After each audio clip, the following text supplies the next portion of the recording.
If it had not rained on a certain May morning, Valancy Stirling's whole life would have been entirely different.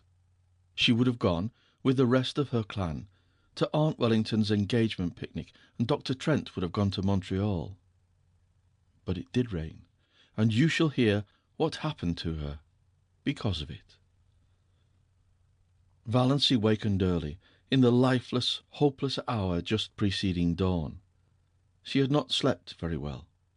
One does not sleep well, sometimes, when one is 29 on the morrow, and unmarried, in a community and connection where the unmarried are simply those who have failed to get a man. Deerwood and the Stirlings had long since relegated Valancy to hopeless old maidenhood. But Valancy herself had never quite relinquished a certain pitiful, shamed little hope that romance would come her way yet. Never, until this wet, horrible morning, when she wakened to the fact that she was 29 and unsought by any man. Aye, there lay the sting. Valancy did not mind so much being an old maid. After all, she thought, being an old maid couldn't possibly be as dreadful as being married to an Uncle Wellington, or an Uncle Benjamin, or even an Uncle Herbert. What hurt her was that she had never had a chance to be anything but an old maid. No man had ever desired her. The tears came into her eyes as she lay there alone in the faintly greying darkness. She dared not let herself cry as hard as she wanted to, for two reasons. She was afraid that crying might bring on another attack of that pain around the heart. She had had a spell of it after she had got into bed, rather worse than any she had had yet. And she was afraid her mother would notice her red eyes at breakfast and keep at her with minute, persistent, mosquito-like questions regarding the cause thereof. Suppose, thought Valancy with a ghastly grin, I answered with the plain truth. I'm crying because I cannot get married. How horrified mother would be, though she is ashamed every day of her life of her old maid daughter. But of course appearances should be kept up.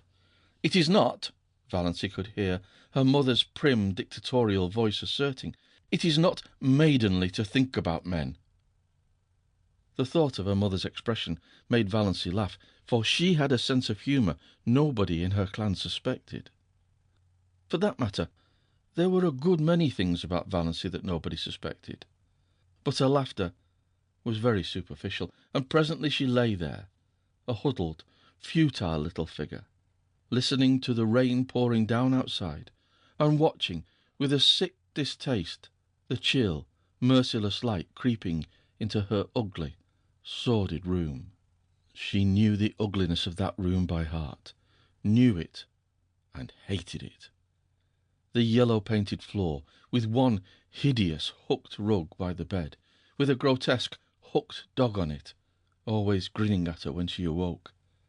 The faded, dark red paper, the ceiling discoloured by old leaks and crossed by cracks, the narrow, pinched little washstand, the brown paper lambrequin with purple roses on it, the spotted old looking-glass with the crack across it, propped up on the inadequate dressing-table, the jar of ancient pot-pourri made by her mother in a mythical honeymoon, the shell-covered box with one burst corner which Cousin Stickles had made in her equally mythical girlhood, the beaded pincushion with half its bead fringe gone, the one stiff yellow chair, the faded old motto, "Gone but not forgotten," worked in coloured yarns about great-grandmother Stirling's grim old face, the old photographs of ancient relatives long banished from the rooms below.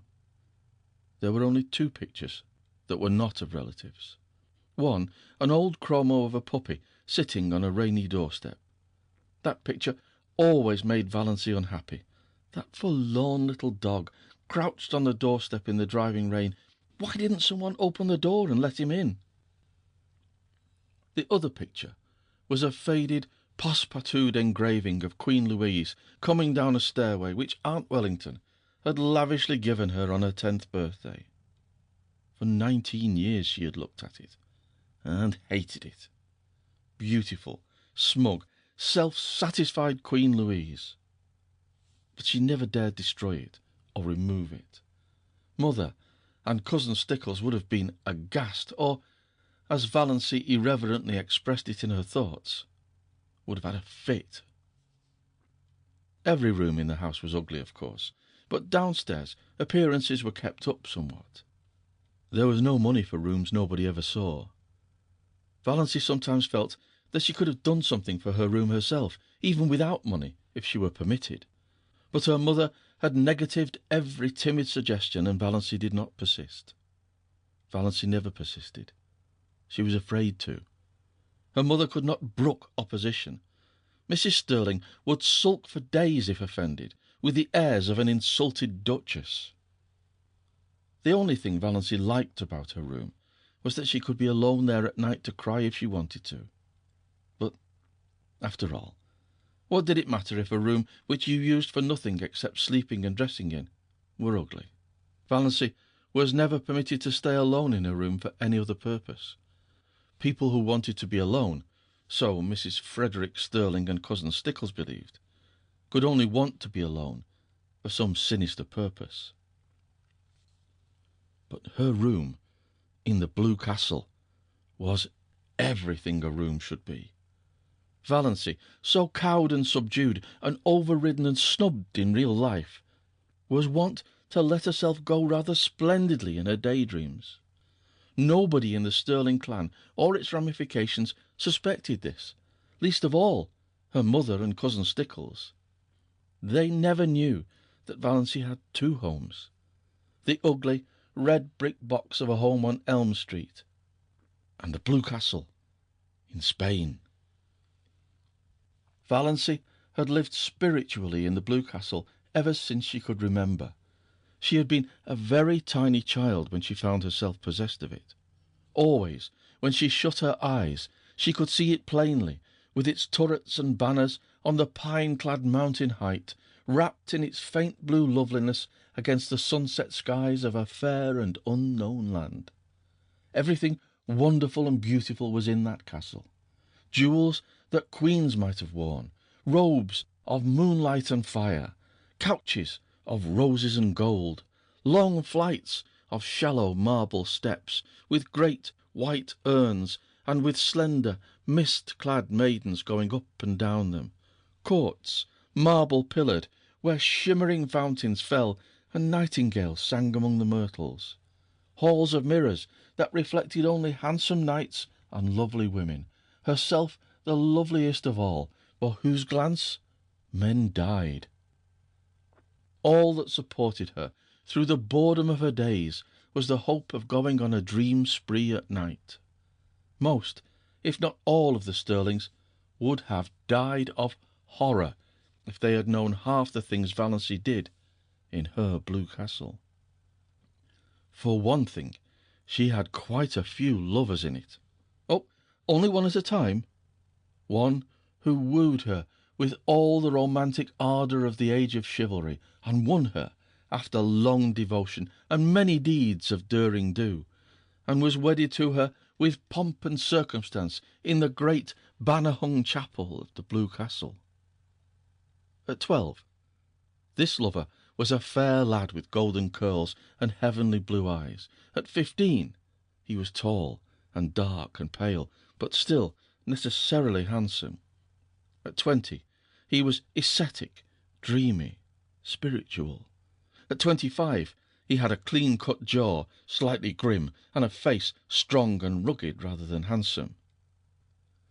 Valency never grew older than 25 in her Blue Castle.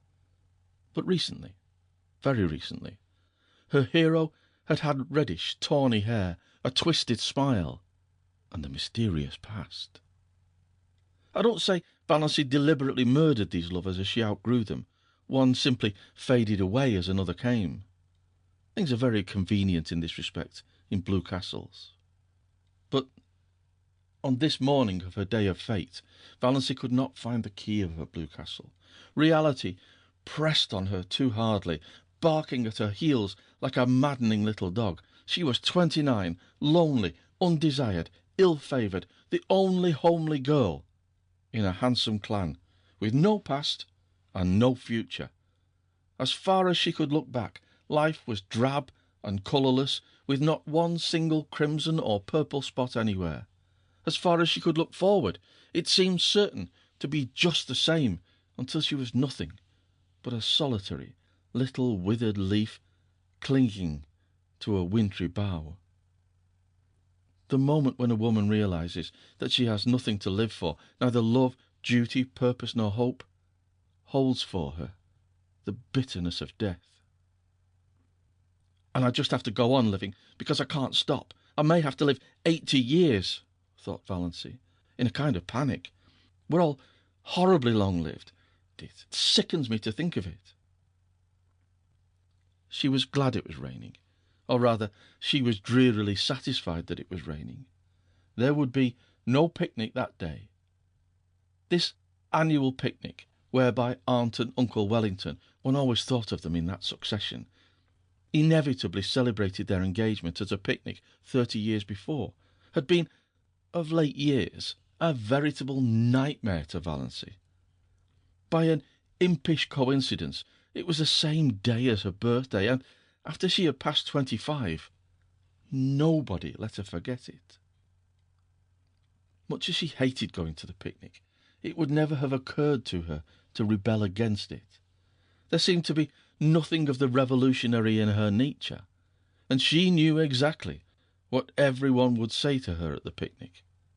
Uncle Wellington, whom she disliked and despised even though he had fulfilled the highest sterling aspiration, marrying money, would say to her, in a pig's whisper, "Not thinking of getting married yet, my dear?"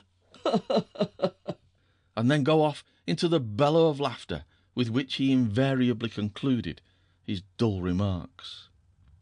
Aunt Wellington, of whom Valancy stood in abject awe, would tell her about Olive's new chiffon dress and Cecil's last devoted letter. Valancy would have to look as pleased and interested as if the dress and letter had been hers, or else Aunt Wellington would be offended. And Valancy had long ago decided that she would rather offend God than Aunt Wellington, because God might forgive her, but Aunt Wellington never would. Aunt Alberta, enormously fat, with an amiable habit of always referring to her husband as he, as if he were the only male creature in the world who could never forget that she had been a great beauty in her youth, would condole with Valancy on her sallow skin. "I don't know why all the girls of today are so sunburned. When I was a girl, my skin was roses and cream. I was counted the prettiest girl in Canada, my dear." Perhaps Uncle Herbert wouldn't say anything, or perhaps he would remark jocularly, "How fat you're getting, Doss!" and then everybody would laugh over the excessively humorous idea of poor scrawny little Doss getting fat. Handsome, solemn Uncle James, whom Valancy disliked but respected because he was reputed to be very clever, and was therefore the clan oracle, brains being none too plentiful in the Sterling connection, would probably remark with the owl-like sarcasm that had won him his reputation, "I suppose you're busy with your hope chest these days." And Uncle Benjamin would ask some of his abominable conundrums between wheezy chuckles, and answer them himself. "What's the difference between Doss and a mouse? The mouse wishes to harm the cheese, and Doss wishes to charm the he's." Valancy had heard him ask that riddle 50 times, and every time she wanted to throw something at him, but she never did. In the first place, the Sterlings simply did not throw things. In the second place, Uncle Benjamin was a wealthy and childless old widower, and Valancy had been brought up in the fear and admonition of his money. If she offended him, he would cut her out of his will, supposing she were in it. Valancy did not want to be cut out of Uncle Benjamin's will. She had been poor all her life, and knew the galling bitterness of it. So she endured his riddles, and even smiled tortured little smiles over them. Aunt Isabel, downright and disagreeable as an east wind, would criticise her in some way. Valancy could not predict just how, but Aunt Isabel never repeated a criticism. She found something new with which to jab you every time. Aunt Isabel prided herself on saying what she thought, but didn't like it so well when other people said what they thought to her. Valency never said what she thought. Cousin Georgiana, named after her great-great-grandmother, who had been named after George IV, would recount dolorously the names of all relatives and friends who had died since the last picnic, and wonder which of us will be the first to go next. Oppressively competent, Aunt Mildred would talk endlessly of her husband and her odious prodigies of babies to Valency, because Valency would be the only one she could find to put up with it. For the same reason, Cousin Gladys, really first Cousin Gladys, once removed, according to the strict way in which the Stirlings tabulated relationship, a tall, thin lady who admitted she had a sensitive disposition, would describe minutely the tortures of her neuritis, and Olive, the wonder girl of the whole Stirling clan, who had everything Valency had not, beauty, popularity, love, would show off her beauty, and presume on her popularity, and flaunt her diamond insignia of love in Valency's dazzled, envious eyes. There would be none of all this today, and there would be no packing up of teaspoons. The packing up was always left for Valency and Cousin Stickles, and once, 6 years ago, a silver teaspoon from Aunt Wellington's wedding set had been lost. Valency never heard the last of that silver teaspoon. Its ghost appeared Banquo-like at every subsequent family feast. Oh yes, Valency knew exactly what the picnic would be like, and she blessed the rain that had saved her from it. There would be no picnic this year. If Aunt Wellington could not celebrate on the sacred day itself, she would have no celebration at all. Thank whatever gods there were for that. Since there would be no picnic, Valency made up her mind that, if the rain held up in the afternoon, she would go up to the library and get another of John Foster's books. Valency was never allowed to read novels, but John Foster's books were not novels. They were nature books, so the librarian told Mrs. Frederick Stirling. All about the woods and birds and bugs and things like that, you know. So Valency was allowed to read them, under protest, for it was only too evident that she enjoyed them too much. It was permissible, even laudable, to read to improve your mind and your religion, but a book that was enjoyable was dangerous. Valency did not know whether her mind was being improved or not, but she felt vaguely that if she had come across John Foster's books years ago, life might have been a different thing for her. They seemed to her to yield glimpses of a world into which she might once have entered, though the door was forever barred to her now. It was only within the last year that John Foster's books had been in the Deerwood Library, though the librarian told Valency that he had been a well-known writer for several years. "Where does he live?" Valency had asked. "Nobody knows. From his books he must be a Canadian, but no more information can be had. His publishers won't say a word. Quite likely John Foster is a nom de plume. His books are so popular we can't keep them in at all, though I really can't see what people find in them to rave over." "I think they're wonderful," said Valency timidly. "Oh, well." Miss Clarkson smiled in a patronising fashion that relegated Valency's opinions to limbo. "I can't say I care much for bugs myself, but certainly Foster seems to know all there is to know about them." Valency didn't know whether she cared much for bugs either. It was not John Foster's uncanny knowledge of wild creatures and insect life that enthralled her. She could hardly say what it was.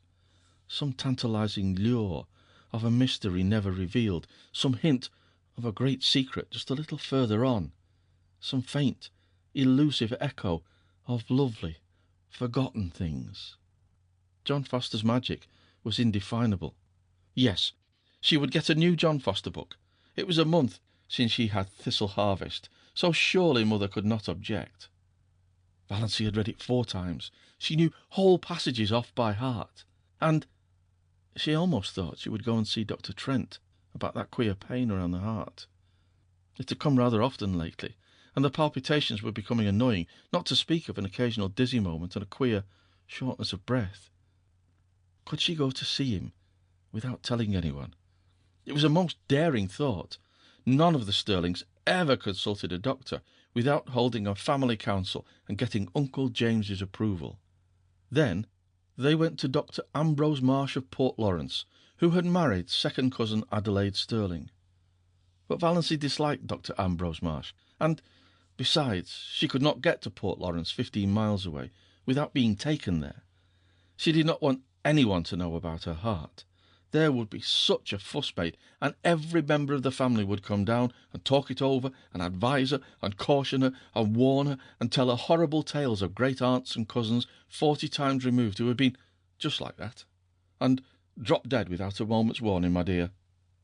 Aunt Isabel would remember that she had always said Doss looked like a girl who would have heart trouble, so pinched and peaked always, and Uncle Wellington would take it as a personal insult when no Sterling ever had heart disease before, and Georgiana would forebode in perfectly audible asides that poor dear little Doss isn't long for this world, I'm afraid.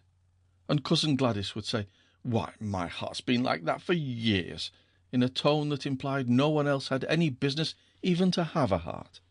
And Olive would merely look beautiful and superior and disgustingly healthy, as if to say, "Why all this fuss over a faded superfluity like Doss, when you can have me?"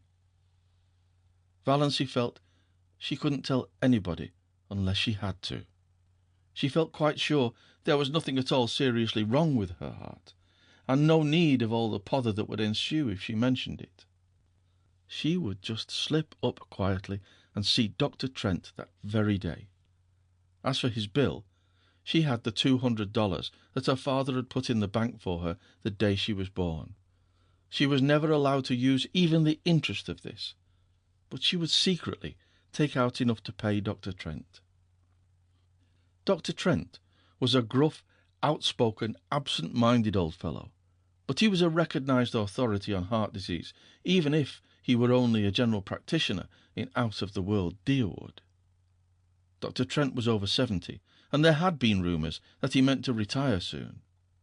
None of the Sterling clan had ever gone to him since he had told Cousin Gladys 10 years before that her neuritis was all imaginary and that she enjoyed it. You couldn't patronise a doctor who insulted your first cousin once removed like that, not to mention that he was a Presbyterian, when all the Sterlings went to the Anglican church. But Valancy, between the devil of disloyalty to clan and the deep sea of fuss and clatter and advice, thought she would take a chance with the devil. End of section 1. Read by Bryn Roberts. When Cousin Stickles knocked at her door, Valancy knew it was 7:30, and she must get up. As long as she could remember, Cousin Stickles had knocked at her door at 7:30. Cousin Stickles and Mrs. Frederick Sterling had been up since 7, but Valancy was allowed to lie abed half an hour longer because of a family tradition that she was delicate. Valancy got up, though she hated getting up more this morning than ever she had before. What was there to get up for? Another dreary day, like all the days that had preceded it, full of meaningless little tasks, joyless and unimportant, that benefited nobody. But if she did not get up at once, she would not be ready for breakfast at 8 o'clock. Hard and fast times for meals were the rule in Mrs. Sterling's household. Breakfast at 8, dinner at 1, supper at 6, year in and year out. No excuses for being late were ever tolerated, so up Valancy got, shivering. The room was bitterly cold with the raw, penetrating chill of a wet May morning. The house would be cold all day. It was one of Mrs. Frederick's rules that no fires were necessary after the 24th of May. Meals were cooked on the little oil stove in the back porch, and though May might be icy and October frostbitten, no fires were lighted until the 21st of October by the calendar. On the 21st of October, Mrs. Frederick began cooking over the kitchen range and lighted a fire in the sitting-room stove in the evenings.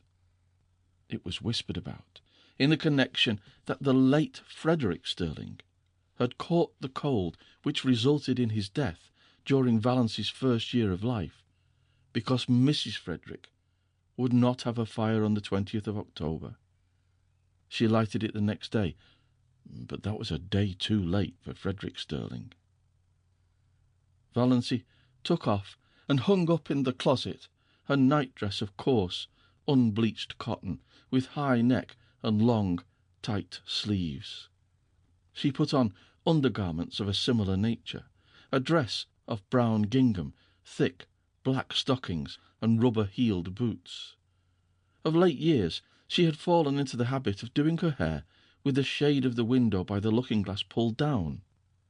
The lines on her face did not show so plainly then. But this morning she jerked the shade to the very top and looked at herself in the leprous mirror with a passionate determination to see herself as the world saw her. The result was rather dreadful. Even a beauty would have found that harsh, unsoftened sidelight trying. Valency saw straight black hair, short and thin, always lustreless, despite the fact that she gave it 100 strokes of the brush, neither more nor less, every night of her life, and faithfully rubbed Redfern's hair vigour into the roots, more lustreless than ever in its morning roughness. Fine, straight black brows, a nose she had always felt was much too small even for her small, three-cornered, white face. A small, pale mouth that always fell open a trifle over little, pointed white teeth. A figure, thin and flat-breasted, rather below the average height. She had somehow escaped the family high cheekbones, and her dark brown eyes, too soft and shadowy to be black, had a slant that was almost oriental. Apart from her eyes, she was neither pretty nor ugly, just insignificant looking, she concluded bitterly. How plain the lines around her eyes and mouth were in that merciless light. And never had her narrow, white face looked so narrow and so white. She did her hair in a pompadour. Pompadours had long gone out of fashion, but they had been in when Valency first put her hair up, and Aunt Wellington had decided that she must always wear her hair so. "It is the only way that becomes you. Your face is so small that you must add height to it by a pompadour effect," said Aunt Wellington, who always enunciated commonplaces as if uttering profound and important truths. Valency had hankered to do her hair pulled low on her forehead, with puffs above the ears, as Olive was wearing hers. But Aunt Wellington's dictum had such an effect on her that she never dared change her style of hairdressing again. But then there were so many things Valency never dared do. All her life she had been afraid of something, she thought bitterly. From the very dawn of recollection, when she had been so horribly afraid of the big black bear that lived, so Cousin Stickles told her, in the closet under the stairs. And I always will be. I know it. I can't help it. I don't know what it would be like not to be afraid of something.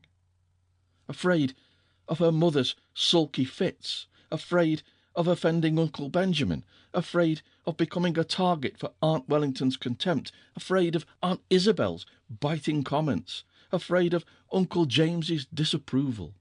Afraid of offending the whole clan's opinions and prejudices. Afraid of not keeping up appearances, afraid to say what she really thought of anything, afraid of poverty in her old age. Fear, fear, fear. She could never escape from it. It bound her and enmeshed her like a spider's web of steel. Only in her blue castle could she find temporary release. And this morning Valency could not believe she had a blue castle. She would never be able to find it again. 29, unmarried, undesired. What had she to do with the fairy-like chatelaine of the Blue Castle? She would cut such childish nonsense out of her life forever and face reality unflinchingly. She turned from her unfriendly mirror and looked out. The ugliness of the view always struck her like a blow. The ragged fence, the tumble-down old carriage shop in the next lot, plastered with crude, violently coloured advertisements, the grimy railway station beyond, with the awful derelicts that were always hanging around it, even at this early hour. In the pouring rain, everything looked worse than usual, especially the beastly advertisement, "Keep that schoolgirl complexion." Valency had kept her schoolgirl complexion. That was just the trouble. There was not a gleam of beauty anywhere. Exactly like my life, thought Valency drearily. Her brief bitterness had passed. She accepted facts as resignedly as she had always accepted them. She was one of the people whom life always passes by. There was no altering that fact. In this mood, Valency went down to breakfast. Chapter 3. Breakfast was always the same. Oatmeal porridge, which Valency loathed, toast and tea, and 1 teaspoonful of marmalade. Mrs. Frederick thought 2 teaspoonsful extravagant, but that did not matter to Valency, who hated marmalade too. The chilly, gloomy little dining room was chillier and gloomier than usual. The rain streamed down outside the window. Departed sterlings, in atrocious gilt frames, wider than the pictures, glowered down from the walls. And yet Cousin Stickles wished Valency many happy returns of the day. "Sit up straight, Doss," was all her mother said. Valency sat up straight. She talked to her mother and Cousin Stickles of the things they always talked of. She never wondered what would happen if she tried to talk of something else. She knew. Therefore she never did it.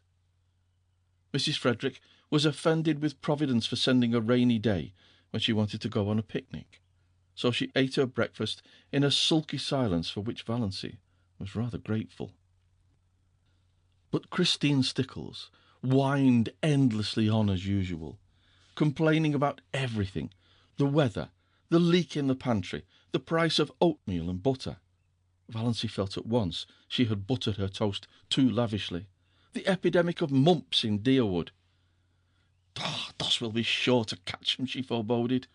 Doss must not go where she is likely to catch mumps, said Mrs. Frederick shortly. Valency had never had mumps, or whooping cough, or chicken pox, or measles, or anything she should have had. Nothing but horrible colds every winter. Doss's winter colds were a sort of tradition in the family. Nothing, it seemed, could prevent her from catching them. Mrs. Frederick and Cousin Stickles did their heroic best. One winter they kept Valency housed up from November to May in the warm sitting room. She was not even allowed to go to church. And Valency took cold after cold and ended up with bronchitis in June. "None of my family were ever like that," said Mrs. Frederick, implying that it must be a Sterling tendency. "The Sterlings seldom take colds," said Cousin Stickles resentfully. She had been a Sterling. "I think," said Mrs. Frederick, "that if a person makes up her mind not to have colds, she will not have colds." So that was the trouble. It was all Valency's own fault. But on this particular morning, Valency's unbearable grievance was that she was called Doss. She had endured it for 29 years, and all at once she felt she could not endure it any longer. Her full name was Valency Jane. Valency Jane was rather terrible, but she liked Valency, with its odd outland tang. It was always a wonder to Valency that the Sterlings had allowed her to be so christened. She had been told that her maternal grandfather, old Amos Wansborough, had chosen the name for her. Her father had tacked on the Jane by way of civilizing it, and the whole connection got out of the difficulty by nicknaming her Doss. She never got Valency from anyone but outsiders. "Mother," she said timidly, "would you mind calling me Valency after this? Doss seems so... I don't like it." Mrs. Frederick looked at her daughter in astonishment. She wore glasses with enormously strong lenses that gave her eyes a peculiarly disagreeable appearance. "What is the matter with Doss?" Seems so childish, faltered Valency. Oh! Mrs. Frederick had been a Wansborough, and the Wansborough smile was not an asset. I see. Well, it should suit you, then. You are childish enough in all conscience, my dear child. I'm 29, said the dear child desperately. I wouldn't proclaim it from the housetops if I were you, dear, said Mrs. Frederick. 29. I had been married 9 years when I was 29. I was married at 17, said Cousin Stickles proudly. Valency looked at them furtively. Mrs. Frederick, except for those terrible glasses and the hooked nose that made her look more like a parrot than a parrot itself could look, was not ill-looking. At 20, she might have been quite pretty. But Cousin Stickles... And yet Christine Stickles had once been desirable in some man's eyes. Valency felt that Cousin Stickles, with her broad, flat, wrinkled face, a mole right on the end of her dumpy nose, bristling hairs on her chin, wrinkled yellow neck, pale, protruding eyes, and thin, puckered mouth, had yet this advantage over her, this right to look down on her. And even yet, Cousin Stickles was necessary to Mrs. Frederick. Valency wondered pitifully what it would be like to be wanted by someone, needed by someone. No one in the whole world needed her, or would miss anything from life if she dropped suddenly out of it. She was a disappointment to her mother. No one loved her. She had never so much as had a girl-friend. I haven't even a gift for friendship, she had once admitted to herself pitifully.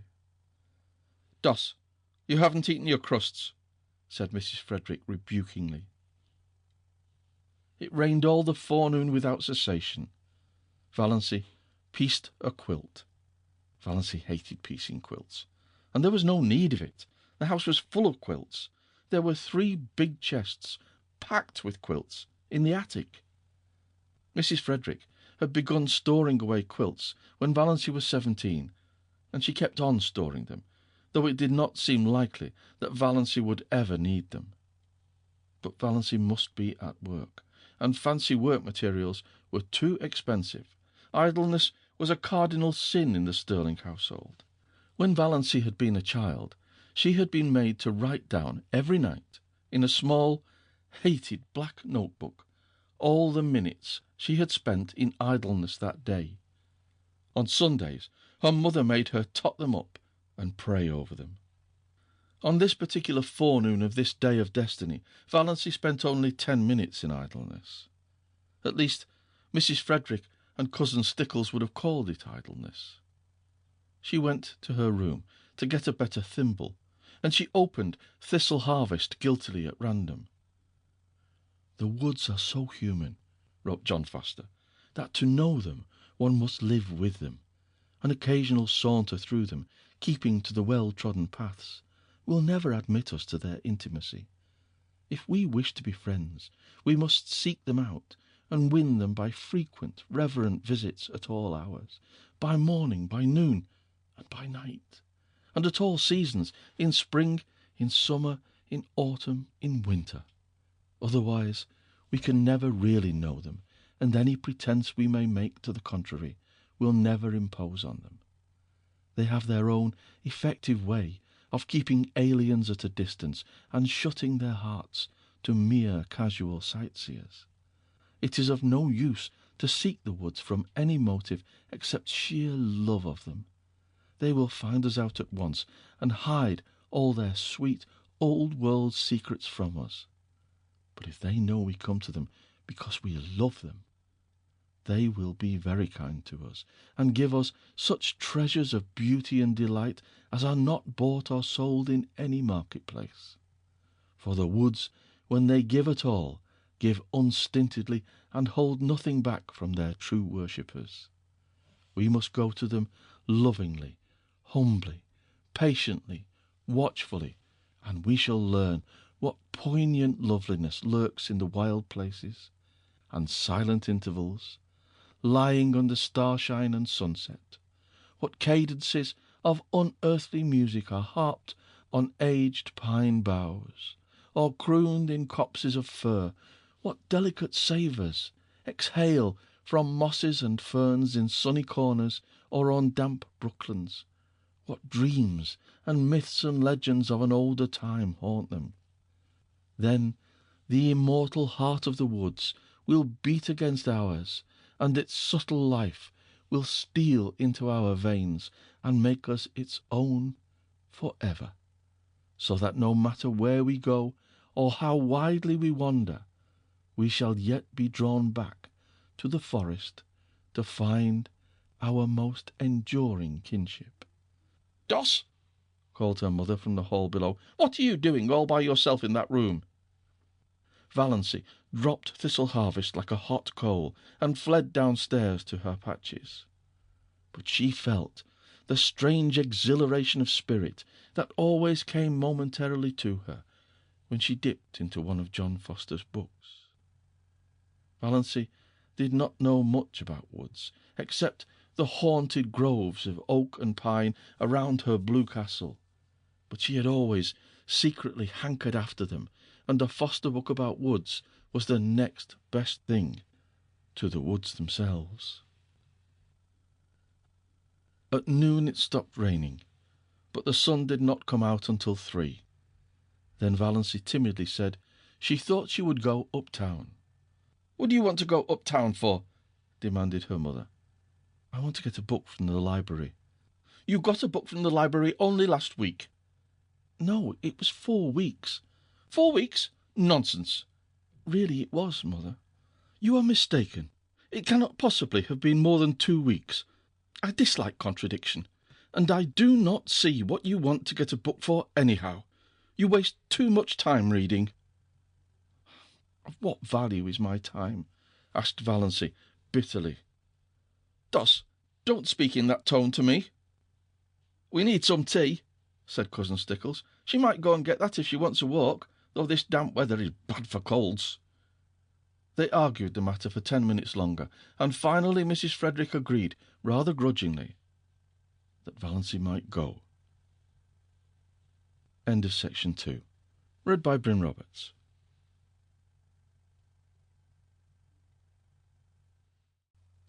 "Got your rubbers on?" called Cousin Stickles as Valancy left the house. Christine Stickles had never once forgotten to ask that question when Valancy went out on a damp day. "Yes." "Have you got your flannel petticoat on?" asked Mrs. Frederick. "No." "Doss, I really do not understand you. Do you want to catch your death of cold again?" Her voice implied that Valancy had died of a cold several times already. "Go upstairs this minute and put it on." "Mother, I don't need a flannel petticoat. My sateen one is warm enough." "Doss, remember you had bronchitis 2 years ago. Go and do as you are told." Valancy went, though nobody will ever know just how near she came to hurling the rubber plant into the street before she went.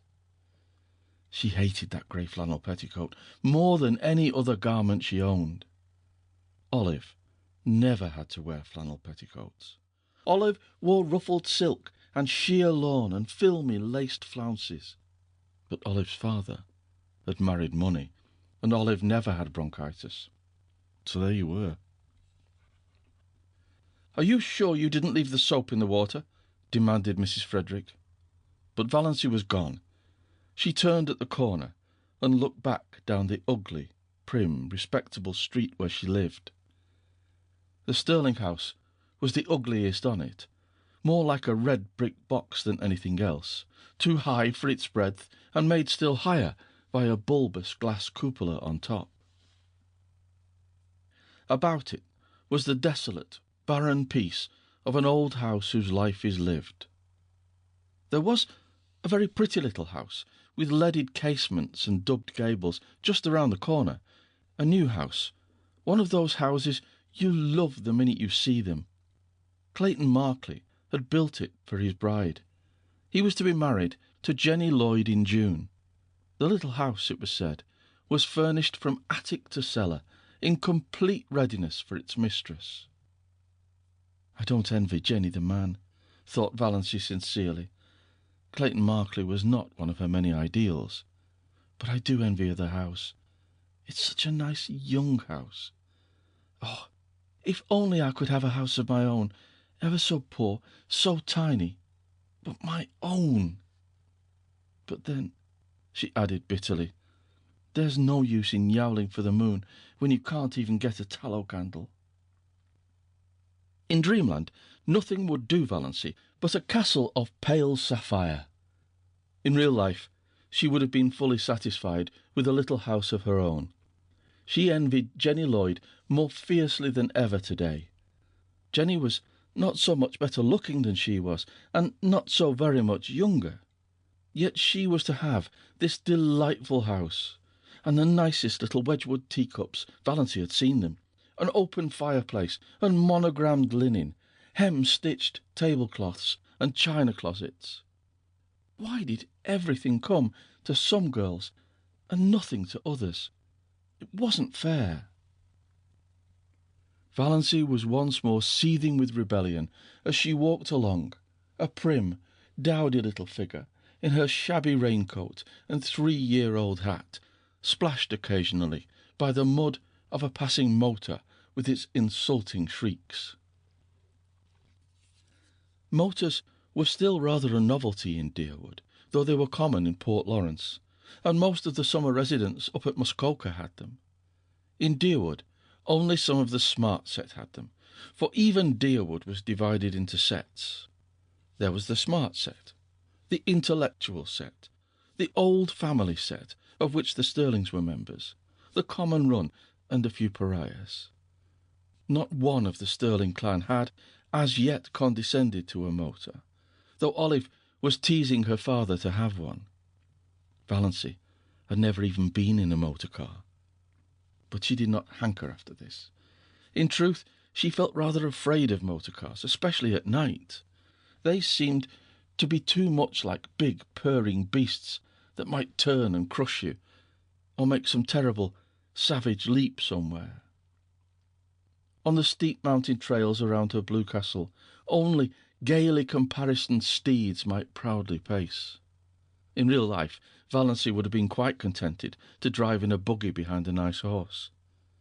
She got a buggy drive only when some uncle or cousin remembered to fling her a chance, like a bone to a dog. Chapter 5. Of course, she must buy the tea in Uncle Benjamin's grocery store. To buy it anywhere else was unthinkable. Yet Valancy hated to go to Uncle Benjamin's store on her 29th birthday. There was no hope that he would not remember it. "Why," demanded Uncle Benjamin leeringly, as he tied up her tea, "are young ladies like bad grammarians?"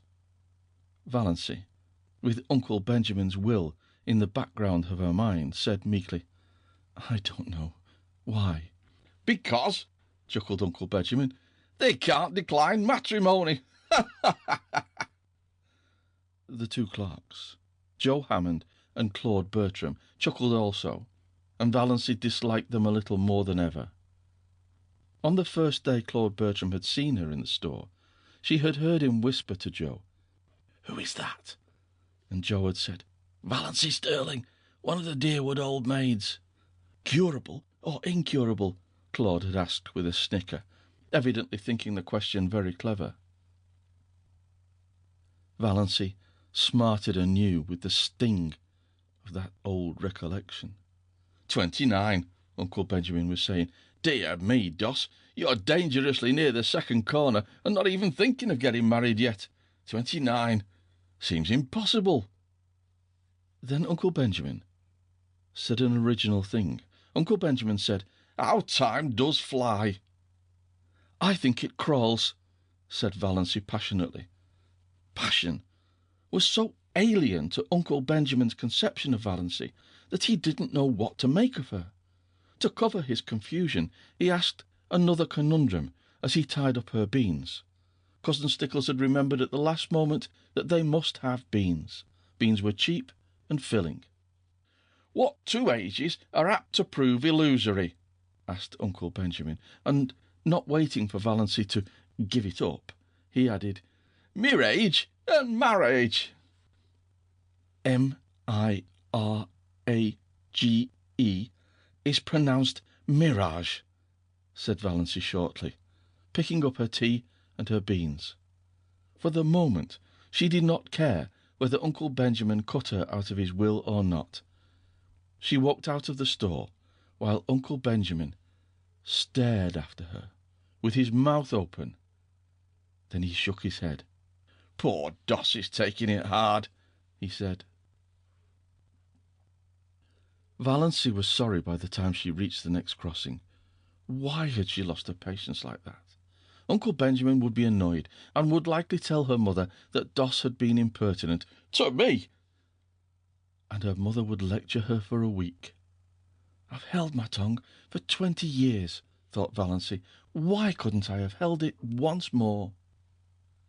Yes, it was just 20, Valency reflected, since she had first been twitted with her loverless condition. She remembered the bitter moment perfectly. She was just 9 years old, and she was standing alone on the school playground while the other little girls of her class were playing a game in which you must be chosen by a boy as his partner before you could play. Nobody had chosen Valency. Little, pale, black-haired Valency, with her prim, long-sleeved apron and odd, slanted eyes. "Oh," said a pretty little girl to her, "I'm so sorry for you. You haven't got a beau." Valency had said defiantly, as she continued to say for 20 years, "I don't want a beau." But this afternoon, Valency once and for all stopped saying that. "I'm going to be honest with myself anyhow," she thought savagely. "Uncle Benjamin's riddles hurt me because they're true. I do want to be married. I want a house of my own. I want a husband of my own. I want sweet, fat little babies of my own." Valency stopped suddenly, aghast at her own recklessness. She felt sure that Reverend Dr. Stalling, who passed her at this moment, read her thoughts and disapproved of them thoroughly. Valency was afraid of Dr. Stalling, had been afraid of him ever since the Sunday, 23 years before, when he had first come to St. Albans. Valency had been too late for Sunday school that day, and she had gone into the church timidly and sat in their pew. No one else was in the church. Nobody except the new rector, Dr. Stalling. Dr. Stalling stood up in front of the choir door, beckoned to her, and said sternly, "Little boy, come up here." Valency had stared around her. There was no little boy. There was no one in all the huge church but herself. This strange man with the blue glasses couldn't mean her. She was not a boy. "Little boy," repeated Dr. Stalling, more sternly still, shaking his forefinger fiercely at her. "Come up here at once." Valency arose as if hypnotized and walked up the aisle. She was too terrified to do anything else. What dreadful thing was going to happen to her?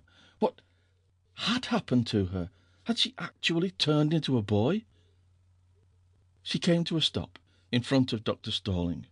Dr. Stalling shook his forefinger, such a long, knuckly forefinger, at her, and said, "Little boy, take off your hat." Valency took off her hat.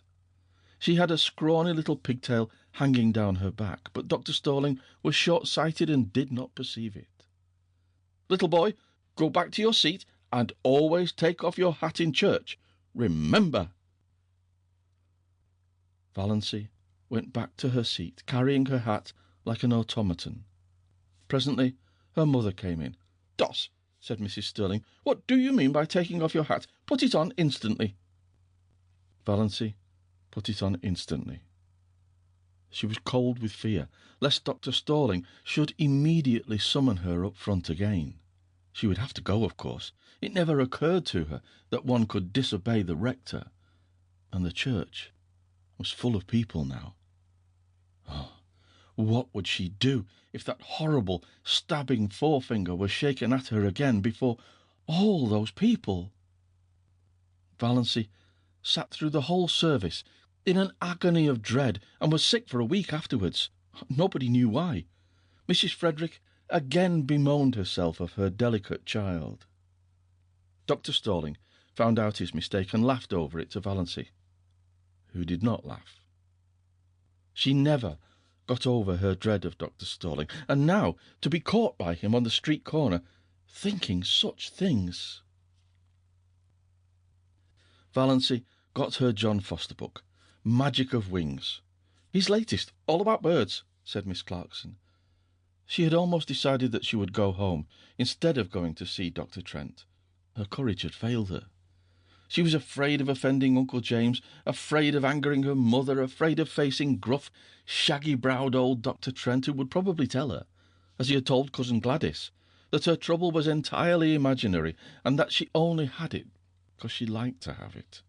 No, she would not go. She would get a bottle of Redfern's Purple Pills instead. Redfern's Purple Pills were the standard medicine of the Stirling clan. Had they not cured second cousin Geraldine when 5 doctors had given her up? Valancy always felt very sceptical concerning the virtues of the purple pills, but there might be something in them, and it was easier to take them than to face Dr. Trent alone. She would glance over the magazines in the reading room a few minutes and then go home. Valancy tried to read a story, but it made her furious.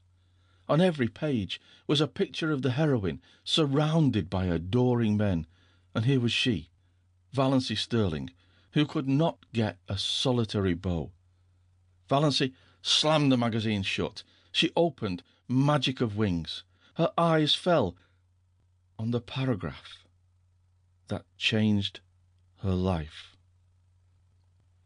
Fear is the original sin, wrote John Foster.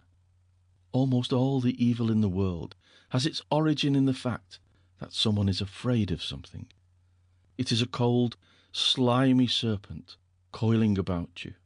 It is horrible to live with fear, and it is of all things degrading.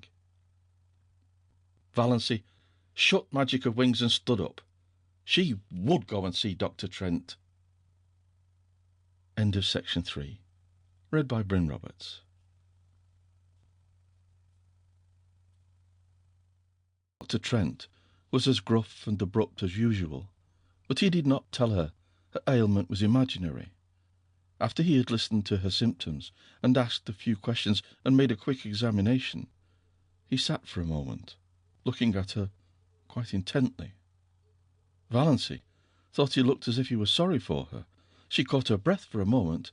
Was the trouble serious? Oh, it couldn't be, surely.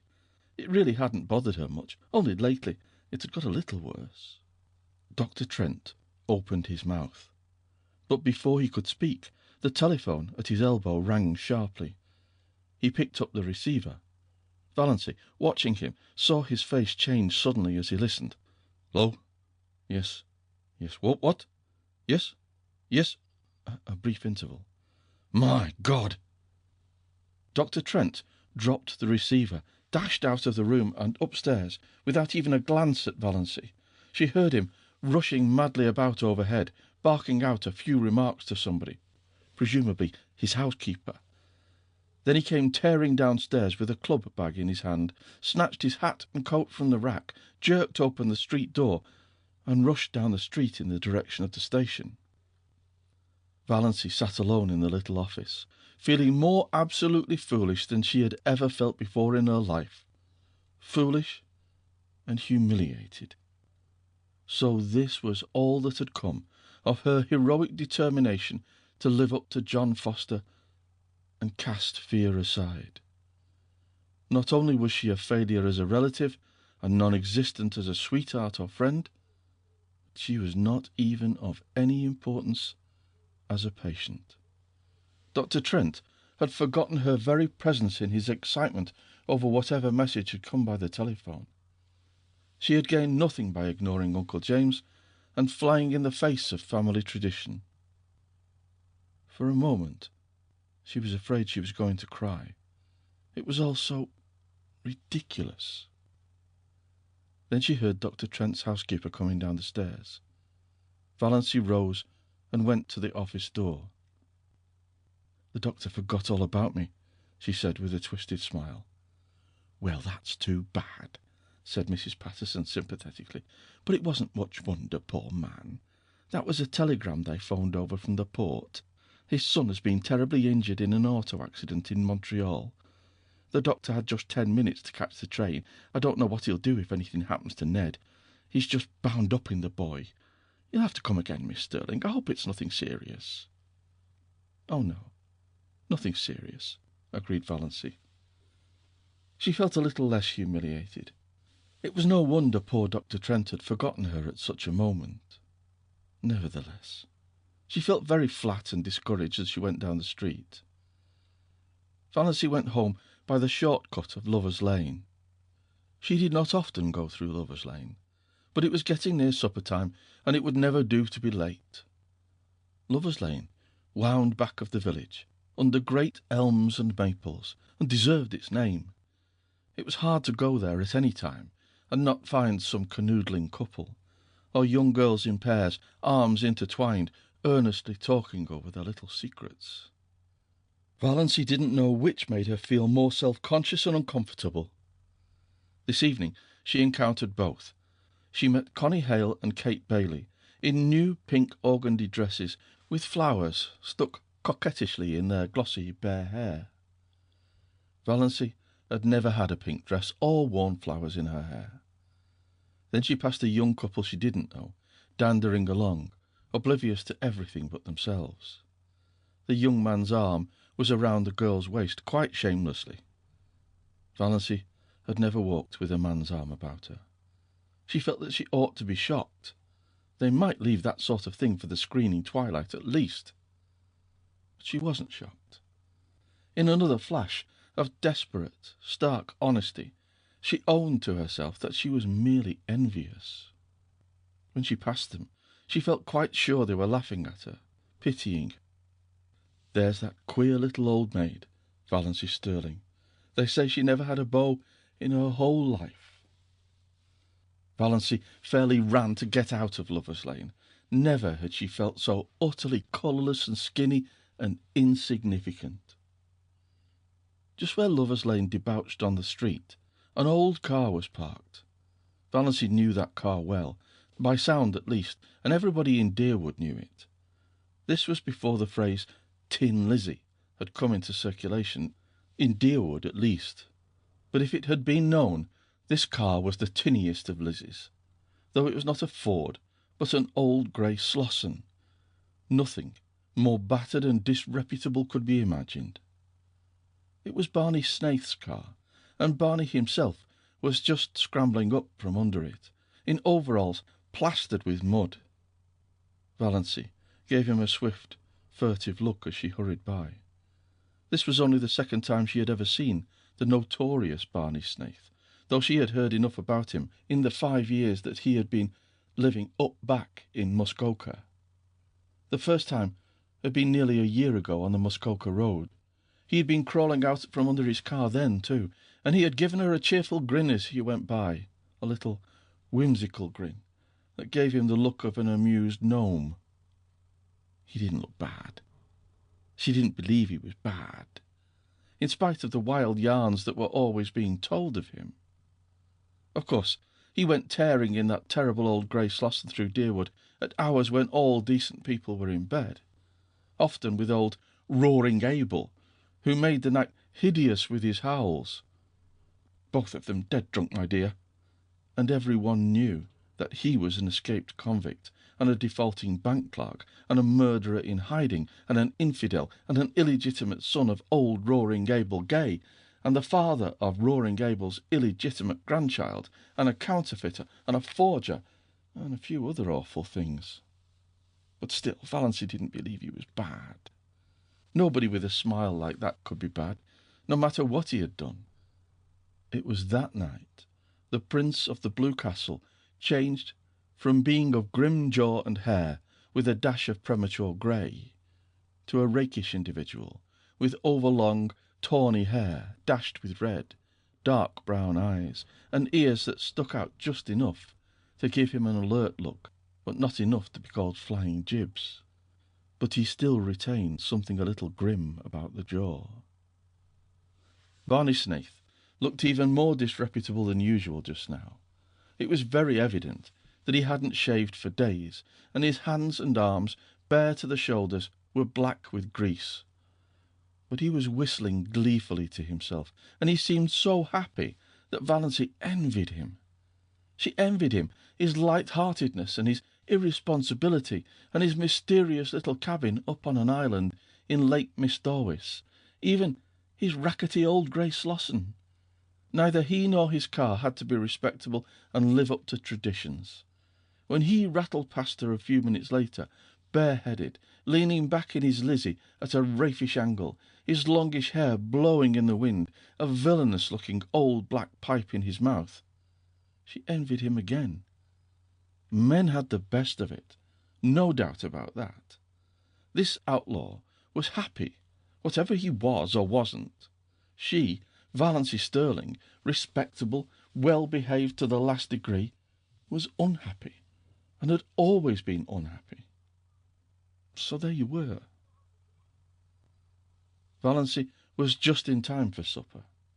The sun had clouded over, and the dismal, drizzling rain was falling again. Cousin Stickles had the neuralgia. Valancy had to do the family darning, and there was no time for magic of wings. "Can't the darning wait till tomorrow?" she pleaded. "Tomorrow will bring its own duties," said Mrs. Frederick inexorably. Valancy darned all the evening, and listened to Mrs. Frederick and Cousin Stickles talking the eternal niggling gossip of the clan, as they knitted drearily at interminable black stockings. They discussed second cousin Lillian's approaching wedding in all its bearings. On the whole, they approved. Second cousin Lillian was doing well for herself. "Though she hasn't hurried," said Cousin Stickles, "she must be 25. "There have not, fortunately, been many old maids in our connection," said Mrs. Frederick bitterly. Valancy flinched. She had run the darning needle into her finger. Third cousin Aaron Gray had been scratched by a cat and had blood poisoning in his finger. "Cats are most dangerous animals," said Mrs. Frederick. "I would never have a cat about the house." She glared significantly at Valancy through her terrible glasses. Once, 5 years ago, Valancy had asked if she might have a cat. She had never referred to it since, but Mrs. Frederick still suspected her of harbouring the unlawful desire in her heart of hearts. Once Valancy sneezed. Now, in the Sterling Code, it was very bad form to sneeze in public. "You can always repress a sneeze by pressing your finger on your upper lip," said Mrs. Frederick rebukingly. 9:30 and so, as Mr. Pepys would say, to bed. But first Cousin Stickles' neuralgic back must be rubbed with Redfern's liniment. Valancy did that. Valancy always had to do it. She hated the smell of Redfern's liniment.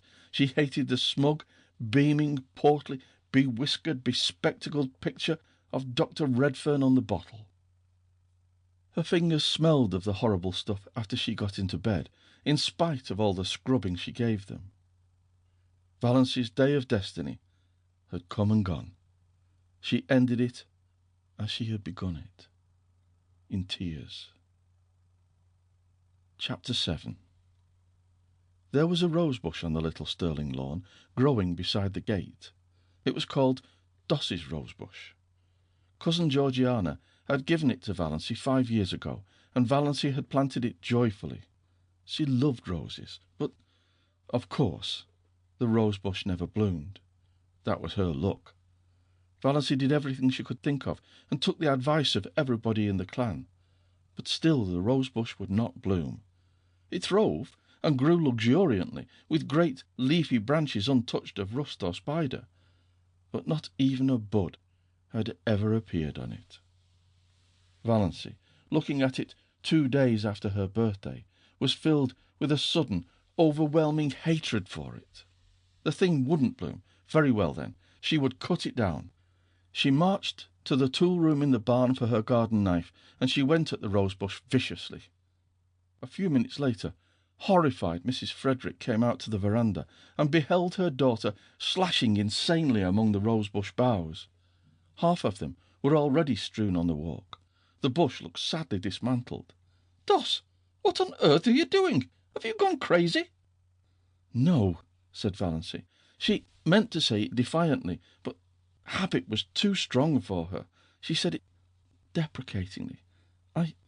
I just made up my mind to cut this bush down. It's no good. It never blooms, never will bloom."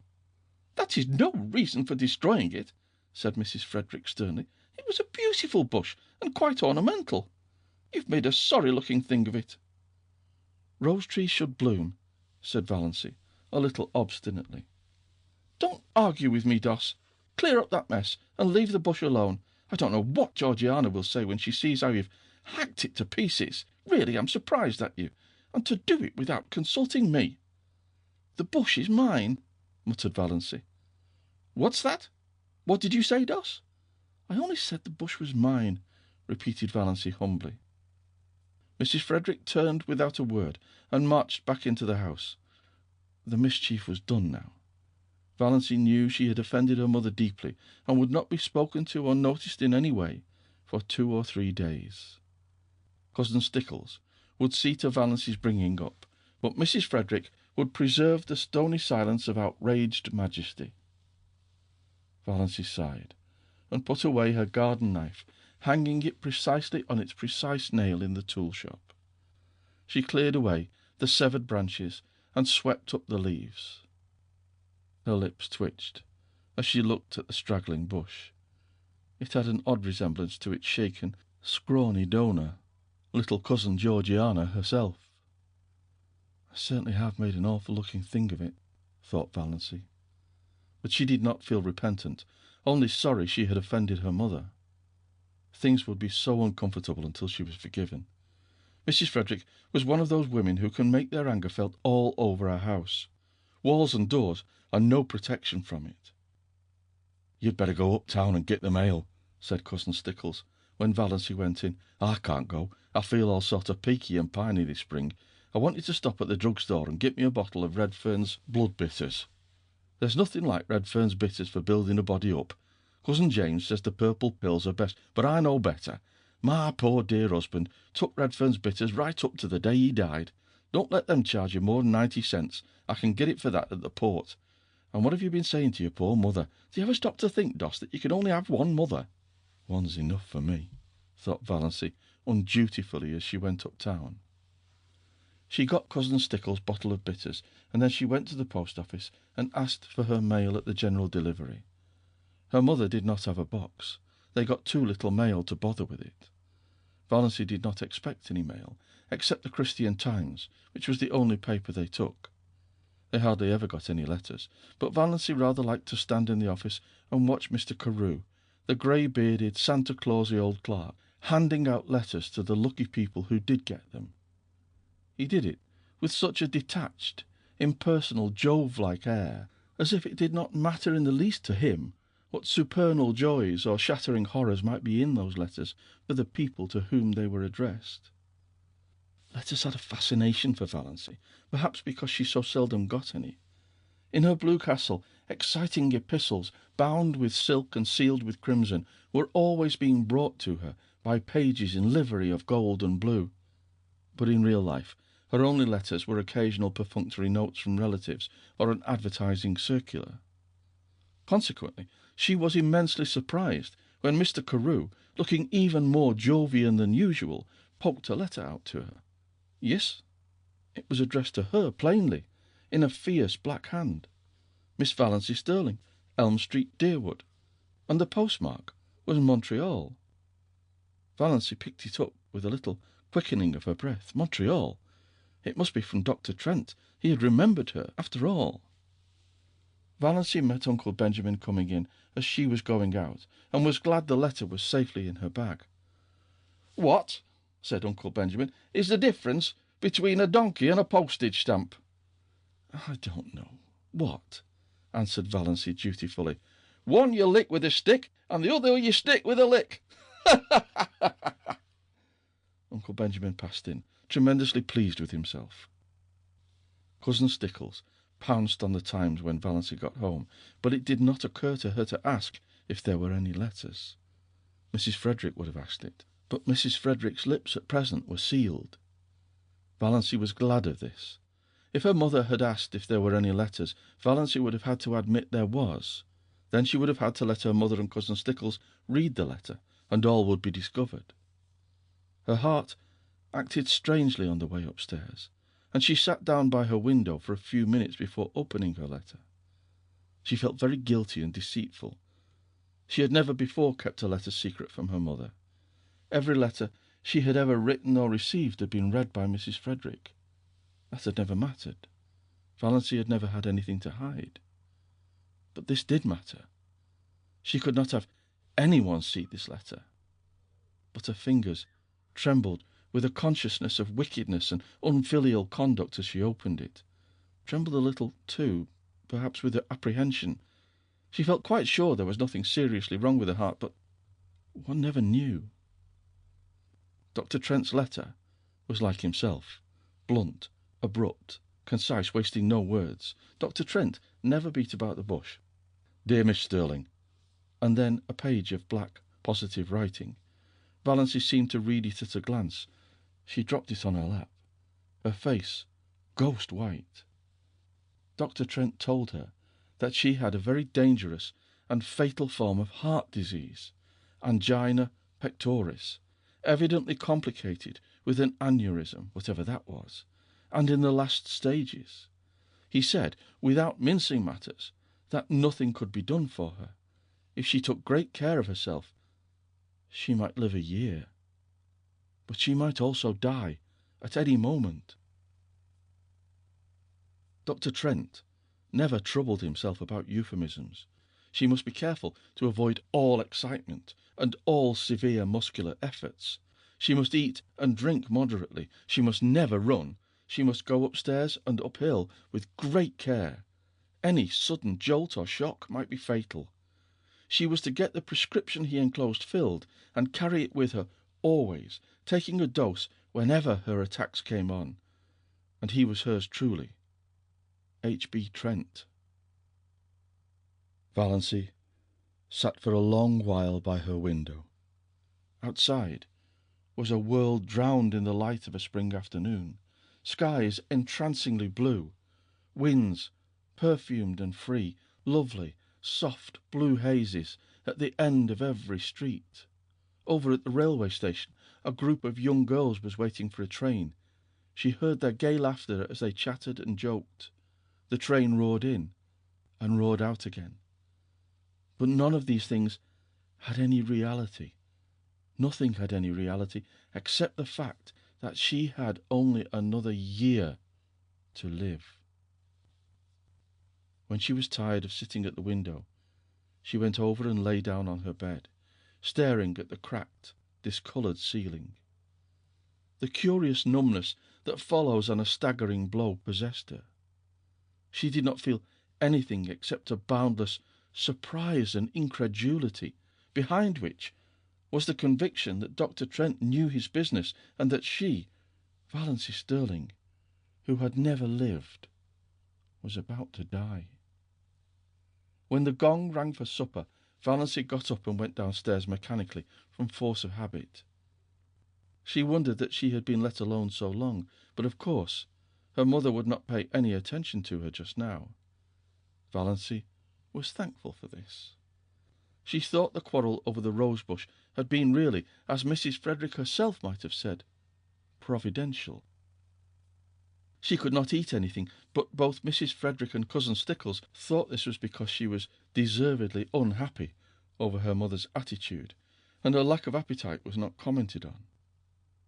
Valancy forced herself to swallow a cup of tea, and then sat and watched the others eat, with an odd feeling that years had passed since she had sat with them at the dinner table. She found herself smiling inwardly to think what a commotion she could make if she chose. Let her merely tell them what was in Dr. Trent's letter, and there would be as much fuss made as if, Valancy thought bitterly, they really cared two straws about her. Dr. Trent's housekeeper got word from him today, said Cousin Stickles, so suddenly that Valency jumped guiltily. Was there anything in thought waves? Mrs. Judd was talking to her uptown. They think his son will recover, but Dr. Trent wrote that if he did, he was going to take him abroad as soon as he was able to travel, and wouldn't be back here for a year at least. That will not matter much to us, said Mrs. Frederick majestically. He is not our doctor. I would not... Here she looked, or seemed to look, accusingly right through Valency. Have him to doctor a sick cat. May I go upstairs and lie down? Said Valency faintly. I have a headache. What's given you a headache? Asked Cousin Stickles, since Mrs. Frederick would not. The question had to be asked. Valency could not be allowed to have headaches without interference. You ain't in the habit of having headaches. I hope you're not taking the mumps. Here, try a spoonful of vinegar. Piffle, said Valency rudely, getting up from the table. She did not care just then if she were rude. She had had to be so polite all her life. If it had been possible for Cousin Stickles to turn pale, she would have. As it was not, she turned yellower. Are you sure you ain't feverish, Doss? You sound like it. You go and get right into bed, said Cousin Stickles, thoroughly alarmed, and I'll come up and rub your forehead and the back of your neck with Redfern's liniment. Valency had reached the door, but she turned. I won't be rubbed with Redfern's liniment, she said. Cousin Stickles stared and gasped. What do you mean? I said I wouldn't be rubbed with Redfern's liniment, repeated Valency. Horrid sticky stuff, and it has the vilest smell of any liniment I ever saw. It's no good. I want to be left alone, that's all. Valency went out, leaving Cousin Stickles aghast. She's feverish. She must be feverish, ejaculated Cousin Stickles. Mrs. Frederick went on eating her supper. It did not matter whether Valency was or was not feverish. Valency had been guilty of impertinence to her. End of section 4. Read by Bryn Roberts.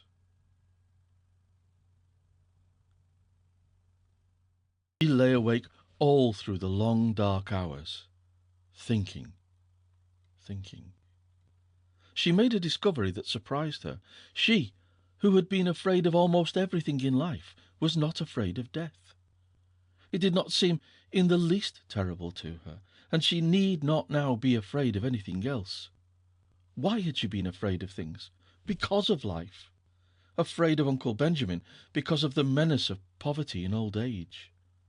Now she would never be old, neglected, tolerated. Afraid of being an old maid all her life, but now she would not be an old maid very long. Afraid of offending her mother and her clan because she had to live with and among them and couldn't live peaceably. She didn't give in to them. But now she hadn't. Valency felt a curious freedom. But she was still horribly afraid of one thing. The fuss the whole jamfrey of them would make when she told them. Valency shuddered at the thought of it. She couldn't endure it. Oh, she knew so well how it would be. First, there would be indignation, yes, indignation on the part of Uncle James, because she had gone to a doctor, any doctor, without consulting him. Indignation on the part of her mother for being so sly and deceitful. To your own mother, Doss. Indignation on the part of the whole clan because she had not gone to Dr. Marsh. Then would come the solicitude. She would be taken to Dr. Marsh, and when Dr. Marsh confirmed Dr. Trent's diagnosis, she would be taken to specialists in Toronto and Montreal. Uncle Benjamin would foot the bill with a splendid gesture of munificence in thus assisting the widow and orphan, and talk forever after of the shocking fees specialists charged for looking wise and saying they couldn't do anything. And when the specialists could do nothing for her, Uncle James would insist on her taking purple pills. I've known them to effect a cure when all the doctors had given up. And her mother would insist on Redfern's blood bitters, and Cousin Stickles would insist on rubbing her over the heart every night with Redfern's liniment, on the grounds that it might do good and couldn't do harm. And everybody else would have some pet dope for her to take. Dr. Stalling would come to her and say solemnly, "You are very ill. Are you prepared for what may be before you?" Almost as if he were going to shake his forefinger at her, the forefinger that had not grown any shorter or less knobbly with age. And she would be watched and checked like a baby, and never let do anything or go anywhere alone. Perhaps she would not even be allowed to sleep alone, lest she die in her sleep. Cousin Stickles, or her mother, would insist on sharing her room and bed. Yes, undoubtedly they would. It was this last thought that really decided Valancy. She could not put up with it, and she wouldn't. As the clock in the hall below struck 12, Valancy suddenly and definitely made up her mind that she would not tell anybody. She had always been told, ever since she could remember, that she must hide her feelings. "It's not ladylike to have feelings," Cousin Stickles had once told her disapprovingly. Well, she would hide them with a vengeance. But though she was not afraid of death, she was not indifferent to it. She found that she resented it. It was not fair that she should have to die when she had never lived.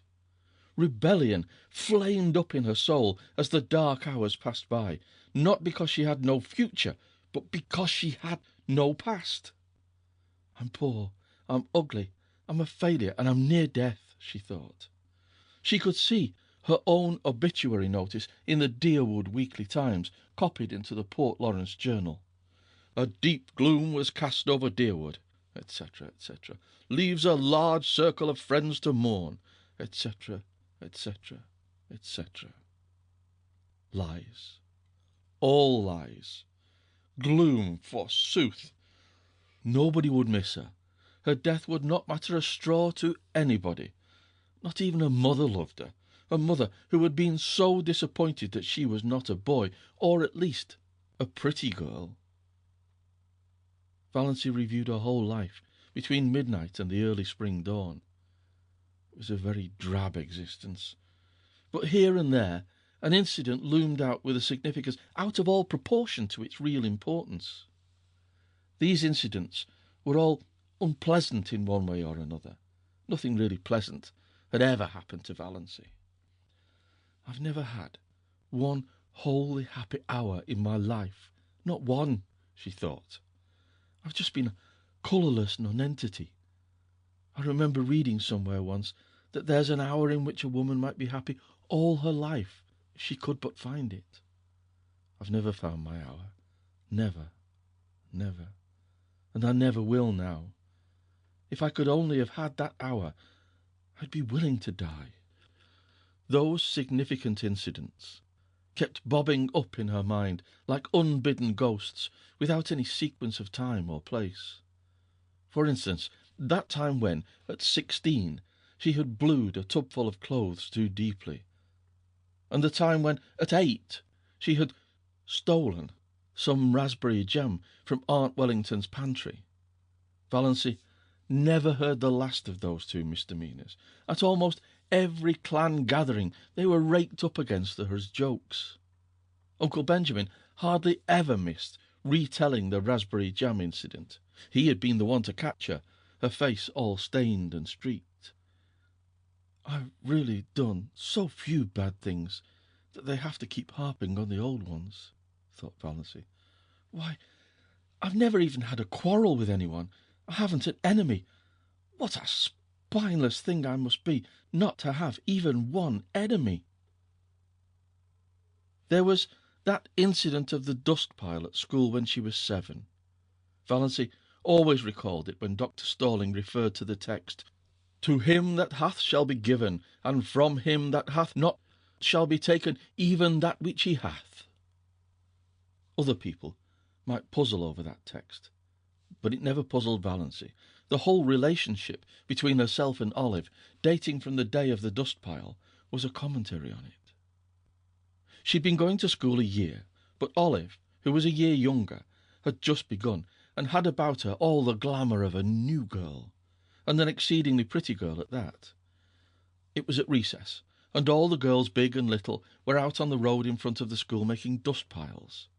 The aim of each girl was to have the biggest pile. Valency was good at making dust piles. There was an art in it, and she had secret hopes of leading.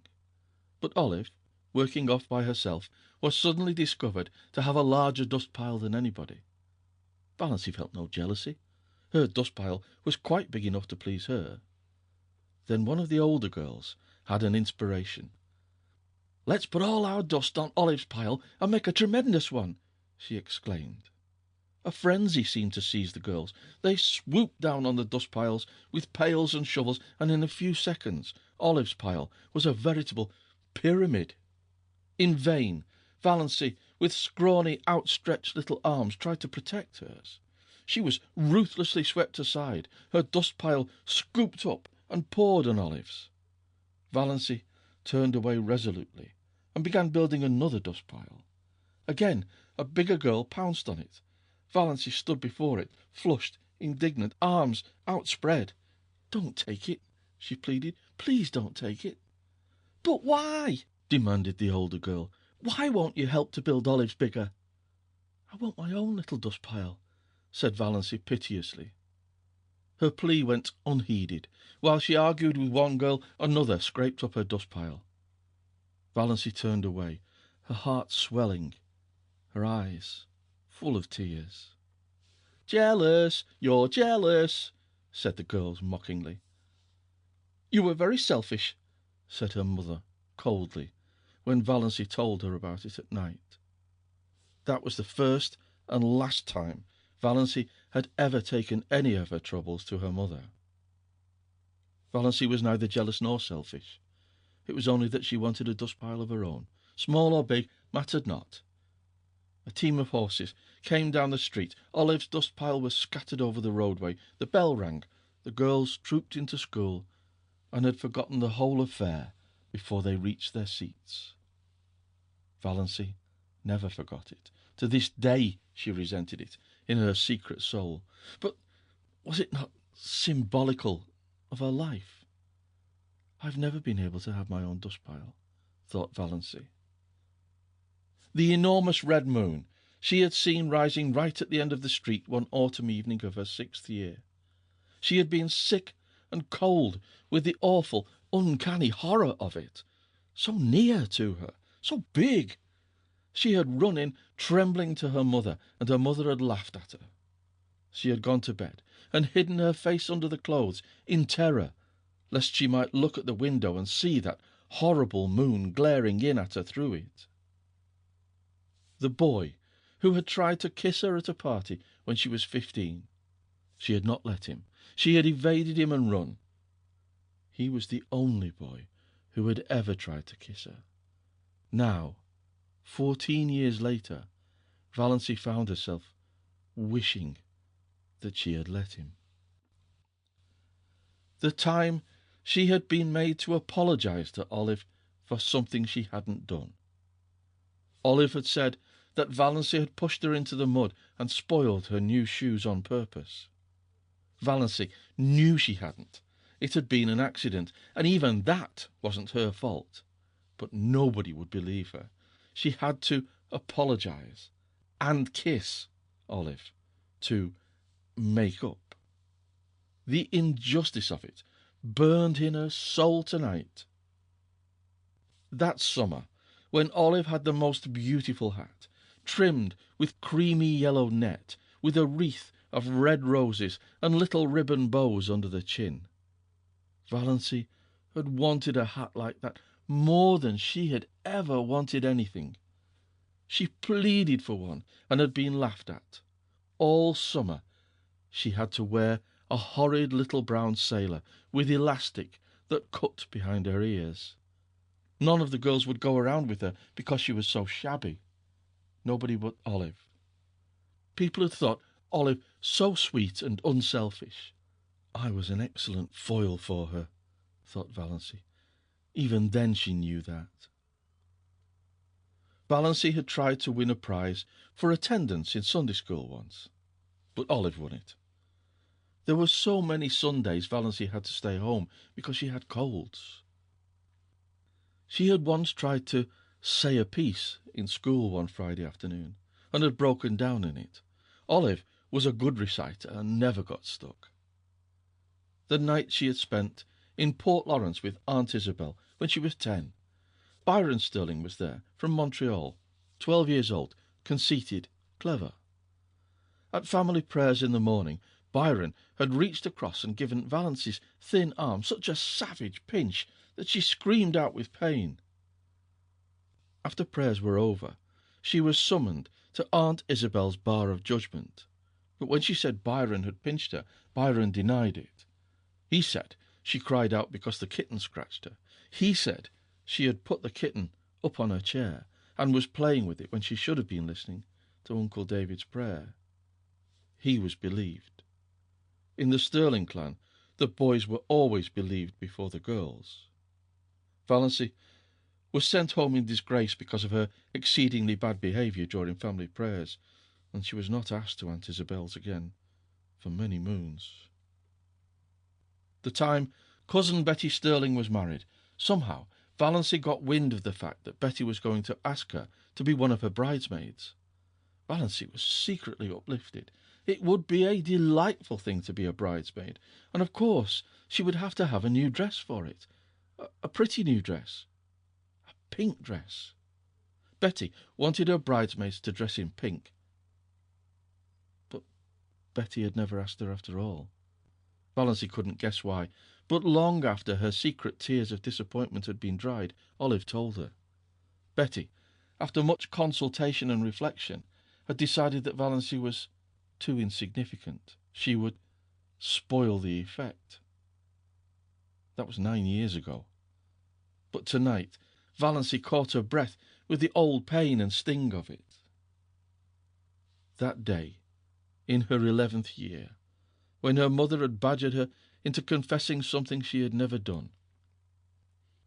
Valency had denied it for a long time, but eventually, for peace sake, she had given in and pleaded guilty.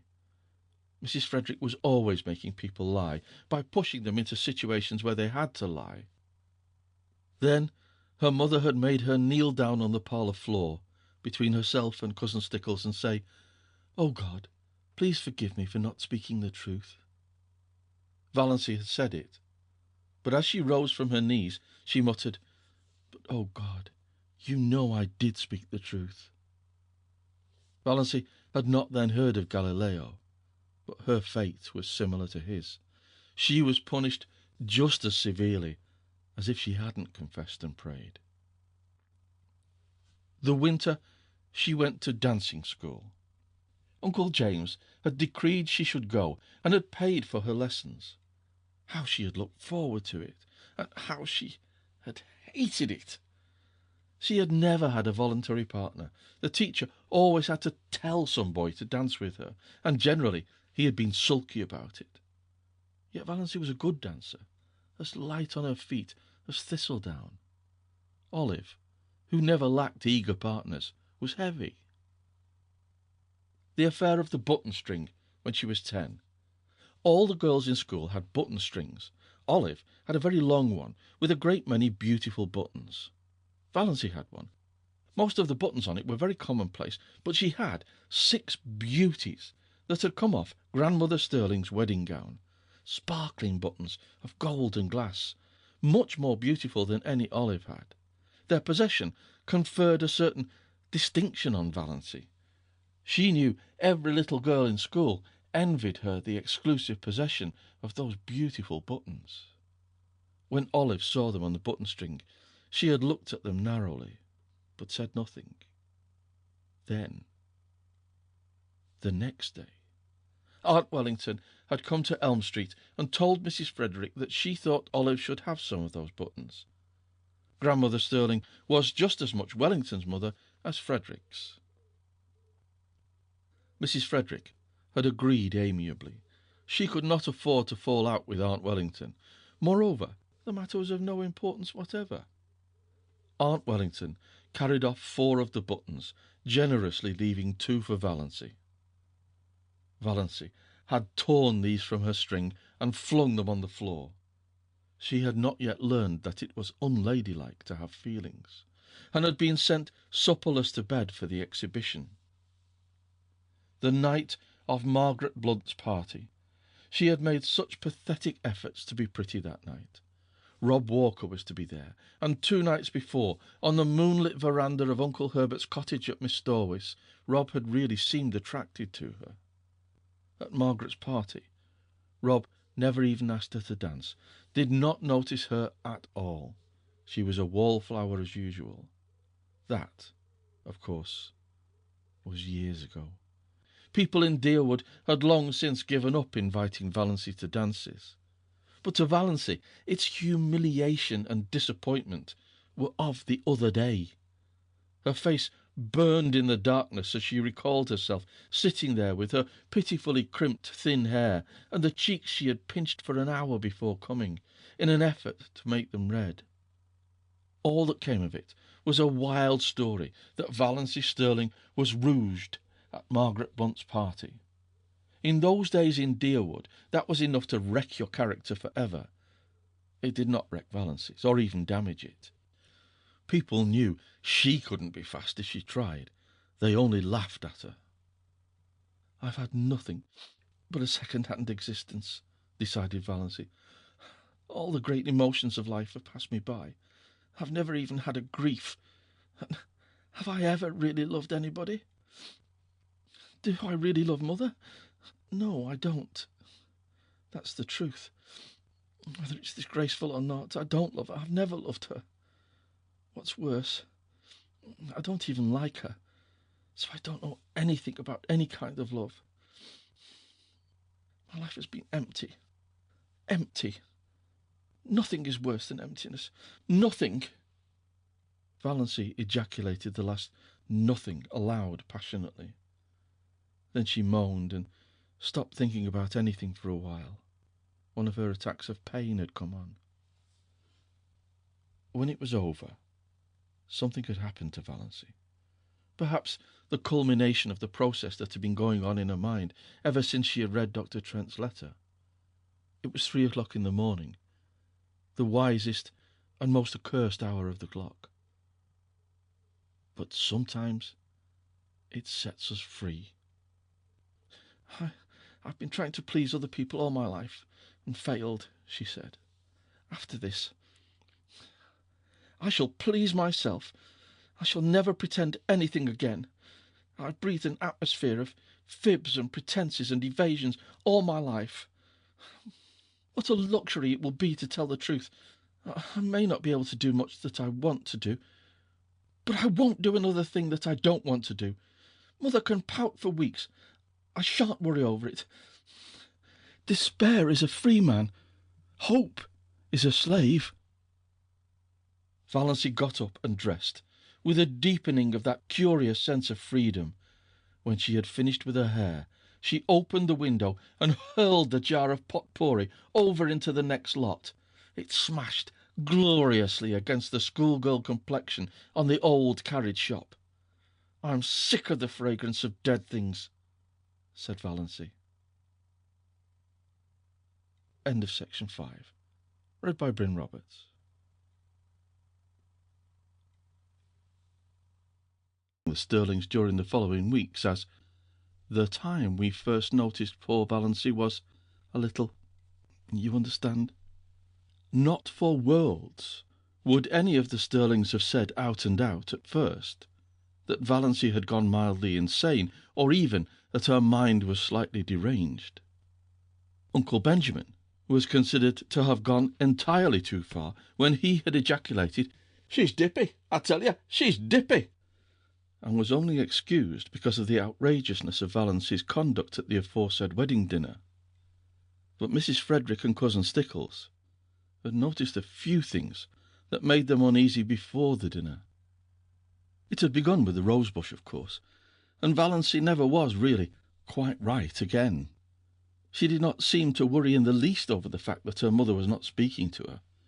You would never suppose she noticed it at all. She had flatly refused to take either purple pills or Redfern's bitters. She had announced coolly that she did not intend to answer to the name of Doss any longer.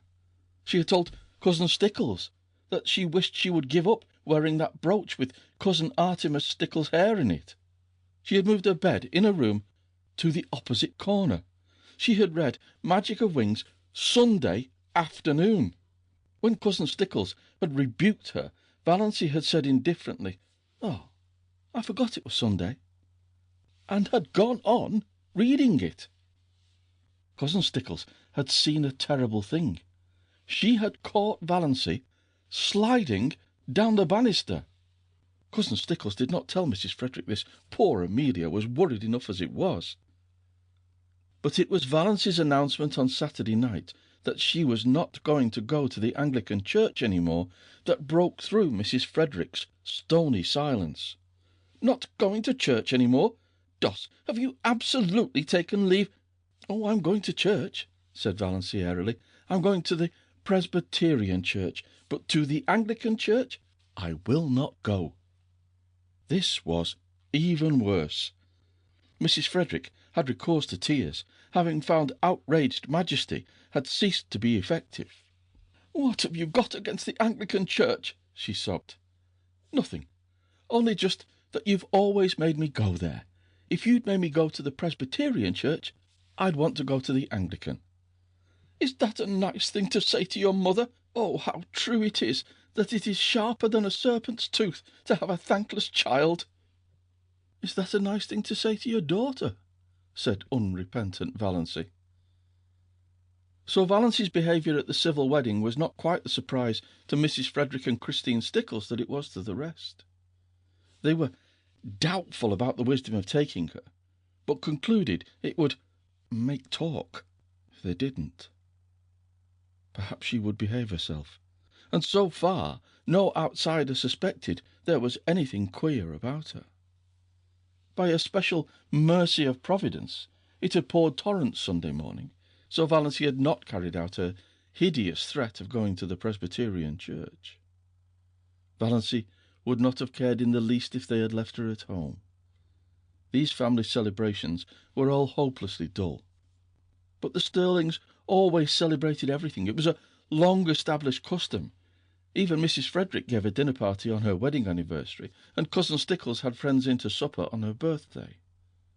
Valancy hated these entertainments because they had to pinch and save and contrive for weeks afterwards to pay for them. But she wanted to go to the silver wedding. It would hurt Uncle Herbert's feelings if she stayed away, and she rather liked Uncle Herbert. Besides, she wanted to look over all her relatives from her new angle. It would be an excellent place to make public her Declaration of Independence if occasion offered. "Put on your brown silk dress," said Mrs. Stirling. As if there were anything else to put on. Valancy had only the one festive dress, that snuffy brown silk Aunt Isabel had given her. Aunt Isabel had decreed that Valancy should never wear colours. They did not become her. When she was young, they allowed her to wear white, but that had been tacitly dropped for some years. Valancy put on the brown silk. It had a high collar and long sleeves. She had never had a dress with low neck and elbow sleeves, although they had been worn even in Deerwood for over a year. But she did not do her hair pompadour. She knotted it on her neck and pulled it out over her ears. She thought it became her, only the little knot was so absurdly small. Mrs. Frederick resented the hair, but decided it was wisest to say nothing on the eve of the party. It was so important that Valancy should be kept in good humour, if possible, until it was over. Mrs. Frederick did not reflect that this was the first time in her life that she had thought it necessary to consider Valancy's humours. But then Valancy had never been queer before.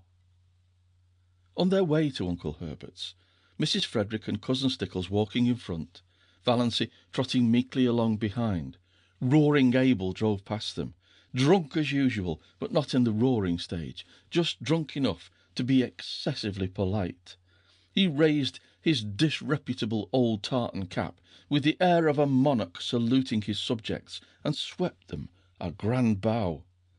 Mrs. Frederick and cousin Stickles dared not cut Roaring Abel altogether.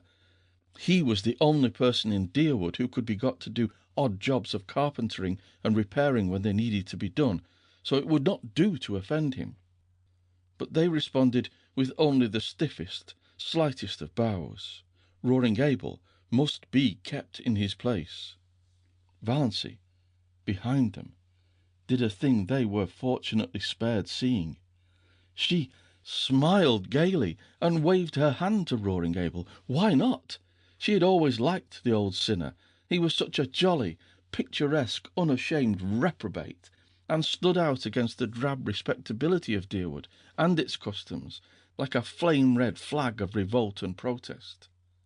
Only a few nights ago Abel had gone through Deerwood in the wee smaws, shouting oaths at the top of his stentorian voice, which could be heard for miles, and lashing his horse into a furious gallop as he tore along prim, proper Elm Street. "Yelling and blaspheming like a fiend," shuddered Cousin Stickles at the breakfast table.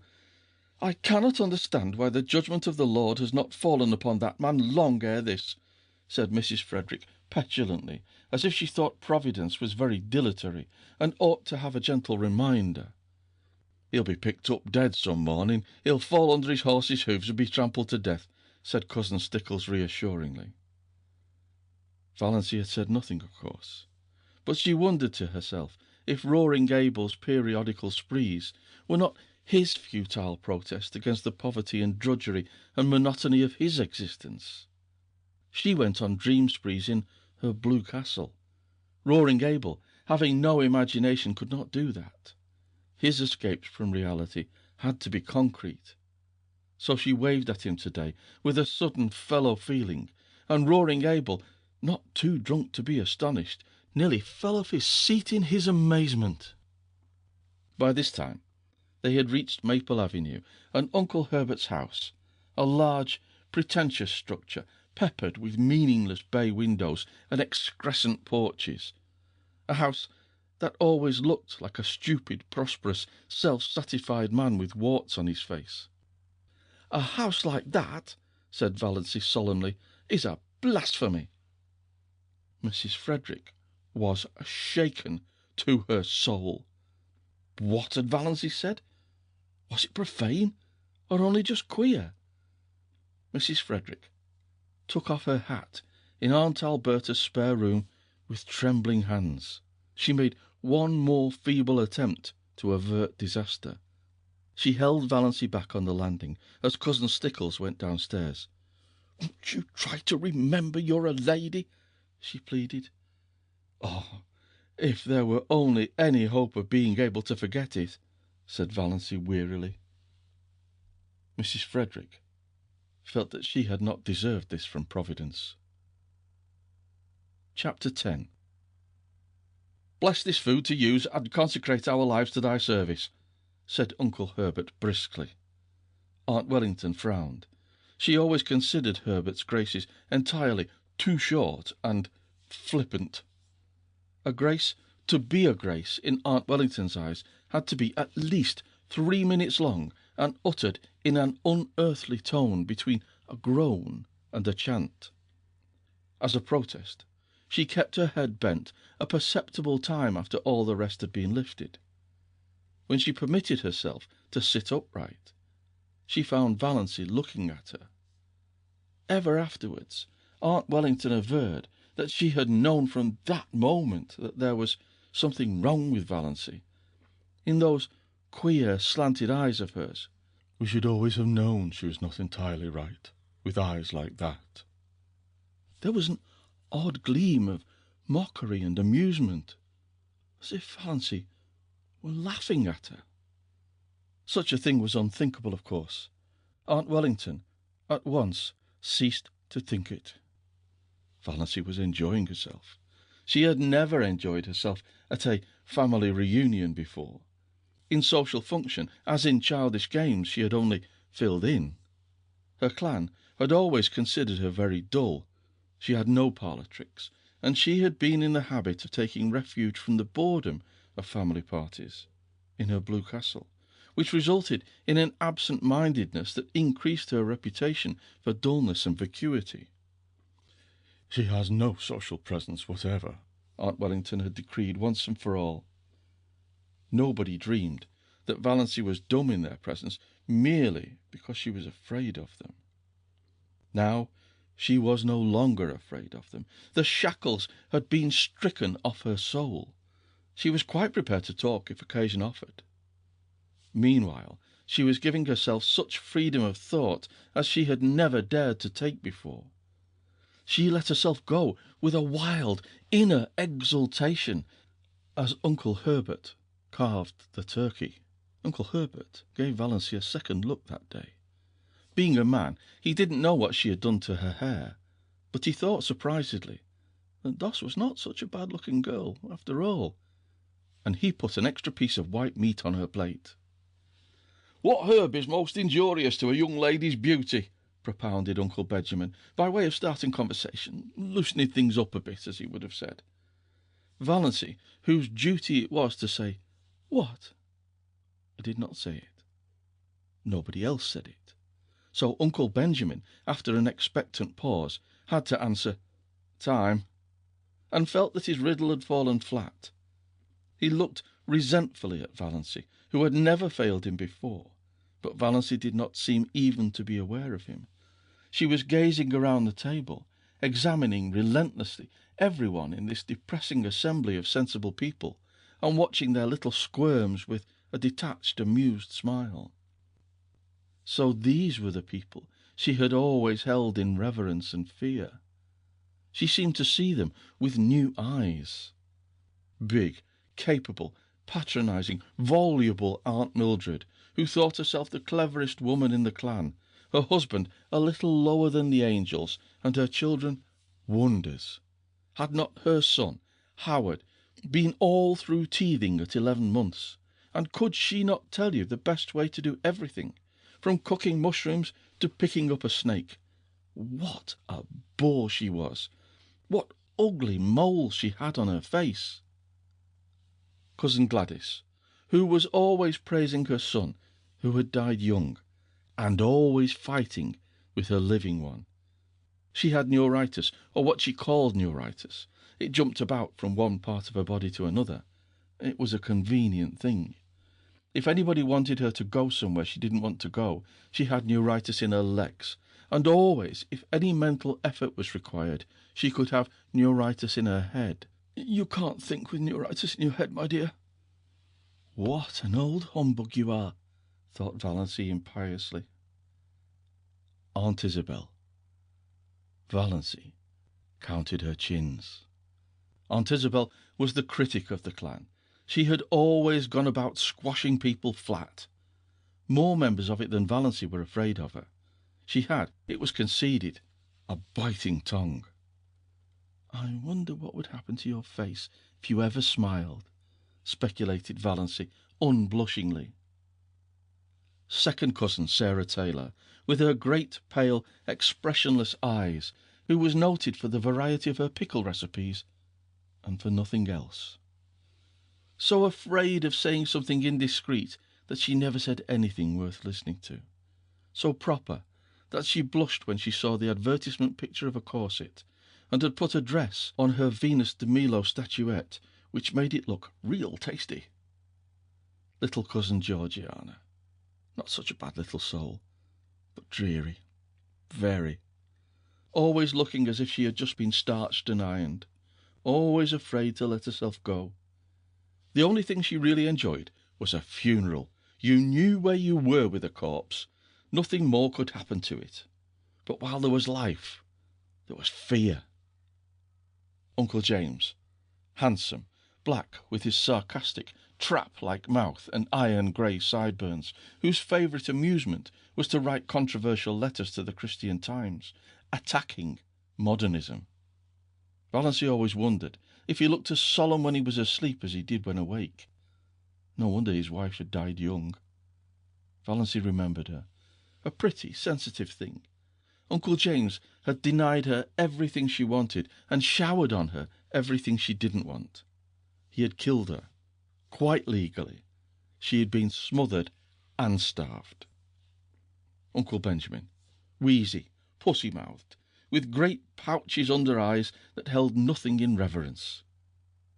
Uncle Wellington, long, pallid face, thin, pale yellow hair, one of the fair Sterlings. Thin, stooping body, abominably high forehead, with such ugly wrinkles, and eyes about as intelligent as a fish's, thought Valancy.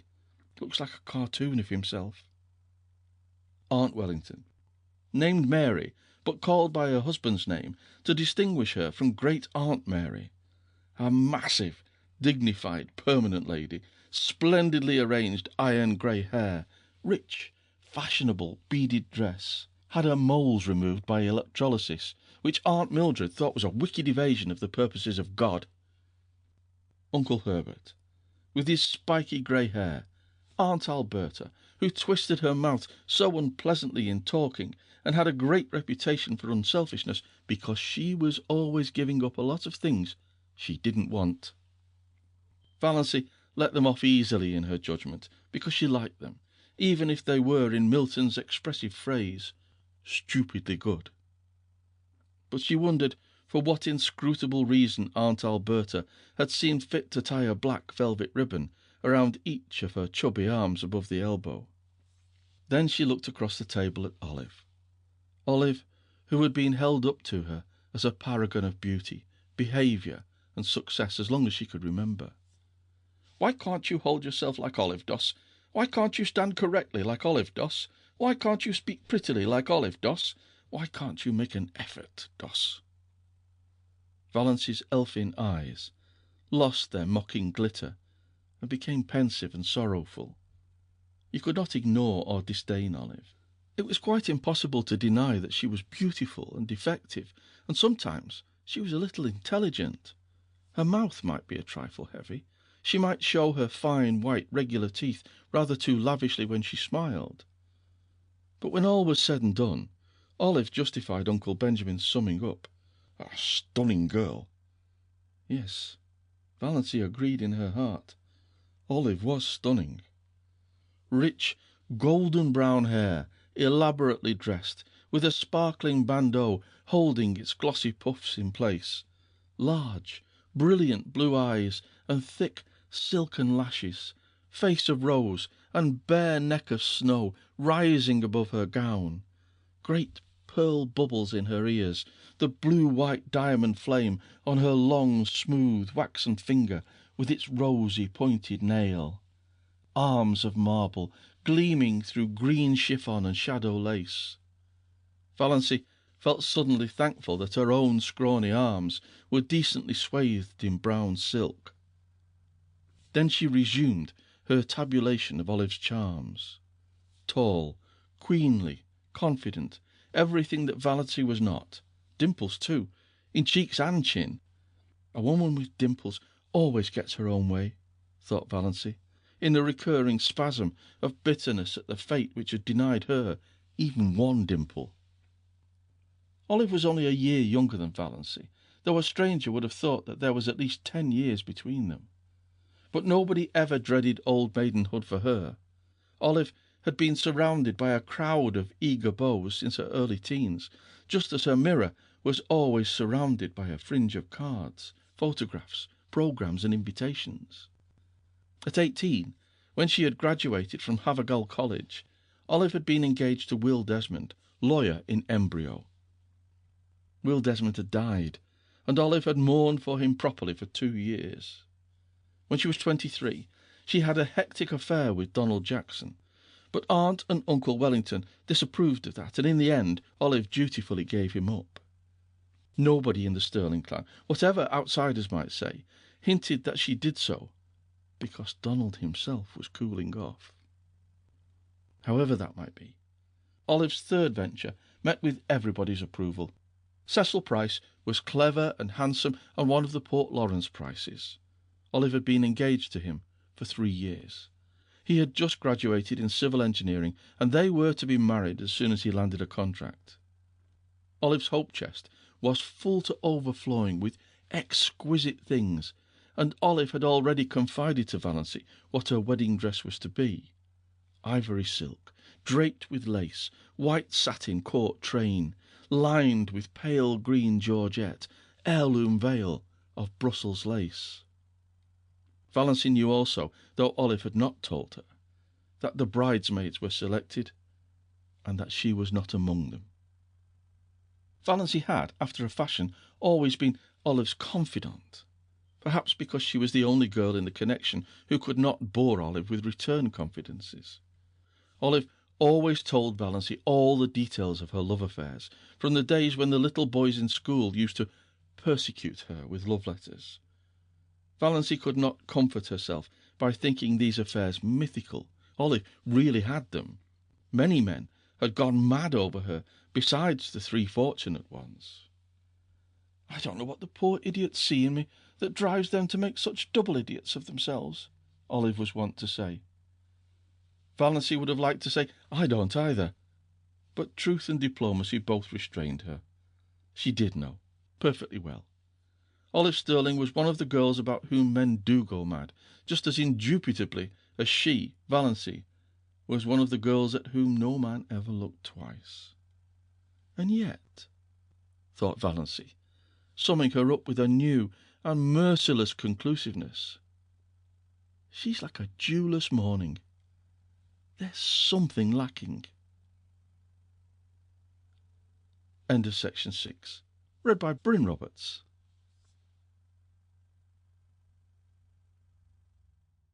Meanwhile, the dinner in its earlier stages was dragging its slow length along true to Sterling form.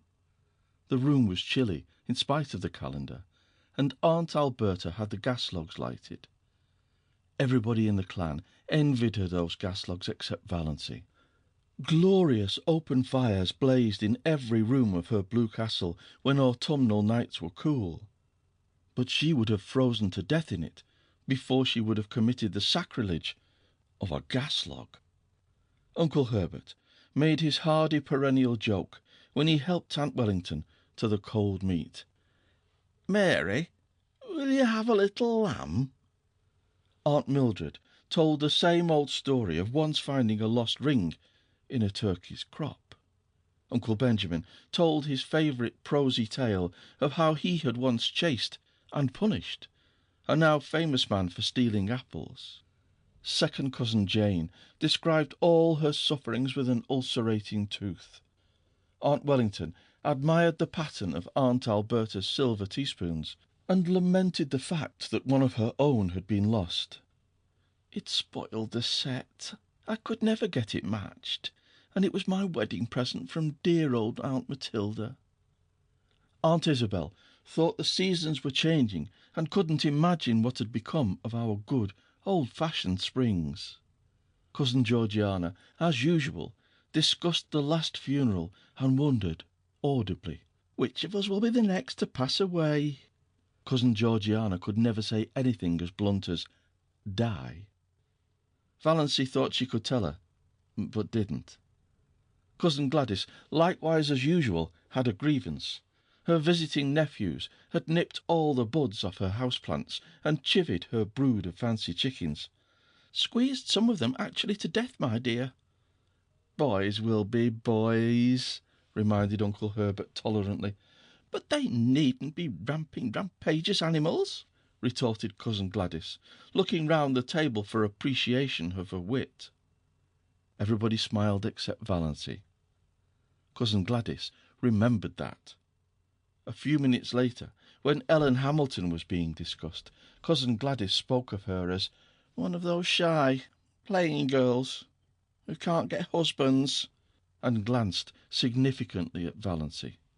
Uncle James thought the conversation was sagging to a rather low plane of personal gossip. He tried to elevate it by starting an abstract discussion on the greatest happiness. Everybody was asked to state his or her idea of the greatest happiness. Aunt Mildred thought the greatest happiness, for a woman, was to be a loving and beloved wife and mother. Aunt Wellington thought it would be to travel in Europe. Olive thought it would be to be a great singer like Tetrazzini.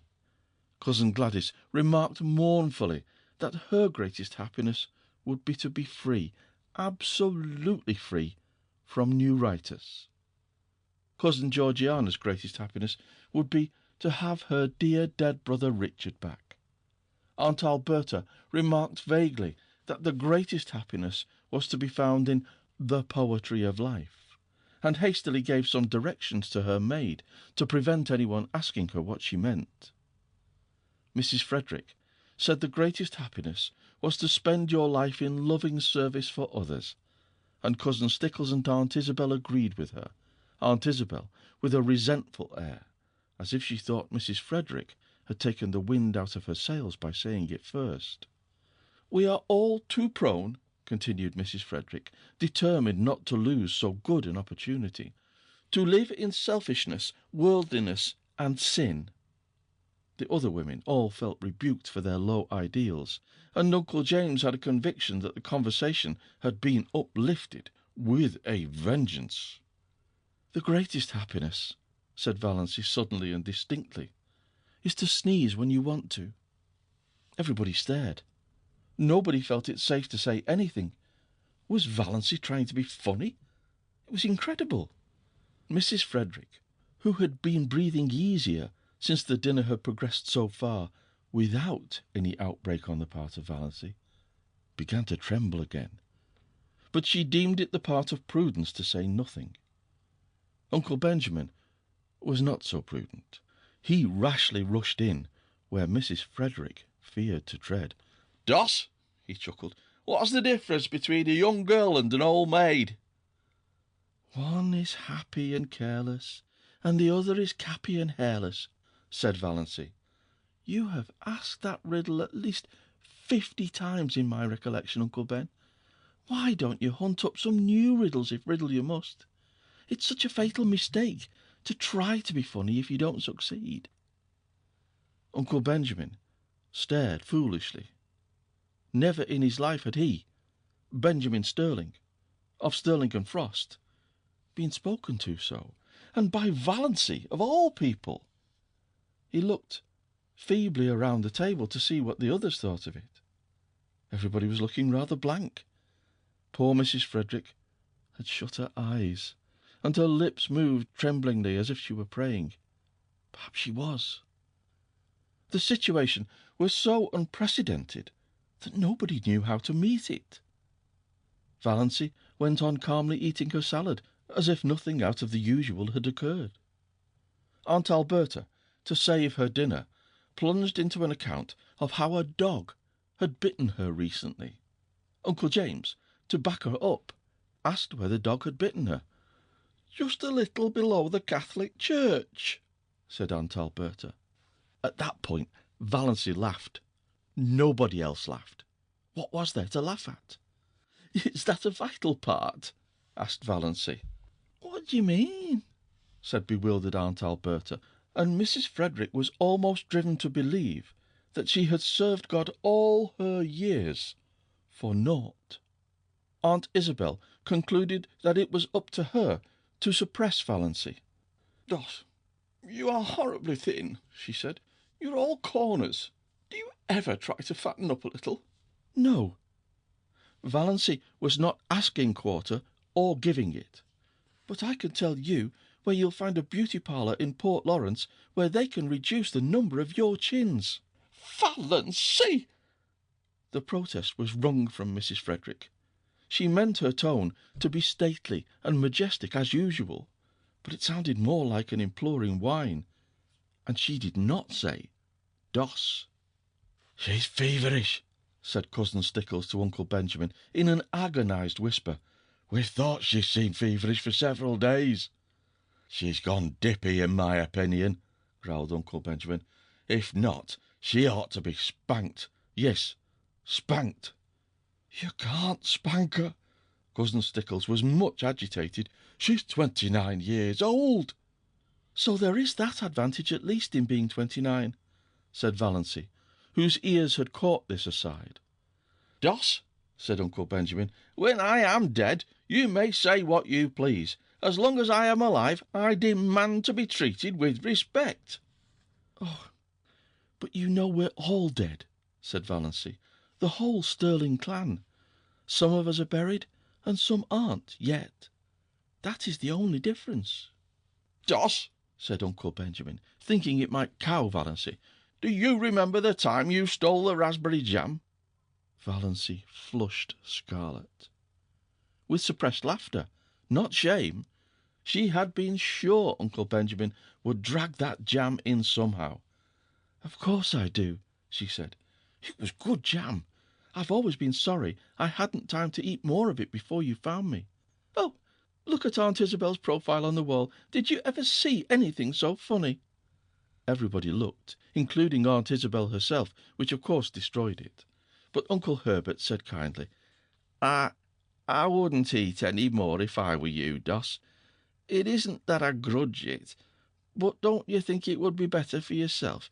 Your stomach seems a little out of order." "Don't worry about my stomach, old dear," said Valancy. "It's all right. I'm going to keep right on eating. It's so seldom I get the chance of a satisfying meal." It was the first time anyone had been called "old dear" in Deerwood. The Sterlings thought Valancy had invented the phrase, and they were afraid of her from that moment. There was something so uncanny about such an expression. But in poor Mrs. Frederick's opinion, the reference to a satisfying meal was the worst thing Valancy had said yet. Valancy had always been a disappointment to her. Now she was a disgrace. She thought she would have to get up and go away from the table. Yet she dared not leave Valancy there. Aunt Alberta's maid came in to remove the salad plates and bring in the dessert. It was a welcome diversion. Everybody brightened up with a determination to ignore Valancy and talk as if she wasn't there. Uncle Wellington mentioned Barney Snaith. Eventually, somebody did mention Barney Snaith at every Sterling function, Valancy reflected. Whatever he was an individual that could not be ignored. She resigned herself to listen. There was a subtle fascination in the subject for her, though she had not yet faced this fact. She could feel her pulses beating to her fingertips. Of course they abused him. Nobody ever had a good word to say of Barney Snaith. All the old wild tales were canvassed, the defaulting cashier, counterfeiter, infidel, murderer in hiding. Legends were thrashed out. Uncle Wellington was very indignant that such a creature should be allowed to exist at all in the neighbourhood of Deerwood. He didn't know what the police at Port Lawrence were thinking of. Everybody would be murdered in their beds some night. It was a shame that he should be allowed to be at large after all that he had done. "What has he done?" asked Valancy suddenly. Uncle Wellington stared at her, forgetting that she was to be ignored. "Done? Done? He's done everything." "What has he done?" repeated Valancy inexorably. "What do you know that he has done? You're always running him down, and what has ever been proved against him?" "I don't argue with women," said Uncle Wellington, "and I don't need proof. When a man hides himself up there on an island in Muskoka, year in and year out, and nobody can find out where he came from, or how he lives, or what he does there, that's proof enough. Find a mystery, and you find a crime." "The very idea of a man named Snaith," said second cousin Sarah. "Why, the name itself is enough to condemn him." "I wouldn't like to meet him in a dark lane," shivered cousin Georgiana. "What do you suppose he would do to you?" asked Valancy. "Murder me," said cousin Georgiana solemnly. "Just for the fun of it?" suggested Valancy. "Exactly," said cousin Georgiana unsuspiciously. "When there's so much smoke there must be some fire. I was afraid he was a criminal when he came here first. I felt he had something to hide. I'm not often mistaken in my intuitions." "Criminal? Of course he's a criminal," said Uncle Wellington. "Nobody doubts it," glaring at Valancy.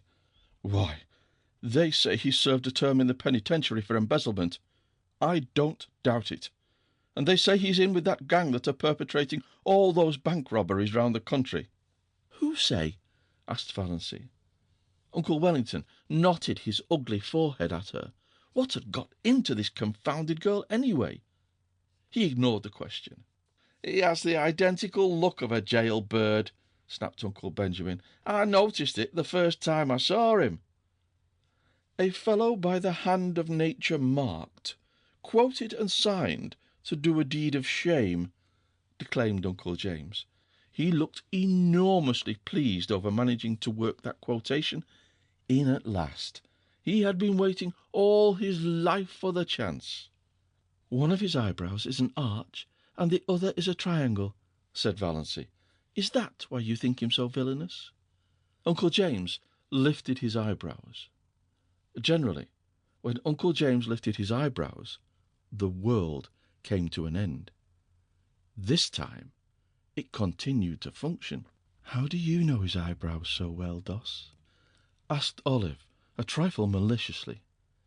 Such a remark would have covered Valancy with confusion 2 weeks ago, and Olive knew it.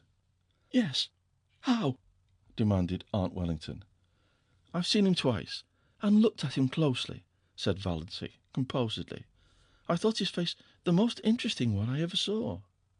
"There is no doubt there is something fishy in the creature's past life," said Olive, who began to think she was decidedly out of the conversation, which had centred so amazingly round Valancy. "But he can hardly be guilty of everything he's accused of, you know." Valancy felt annoyed with Olive. Why should she speak up, even in this qualified defence of Barney Snaith? What had she to do with him? For that matter, what had Valancy? But Valancy did not ask herself this question. "They say he keeps dozens of cats in that hut back up on Miss Darwis," said second cousin Sarah Taylor, by way of appearing not entirely ignorant of him. Cats sounded quite alluring to Valancy, in the plural. She pictured an island in Muskoka, haunted by pussies. "That alone shows there's something wrong with him," decreed Aunt Isabel. "People who don't like cats," said Valancy, attacking her dessert with a relish, "always seem to think that there is some peculiar virtue in not liking them." "The man hasn't a friend except Roaring Abel," said Uncle Wellington, "and if Roaring Abel had kept away from him, as everybody else did, it would have been better for some members of his family." Uncle Wellington's rather lame conclusion was due to a marital glance from Aunt Wellington, reminding him of what he had almost forgotten, that there were girls at the table. "If you mean," said Valancy passionately, "that Barney Snaith is the father of Cicely Gay's child, he isn't. It's a wicked lie." In spite of her indignation, Valancy was hugely amused at the expression of the faces around that festal table. She had not seen anything like it since the day 17 years ago, when at Cousin Gladys's thimble party they discovered that she had got something in her head at school. Lice in her head. Valancy was done with euphemisms. Poor Mrs. Frederick was almost in a state of collapse. She had believed, or pretended to believe, that Valancy still supposed that children were found in parsley beds. "Hush, hush!" implored Cousin Stickles. "I don't mean to hush," said Valancy perversely. "I've hushed all my life. I'll scream if I want to. Don't make me want to. And stop talking nonsense about Barney Snaith." Valancy didn't exactly understand her own indignation. What did Barney Snaith's imputed crimes and misdemeanours matter to her? And why, out of them all, did it seem most intolerable that he should have been poor, pitiful little Cecily Gay's false lover? For it did seem intolerable to her. She did not mind when they called him a thief and a counterfeiter and a jailbird, but she could not endure to think that he had loved and ruined Cecily Gay. She recalled his face on the 2 occasions of their chance meetings, his twisted, enigmatic, engaging smile, his twinkle, his thin, sensitive, almost ascetic lips, his general air of frank daredeviltry. A man with such a smile and lips might have murdered or stolen, but he could not have betrayed. She suddenly hated everyone who said it or believed it of him. "When I was a young girl, I never thought or spoke about such matters, Doss," said Aunt Wellington crushingly. "But I'm not a young girl," retorted Valancy, uncrushed. "Aren't you always rubbing that into me? And you are all evil-minded, senseless gossips. Can't you leave poor Cissy Gay alone? She's dying. Whatever she did, God or the devil has punished her enough for it. You needn't take a hand too. As for Barney Snaith, the only crime he's been guilty of is living to himself and minding his own business. He can, it seems, get along without you, which is an unpardonable sin, of course, in your little snobocracy. Valancy coined that concluding word suddenly, and felt that it was an inspiration. That was exactly what they were, and not one of them was fit to mend another. Valancy, your poor father would turn over in his grave if he could hear you, said Mrs. Frederick. I dare say he would like that for a change, said Valancy brazenly. Doss, said Uncle James heavily, the 10 Commandments are fairly up to date still, especially the 5th. Have you forgotten that? No, said Valancy, but I thought you had, especially the 9th. Have you ever thought, Uncle James, how dull life would be without the 10 Commandments? It's only when things are forbidden that they become fascinating. But her excitement had been too much for her. She knew, by certain unmistakable warnings, that one of her attacks of pain was coming on. It must not find her there. She rose from her chair. I'm going home now.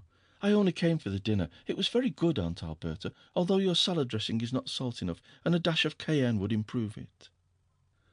None of the flabbergasted silver wedding guests could think of anything to say until the lawn gate clanged behind Valancy in the dusk. Then, she's feverish. I've said right along she was feverish, moaned Cousin Stickles. Uncle Benjamin punished his pudgy left hand fiercely with his pudgy right. She's dippy. I tell you, she's gone dippy, he snorted angrily. That's all there is about it. Clean dippy. Oh, Benjamin, said Cousin Georgiana soothingly, don't condemn her too rashly.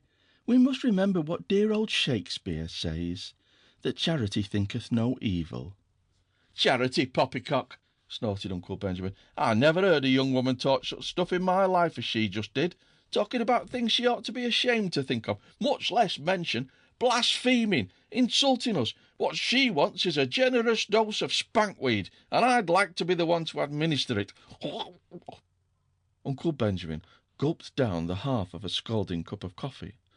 Do you suppose that the mumps could work on a person that way? Wailed Cousin Stickles. I opened an umbrella in the house yesterday, sniffed Cousin Georgiana. I knew it betokened some misfortune.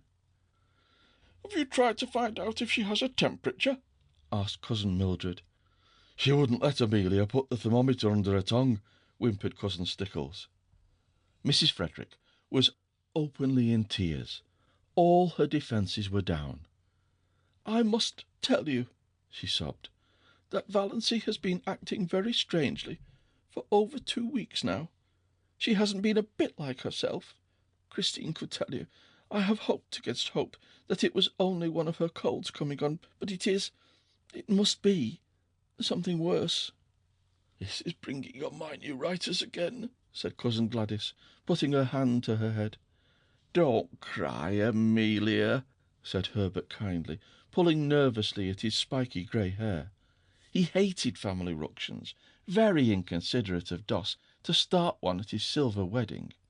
Who could have supposed she had it in her? You'll have to take her to a doctor. This may be only a brainstorm. There are such things as brainstorms nowadays, aren't there? I suggested consulting a doctor to her yesterday, moaned Mrs. Frederick, and she said she wouldn't go to a doctor, wouldn't. Oh, surely I have had trouble enough. And she won't take Redfern's bitters, said Cousin Stickles. Or anything, said Mrs. Frederick. And she's determined to go to the Presbyterian Church, said Cousin Stickles, repressing, however, to her credit be it said, the story of the banister. That proves she's dippy, growled Uncle Benjamin. I noticed something strange about her the minute she came in today. I noticed it before today. Uncle Benjamin was thinking of M-I-R-A-Z-H. Everything she said today showed an unbalanced mind. That question, was it a vital part? Was there any sense at all in that remark? None whatever. There never was anything like that in the Stirlings. Must be from the Wansboroughs. Poor Mrs. Frederick was too crushed to be indignant. "I never heard of anything like that in the Wansboroughs," she sobbed. "Your father was odd enough," said Uncle Benjamin. "Poor Pa was peculiar," admitted Mrs. Frederick tearfully. "But his mind was never affected." "He talked all his life exactly as Valency did today," retorted Uncle Benjamin, "and he believed he was his own great-grandfather born over again. I've heard him say it. Don't tell me that a man who believed a thing like that was ever in his right senses. Come, Amelia, stop sniffing. Of course Doss has made a terrible exhibition of herself today, but she's not responsible. Old maids are apt to fly off at a tangent like that. If she'd been married when she should have been, she wouldn't have got like this." "Nobody wanted to marry her," said Mrs. Frederick, who felt that, somehow, Uncle Benjamin was blaming her. "Well, fortunately there's no outsider here," snapped Uncle Benjamin. "We may keep it in the family yet. I'll take her over to see Dr. Marsh tomorrow. I know how to deal with pig-headed people. Won't that be best, James?" "We must have medical advice, certainly," agreed Uncle James. "Well, that's settled. In the meantime, Amelia, act as if nothing had happened and keep an eye on her. Don't let her be alone. Above all, don't let her sleep alone." Renewed whimpers from Mrs. Frederick. "I can't help it. Night before last I suggested she'd better have Christine sleep with her. She positively refused and locked her door. Oh, you don't know how she's changed. She won't work. At least, she won't sew. She does her usual housework, of course, but she wouldn't sweep the parlour yesterday morning, though we always sweep it on Thursdays. She said she'd wait till it was dirty. 'Would you rather sweep a dirty room than a clean one?' I asked her. She said, 'Of course, I'd see something for my labour then. Think of it.'" Uncle Benjamin thought of it. "The jar of potpourri," Cousin Stickles pronounced it as spelled, "has disappeared from her room. I found the pieces in the next lot. She won't tell us what happened to it." "I should never have dreamed it of Doss," said Uncle Herbert. "She's always seemed such a quiet, sensible girl. A bit backward, but sensible." "The only thing you can be sure of in this world is the multiplication table," said Uncle James, feeling cleverer than ever. "Well, let's cheer up," suggested Uncle Benjamin. "Why are chorus girls like fine stock raisers?" "Why?" asked Cousin Stickles, since it had to be asked, and Valency wasn't there to ask it. "Like to exhibit calves," chuckled Uncle Benjamin. Cousin Stickles thought Uncle Benjamin a little indelicate, before Olive too, but then he was a man. Uncle Herbert was thinking that things were rather dull now that Doss had gone. End of section 7. Read by Bryn Roberts. The attack she had when she thankfully reached the shelter of her own room was the worst yet. It was really very bad. She might die in one of those spells. It would be dreadful to die in such pain. Perhaps this was death. Valency felt pitifully alone. When she could think at all, she wondered what it would be like to have someone with her who could sympathize, someone who really cared, just to hold her hand tight if nothing else. Someone just to say, "Yes, I know, it's dreadful. Be brave, you'll soon be better." Not someone merely fussy and alarmed. Not her mother or Cousin Stickles. Why did the thought of Barney Snaith come into her mind? Why did she suddenly feel, in the midst of this hideous loneliness of pain, that he would be sympathetic, sorry for anyone that was suffering? Why did he seem to her like an old, well-known friend? Was it because she had been defending him, standing up to her family for him? She was so bad at first that she could not even get herself a dose of Dr. Trent's prescription. But eventually she managed it, and soon after relief came. The pain left her, and she lay on her bed, spent, exhausted, in a cold perspiration. Oh, that had been horrible. She could not endure many more attacks like that. One didn't mind dying if death could be instant and painless. To be hurt so in dying. Suddenly she found herself laughing. That dinner had been fun, and it had all been so simple. She had merely said the things she'd always thought. Their faces, oh, their faces! Uncle Benjamin, poor, flabbergasted Uncle Benjamin. Valancy felt quite sure he would make a new will that very night. Olive would get Valancy's share of his fat hoard. Olive had always got Valancy's share of everything. Remember the dust pile? To laugh at her clan, as she had always wanted to laugh, was all the satisfaction she could get out of life now. But she thought it was rather pitiful that it should be so. Might she not pity herself a little, when nobody else did? Valancy got up and went to her window. The moist, beautiful wind blowing across groves of young-leafed wild trees touched her face with the caress of a wise, tender old friend. The Lombardys, in Mrs. Treadgold's lawn off to the left, Valancy could just see them between the stable and the old carriage shop, were in dark purple silhouette against a clear sky, and there was a milk-white pulsating star just over one of them, like a living pearl on the silver-green lake. Far beyond the station were the shadowy, purple-hooded woods around Lake Mistorwis. A white, filmy mist hung over them, and just above it was a faint young crescent. Valancy looked at it over her thin left shoulder. "I wish," she said whimsically, "that I may have one little dust pile before I die." Chapter 13. Uncle Benjamin found he had reckoned without his host when he promised so airily to take Valancy to a doctor. Valancy would not go. Valancy laughed in his face. "Why on earth should I go to Dr. Marsh? There's nothing the matter with my mind. Though you all think I've suddenly gone crazy. Well, I haven't. I've simply grown tired of living to please other people, and have decided to please myself. It will give you something to talk about, besides my stealing the raspberry jam. So that's that." "Doss," said Uncle Benjamin, solemnly and helplessly. "You're not like yourself." "Who am I like, then?" asked Valancy. Uncle Benjamin was rather posed. "Your grandfather Wansborough," he answered desperately. "Thanks." Valancy looked pleased. "That's a real compliment. I remember Grandfather Wansborough. He was one of the few human beings I've known, almost the only one. Now, it's of no use to scold or entreat or command Uncle Benjamin, or exchange anguished glances with Mother and Cousin Stickles. I am not going to any doctor, and if you bring any doctor here, I won't see him. So what are you going to do about it?" What indeed? It was not seemly, or even possible, to hale Valancy doctorwards by physical force, and in no other way could it be done, seemingly. Her mother's tears and imploring entreaties availed not. "Don't worry, Mother," said Valancy, lightly but quite respectfully. "It isn't likely I'll do anything very terrible, but I mean to have a little fun." "Fun?" Mrs. Frederick uttered the word as if Valancy had said she was going to have a little tuberculosis.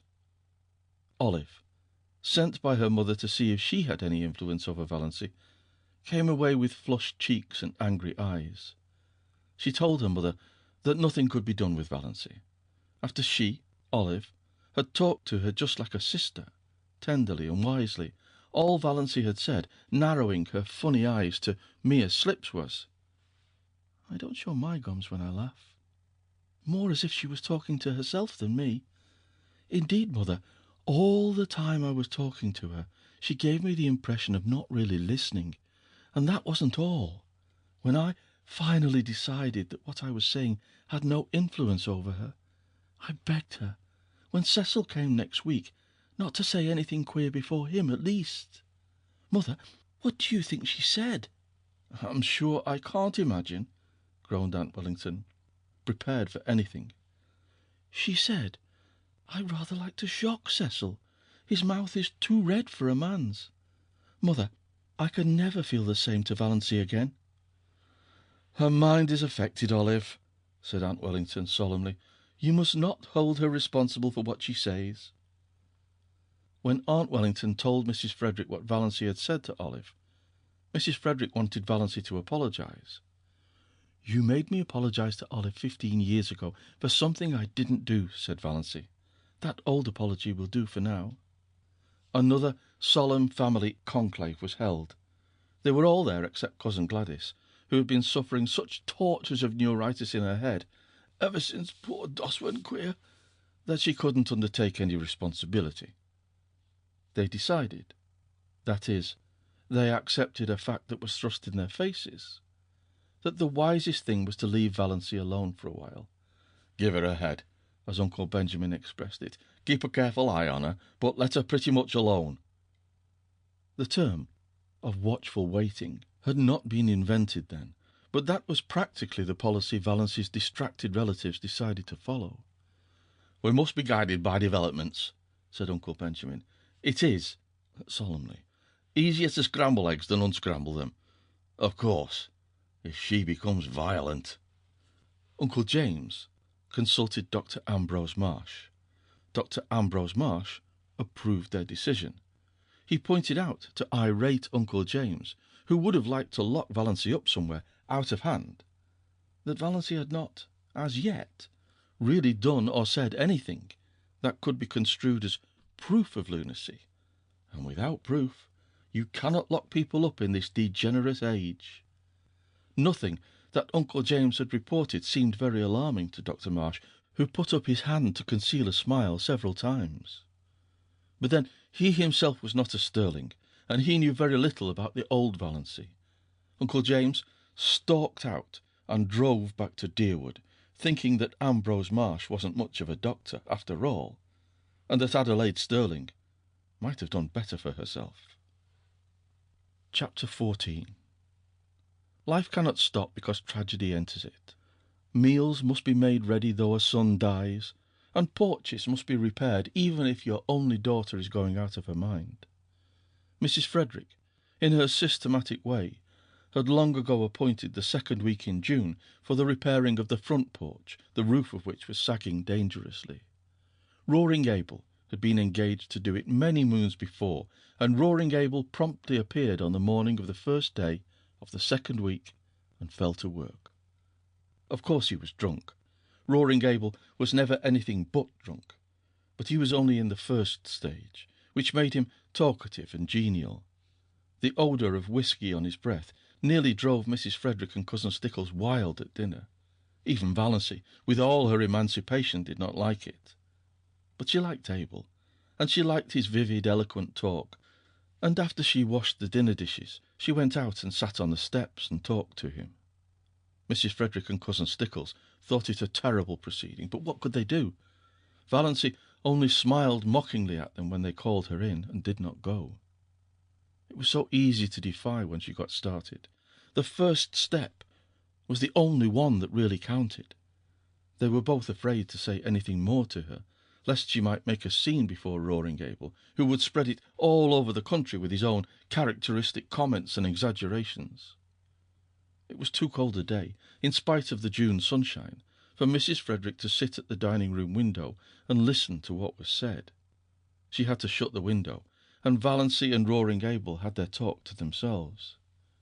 But if Mrs. Frederick had known what the outcome of that talk was to be, she would have prevented it, if the porch was never repaired.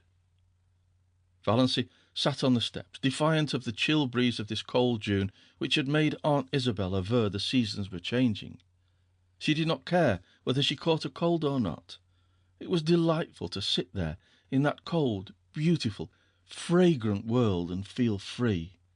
She filled her lungs with the clean, lovely wind and held out her arms to it and let it tear her hair to pieces, while she listened to Roaring Abel, who told her his troubles, between intervals of hammering gaily in time to his Scotch songs. Valancy liked to hear him. Every stroke of his hammer fell true to the note. Old Abel Gay, in spite of his 70 years, was handsome still, in a stately, patriarchal manner. His tremendous beard, falling down over his blue flannel shirt, was still a flaming, untouched red, though his shock of hair was white as snow, and his eyes were a fiery, youthful blue. His enormous, reddish-white eyebrows were more like moustaches than eyebrows. Perhaps this was why he always kept his upper lip scrupulously shaved. His cheeks were red, and his nose ought to have been, but wasn't.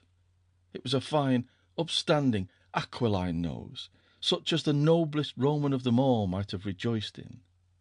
Abel was 6'2" in his stockings, broad-shouldered, lean-hipped. In his youth he had been a famous lover, finding all women too charming to bind himself to one. His years had been a wild, colourful panorama of follies and adventures, gallantries, fortunes and misfortunes. He had been 45 before he married, a pretty slip of a girl whom his goings-on killed in a few years. Abel was piously drunk at her funeral and insisted on repeating the 55th chapter of Isaiah. Abel knew most of the Bible and all the Psalms by heart, while the minister, whom he disliked, prayed, or tried to pray. Thereafter, his house was run by an untidy old cousin who cooked his meals and kept things going after a fashion. In this unpromising environment, little Cecilia Gay had grown up. Valency had known Cissy Gay fairly well in the democracy of the public school, though Cissy had been 3 years younger than she.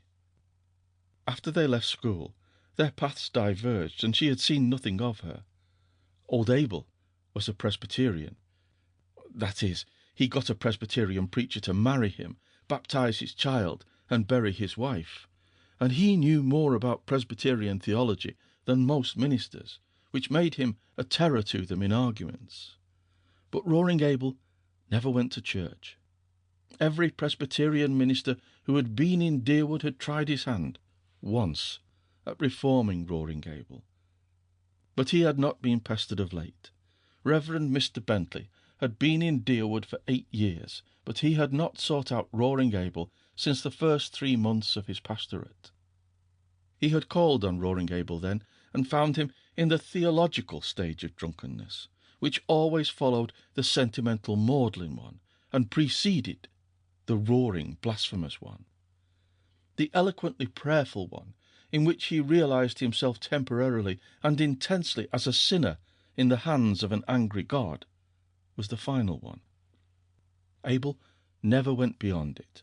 He generally fell asleep on his knees and awakened sober, but he had never been dead drunk in his life. He told Mr. Bentley that he was a sound Presbyterian and sure of his election. He had no sins, that he knew of, to repent of. "Have you never done anything in your life that you are sorry for?" asked Mr. Bentley. Roaring Abel scratched his bushy white head and pretended to reflect. "Well, yes," he said finally. "There were some women I might have kissed and didn't. I've always been sorry for that." Mr. Bentley went out and went home.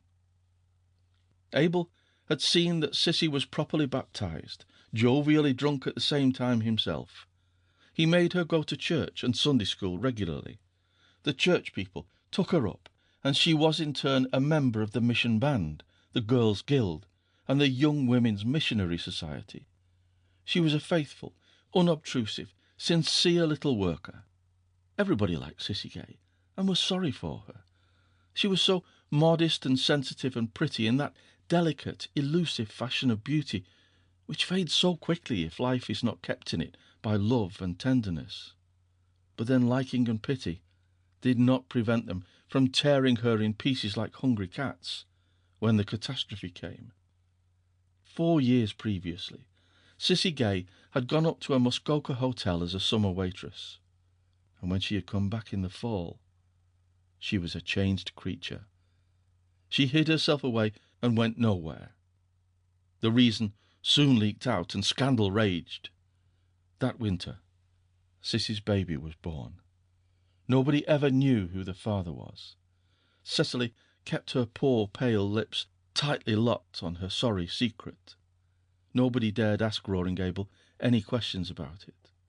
Rumour and surmise laid the guilt at Barney Snaith's door, because diligent inquiry among the other maids at the hotel revealed the fact that nobody there had ever seen Cissy Gay with a fellow. She had kept herself to herself, they said, rather resentfully. Too good for our dances, And now look. The baby had lived for a year. After its death, Sissy faded away. 2 years ago, Dr. Marsh had given her only 6 months to live. Her lungs were hopelessly diseased. But she was still alive. Nobody went to see her. Women would not go to Roaring Abel's house. Mr. Bentley had gone once when he knew Abel was away, but the dreadful old creature who was scrubbing the kitchen floor told him Sissy wouldn't see anyone. The old cousin had died, and Roaring Abel had had 2 or 3 disreputable housekeepers, the only kind who could be prevailed on to go to a house where a girl was dying of consumption. But the last one had left, and Roaring Abel had now no one to wait on Sissy and do for him. This was the burden of his plaint to Valency, and he condemned the hypocrites of Deerwood and its surrounding communities with some rich, meaty oaths that happened to reach Cousin Stickle's ears as she passed through the hall and nearly finished the poor lady. Was Valency listening to that? Valency hardly noticed the profanity. Her attention was focused on the horrible thought of poor, unhappy, disgraced little Sissy Gay, ill and helpless in that forlorn old house out on the Mistorwis road, without a soul to help or comfort her. And this in a nominally Christian community, in the year of grace 19 and some odd. Do you mean to say that Sissy is all alone there now, with nobody to do anything for her? Nobody? Oh, she can move about a bit and get a bite and sup when she wants it, but she can't work. It's damned hard for a man to work hard all day and go home at night tired and hungry and cook his own meals. Sometimes I'm sorry I kicked old Rachel Edwards out. Abel described Rachel picturesquely. Her face looked as if it had wore out 100 bodies, and she moped. Talk about temper. Temper's nothing to moping. She was too slow to catch worms, and dirty, damn dirty. I ain't unreasonable. I know a man has to eat his peck before he dies, but she went over the limit. What do you suppose I saw that lady do? She made some pumpkin jam, had it on the table in glass jars with the tops off. The dog got up on the table and stuck his paw into one of them. What did she do?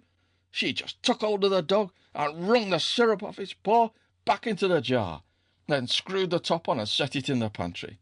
I sets open the door and says to her, "Go!" The dame went, and I fired the jars of pumpkin after her, 2 at a time. Thought I'd die laughing to see old Rachel run, with them pumpkin jars raining after her. She's told everywhere I'm crazy, so nobody'll come for love nor money. But Sissy must have someone to look after her, insisted Valency, whose mind was centred on this aspect of the case. She did not care whether Roaring Abel had anyone to cook for him or not, but her heart was wrung for Cecilia Gay. Oh, she gets on. Barney Snaith always drops in when he's passing and does anything she wants done, brings her oranges and flowers and things. There's a Christian for you. Yet that sanctimonious, snivelling parcel of St. Andrew's people wouldn't be seen on the same side of the road with him. Their dogs'll go to heaven before they do. And their minister, slick as if the cat had licked him. There are plenty of good people, both in St. Andrew's and St. George's, who would be kind to Sissy if you would behave yourself, said Valency severely. They're afraid to go near your place. Because I'm such a sad old dog? But I don't bite. Never bit anyone in my life. A few loose words spilled around don't hurt anyone. And I'm not asking people to come. Don't want 'em poking and prying about. What I want is a housekeeper. If I shaved every Sunday and went to church, I'd get all the housekeepers I want. I'd be respectable then. But what's the use of going to church when it's all settled by predestination? Tell me that, miss. Is it? Said Valency. Yes. Can't get around it nohow. Wish I could. I don't want either heaven or hell for steady. Wish a man could have 'em mixed in equal proportions. Isn't that the way it is in the world? Said Valency thoughtfully, but rather as if her thought was concerned with something else than theology. No, no, boomed Abel, striking a tremendous blow on a stubborn nail. There's too much hell here, entirely too much hell. That's why I get drunk so often. It sets you free for a little while, free from yourself, Yes, by God, free from predestination. Ever try it? No. I've another way of getting free, said Valency absently. But about Sissy now. She must have someone to look after her. What are you harping on Sis for? Seems to me you ain't bothered much about her up to now. You never even come to see her, and she used to like you so well. I should have, said Valency. But never mind. You couldn't understand. The point is, you must have a housekeeper. Where am I to get one? I can pay decent wages if I could get a decent woman. Do you think I like old hags? Well, I do, said Valency. End of section 8. Read by Bryn Roberts.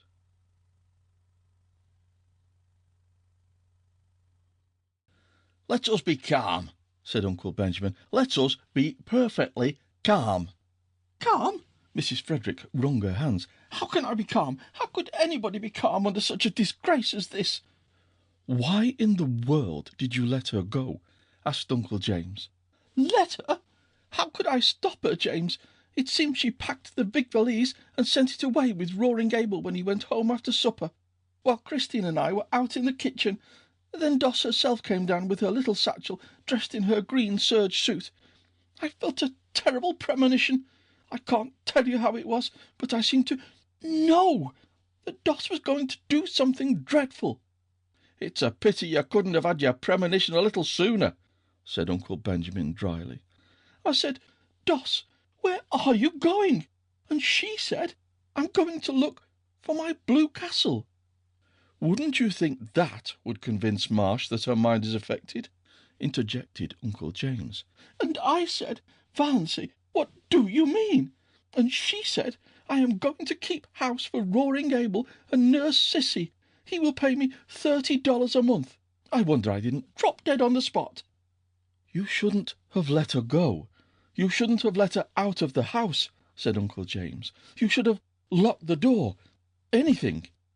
She was between me and the front door, and you can't realize how determined she was. She was like a rock. That's the strangest thing of all about her. She used to be so good and obedient, and now she's neither to hold nor bind. But I said everything I could think of to bring her to her senses. I asked her if she had no regard for her reputation. I said to her solemnly, Doss, when a woman's reputation is once smirched, nothing can ever make it spotless again. Your character will be gone for ever if you go to Roaring Gables to wait on a bad girl like Sis Gay. And she said, I don't believe Sissy was a bad girl, but I don't care if she was. Those were her very words. I don't care if she was. She's lost all sense of decency, exploded Uncle Benjamin. Sissy Gay is dying, she said, and it's a shame and a disgrace that she's dying in a Christian community with no one to do anything for her. Whatever she's been or done, she's a human being. Well, you know, when it comes to that, I suppose she is, said Uncle James, with the air of one making a splendid concession. I asked Doss if she had no regard for appearances. She said, I've been keeping up appearances all my life. Now I'm going in for realities. Appearances can go hang. Go hang. An outrageous thing, said Uncle Benjamin violently. An outrageous thing. Which relieved his feelings, but didn't help anyone else. Mrs. Frederick wept. Cousin Stickles took up the refrain between her moans of despair. I told her, we both told her, that Roaring Abel had certainly killed his wife in one of his drunken rages and would kill her. She laughed and said, I'm not afraid of Roaring Abel. He won't kill me, and he's too old for me to be afraid of his gallantries. What does she mean? What are gallantries? Mrs. Frederick saw that she must stop crying if she wanted to regain control of the conversation. I said to her, Valency, if you have no regard for your own reputation and your family's standing, have you none for my feelings? She said, none. Just like that. None. Insane people never do have any regard for other people's feelings, said Uncle Benjamin. That's one of the symptoms. I broke out in tears then, and she said, Come now, mother, be a good sport. I'm going to do an act of Christian charity, and as for the damage it will do my reputation, why, you know I haven't any matrimonial chances anyhow, so what does it matter? And with that, she turned and went out." "The last words I said to her," said Cousin Stickles, pathetically, "were, 'Who will rub my back at nights now?' And she said, but no, I cannot repeat it." "Nonsense," said Uncle Benjamin. "Out with it. This is no time to be squeamish." "She said," Cousin Stickles' voice was little more than a whisper, "she said, 'Oh, Dan!'" "To think I should have lived to hear my daughter swearing," sobbed Mrs. Frederick. It was only imitation swearing," faltered Cousin Stickles, desirous of smoothing things over now that the worst was out. But she had never told about the banister. "It will only be a step from that to real swearing," said Uncle James sternly. "The worst of this," Mrs. Frederick hunted for a dry spot on her handkerchief, "is that everyone will know now that she's deranged. We can't keep it a secret any longer. Oh, I cannot bear it." "You should have been stricter with her when she was young," said Uncle Benjamin. "I don't see how I could have been," said Mrs. Frederick, truthfully enough. "The worst feature of the case is that Snaith scoundrel is always hanging around Roaring Gables," said Uncle James. "I shall be thankful if nothing worse comes of this mad freak than a few weeks at Roaring Gables. Sissy Gay can't live much longer." "And she didn't even take her flannel petticoat," lamented Cousin Stickles. "I'll see Ambrose Marsh again about this," said Uncle Benjamin, meaning Valency, not the flannel petticoat. "I'll see Lawyer Ferguson," said Uncle James. "Meanwhile," added Uncle Benjamin, "let us be calm." Chapter 16. Valency had walked out to Roaring Gables house on the Miss Darwis road, under a sky of purple and amber, with a queer exhilaration and expectancy in her heart. Back there, behind her, her mother and Cousin Stickles were crying, over themselves, not over her. But here the wind was in her face, soft, dew-wet, cool, blowing along the grassy roads. Oh, she loved the wind. The robins were whistling sleepily in the firs along the way, and the moist air was fragrant with the tang of balsam. Big cars went purring past in the violet dusk. The stream of summer tourists to Muskoka had already begun, but Valency did not envy any of their occupants. Muskoka cottages might be charming, but beyond, in the sunset skies, among the spires of the firs, her blue castle towered. She brushed the old years and habits and inhibitions away from her like dead leaves. She would not be littered with them. Roaring Gables' rambling, tumble-down old house was situated about 3 miles from the village, on the very edge of Up Back, as the sparsely settled, hilly, wooded country around Miss Darwis was called vernacularly. It did not, it must be confessed, look much like a blue castle. It had once been a snug place enough in the days when Abel Gay had been young and prosperous, and the punning, arched sign over the gate, A. Gay, carpenter, had been fine and freshly painted. Now it was a faded, dreary old place, with a leprous, patched roof and shutters hanging askew. Abel never seemed to do any carpenter jobs about his own house. It had a listless air, as if tired of life. There was a dwindling grove of ragged, crone-like old spruces behind it. The garden, which Sissy used to keep neat and pretty, had run wild. On 2 sides of the house were fields full of nothing but mulleins. Behind the house was a long stretch of useless barrens, full of scrub pines and spruces, with here and there a blossoming bit of wild cherry, running back to a belt of timber on the shores of Lake Miss Darwis 2 miles away. A rough, rocky, boulder-strewn lane ran through it to the woods, a lane white with pestiferous, beautiful daisies. Roaring Abel met Valancy at the door.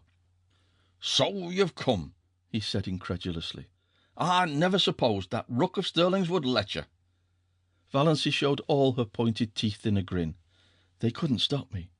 "I didn't think you'd so much spunk," said Roaring Abel admiringly. "And look at the nice ankles of her," he added, as he stepped aside to let her in. If Cousin Stickles had heard this, she would have been certain that Valancy's doom, earthly and unearthly, was sealed. But Abel's superannuated gallantry did not worry Valancy. Besides, this was the first compliment she had ever received in her life, and she found herself liking it. She sometimes suspected she had nice ankles, but nobody had ever mentioned it before.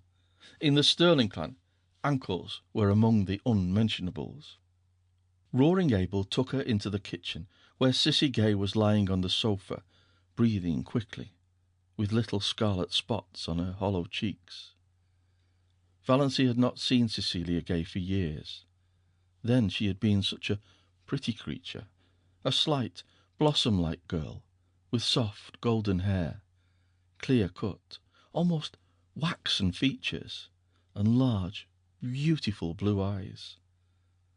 She was shocked at the change in her. Could this be sweet Sissy? This pitiful little thing that looked like a tired, broken flower. She had wept all the beauty out of her eyes. They looked too big, enormous, in her wasted face. The last time Valancy had seen Cecilia Gay, those faded, piteous eyes had been limpid, shadowy blue pools, aglow with mirth. The contrast was so terrible that Valancy's own eyes filled with tears. She knelt down by Sissy and put her arms about her. "Sissy dear, I've come to look after you. I'll stay with you till as long as you want me."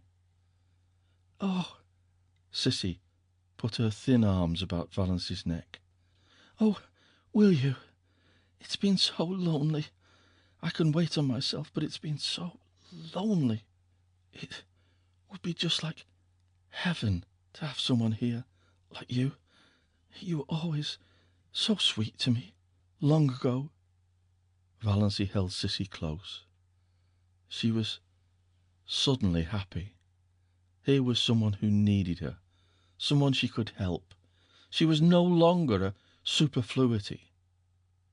Old things had passed away. Everything had become new.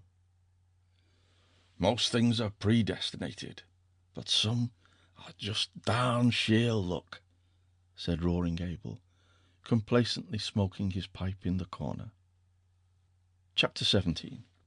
When Valancy had lived for a week at Roaring Abel's, she felt as if years had separated her from her old life and all the people she had known in it.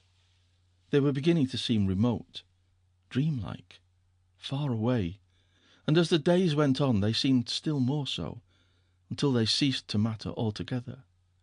She was happy. Nobody ever bothered her with conundrums, or insisted on giving her purple pills. Nobody called her Doss or worried her about catching cold. There were no quilts to piece, no abominable rubber plant to water, no ice-cold maternal tantrums to endure. She could be alone whenever she liked, go to bed when she liked, sneeze when she liked. In the long, wondrous northern twilights, when Sissy was asleep and Roaring Abel away, she could sit for hours on the shaky back veranda steps, looking out over the barrens to the hills beyond, covered with their fine purple bloom, listening to the friendly wind singing wild, sweet melodies in the little spruces, and drinking in the aroma of the sunned grasses, until darkness flowed over the landscape like a cool, welcome wave. Sometimes of an afternoon, when Sissy was strong enough, the two girls went into the barrens and looked at the woodflowers, but they did not pick any. Valancy had read to Sissy the Gospel thereof according to John Foster. It is a pity to gather woodflowers. They lose half their witchery away from the green and the flicker. The way to enjoy woodflowers is to track them down to their remote haunts, gloat over them, and then leave them with backward glances, taking with us only the beguiling memory of their grace and fragrance. Valency was in the midst of realities after a lifetime of unrealities, and busy, very busy. The house had to be cleaned. Not for nothing had Valency been brought up in the sterling habits of neatness and cleanliness. If she found satisfaction in cleaning dirty rooms, she got her fill of it there. Roaring Abel thought she was foolish to bother doing so much more than she was asked to do, but he did not interfere with her. He was very well satisfied with his bargain. Valency was a good cook. Abel said she got a flavour into things. The only fault he found with her was that she did not sing at her work. "Folks should always sing at their work," he insisted. "Sounds cheerful like." "Not always," retorted Valency. "Fancy a butcher singing at his work, or an undertaker." Abel burst into his great broad laugh. "There's no getting the better of you. You've got an answer every time. I should think the Sterlings would be glad to be rid of you. They don't like being sassed back." During the day, Abel was generally away from home, if not working, then shooting or fishing with Barney Snaith. He generally came home at nights, always very late, and often very drunk. The first night they heard him come howling into the yard, Sissy had told Valency not to be afraid. "Father never does anything. He just makes a noise." Valency, lying on the sofa in Sissy's room where she had elected to sleep, lest Sissy should need attention in the night, Sissy would never have called her, was not at all afraid, and said so. By the time Abel had got his horses put away, the roaring stage had passed, and he was in his room at the end of the hall, crying and praying. Valency could still hear his dismal moans when she went calmly to sleep. For the most part, Abel was a good-natured creature, but occasionally he had a temper. Once Valency asked him coolly, "What is the use of getting in a rage?" "It's such a damn relief," said Abel. They both burst out laughing together. "You're a great little sport," said Abel admiringly. "Don't mind my bad French. I don't mean a thing by it, just habit. Say, I like a woman that ain't afraid to speak to me. Sis there was always too meek. Too meek. That's why she got adrift. I like you." "All the same," said Valency determinedly, "there is no use in sending things to hell, as you're always doing, and I'm not going to have you tracking mud all over a floor I've just scrubbed. You must use the scraper, whether you consign it to perdition or not." Sissy loved the cleanness and neatness. She had kept it so too, until her strength failed. She was very pitifully happy because she had Valency with her. It had been so terrible. The long, lonely nights and days with no companionship, save those dreadful old women who came to work. Sissy had hated and feared them. She clung to Valency like a child. There was no doubt that Sissy was dying, yet at no time did she seem alarmingly ill. She did not even cough a great deal. Most days she was able to get up and dress, sometimes even to work about in the garden or the barrens for an hour or two. For a few weeks after Valency's coming, she seemed so much better that Valency began to hope she might get well. But Sissy shook her head. "No, I can't get well. My lungs are almost gone, and I don't want to. I'm so tired, Valency. Only dying can rest me. But it's lovely to have you here. You'll never know how much it means to me. But, Valency, you work too hard. You don't need to. Father only wants his meals cooked. I don't think you're strong yourself. You turn so pale sometimes. And those drops you take. Are you well, dear?" "I'm all right," said Valency lightly. She would not have Sissy worried. "And I'm not working hard. I'm glad to have some work to do, something that really wants to be done." "Then," Sissy slipped her hand wistfully into Valency's, "don't let's talk any more about my being sick. Let's just forget it. Let's pretend I'm a little girl again, and you've come here to play with me. I used to wish that long ago. Wish that you would come. I knew you couldn't, of course, But how I did wish it. You always seem so different from the other girls, so kind and sweet, and as if you had something in yourself nobody knew about, some dear, pretty secret. Had you, Valancy?" "I had my blue castle," said Valancy, laughing a little. She was pleased that Sissy had thought of her like this. She had never suspected that anybody liked or admired or wondered about her. She told Sissy all about her blue castle. She had never told anyone about it before. "Everyone has a blue castle, I think," said Sissy softly. "Only everyone has a different name for it. I had mine once." She put her two thin little hands over her face. She did not tell Valancy, then, who had destroyed her blue castle. But Valancy knew that, whoever it was not Barney Snaith. End of section 9. Read by Bryn Roberts.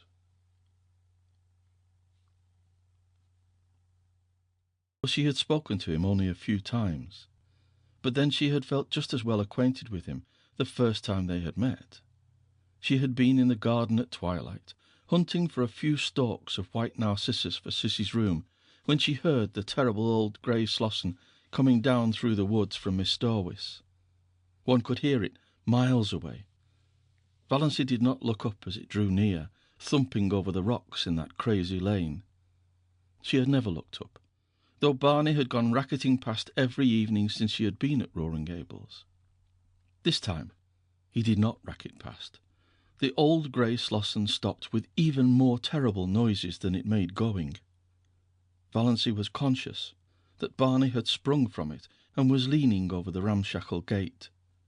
She suddenly straightened up and looked into his face.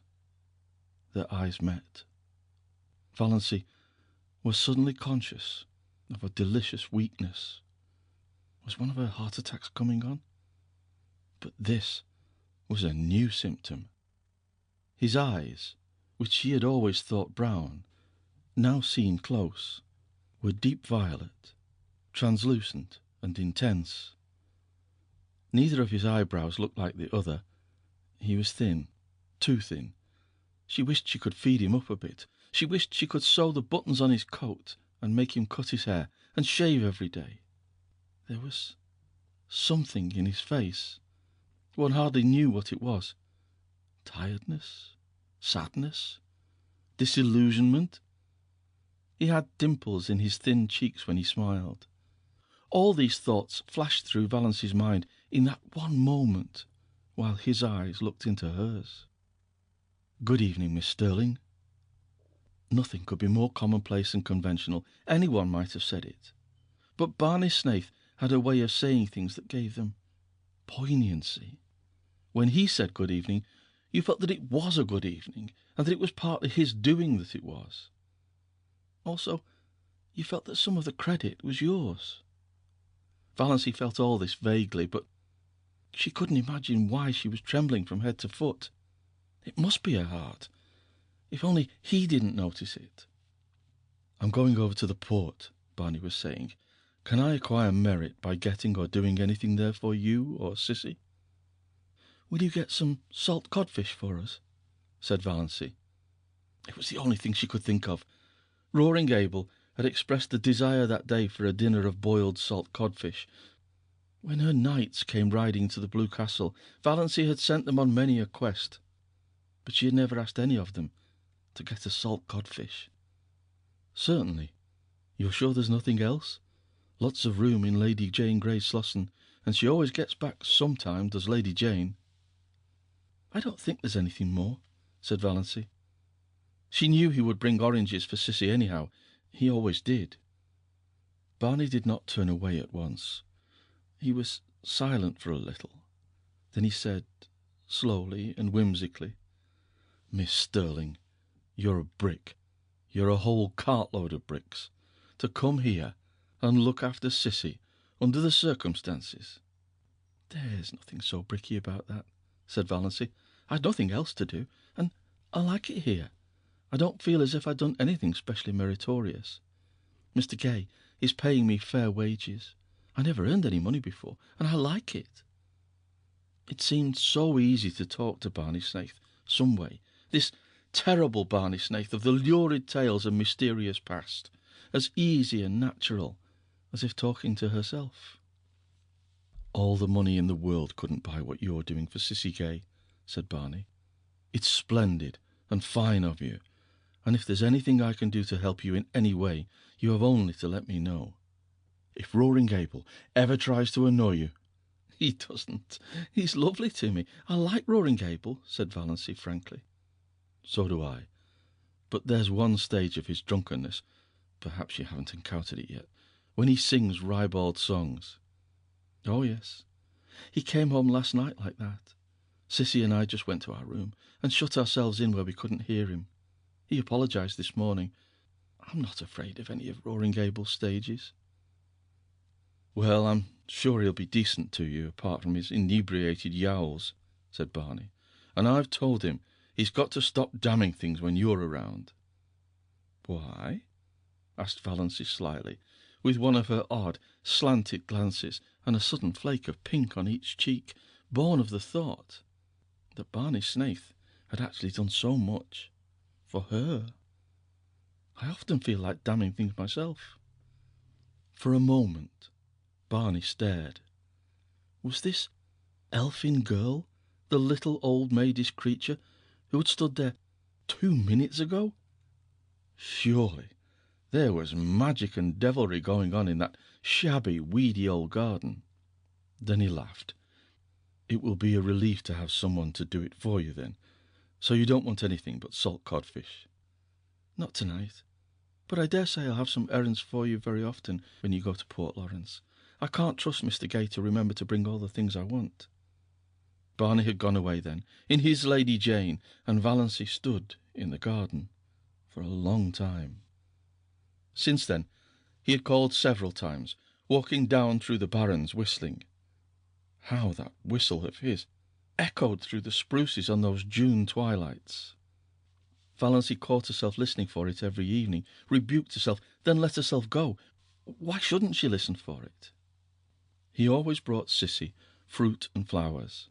Once he brought Valancy a box of candy, the first box of candy she had ever been given. It seemed sacrilege to eat it. She found herself thinking of him in season and out of season. She wanted to know if he ever thought about her when she wasn't before his eyes, and, if so, what? She wanted to see that mysterious house of his back on the Mistowis Island. Cissy had never seen it. Cissy, though she talked freely of Barney and had known him for 5 years, really knew little more of him than Valancy herself. "But he isn't bad," said Cissy. "Nobody need ever tell me he is. He can't have done a thing to be ashamed of." "Then why does he live as he does?" asked Valancy. "To hear somebody defend him." "I don't know. He's a mystery, and of course there's something behind it. But I know it isn't disgrace. Barney Snaith simply couldn't do anything disgraceful, Valancy." Valancy was not so sure. Barney must have done something sometime. He was a man of education and intelligence. She had soon discovered that in listening to his conversation and wrangles with Roaring Abel, who was surprisingly well read and could discuss any subject under the sun when sober. Such a man wouldn't bury himself for 5 years in Muskoka and live and look like a tramp if there were not too good or bad a reason for it. But it didn't matter. All that mattered was that she was sure now that he had never been Cissy Gay's lover. There was nothing like that between them, though he was very fond of Cissy and she of him, as anyone could see. But it was a fondness that didn't worry Valancy. "You don't know what Barney has been to me these past 2 years," Cissy had said simply. "Everything would have been unbearable without him." "Cissy Gay is the sweetest girl I ever knew, and there's a man somewhere I'd like to shoot if I could find him," Barney had said savagely. Barney was an interesting talker, with a knack of telling a great deal about his adventures, and nothing at all about himself. There was one glorious rainy day when Barney and Abel swapped yarns all the afternoon while Valency mended tablecloths and listened. Barney told weird tales of his adventures with shacks on trains while hoboing it across the continent. Valency thought she ought to think his stealing rides quite dreadful, but didn't. The story of his working his way to England on a cattle ship sounded more legitimate, and his yarns of the Yukon enthralled her, especially the one of the night he was lost on the divide between the Gold Run and Sulphur Valley. He had spent 2 years out there. Where in all this was there room for the penitentiary and the other things, if he were telling the truth? But Valency knew he was. "Found no gold," he said. "Came away poorer than when I went. But such a place to live. Those silences at the back of the north wind got me. I've never belonged to myself since." Yet he was not a great talker. He told a great deal in a few well-chosen words. How well-chosen, Valency did not realize. And he had a knack of saying things without opening his mouth at all. "I like a man whose eyes say more than his lips," thought Valency. But then she liked everything about him. His tawny hair, his whimsical smiles, the little glints of fun in his eyes, his loyal affection for that unspeakable Lady Jane, his habit of sitting with his hands in his pockets, his chin sunk on his breast, looking up from under his mismated eyebrows. She liked his nice voice, which sounded as if it might become caressing or wooing with very little provocation. She was at times almost afraid to let herself think these thoughts. They were so vivid that she felt as if the others must know what she was thinking.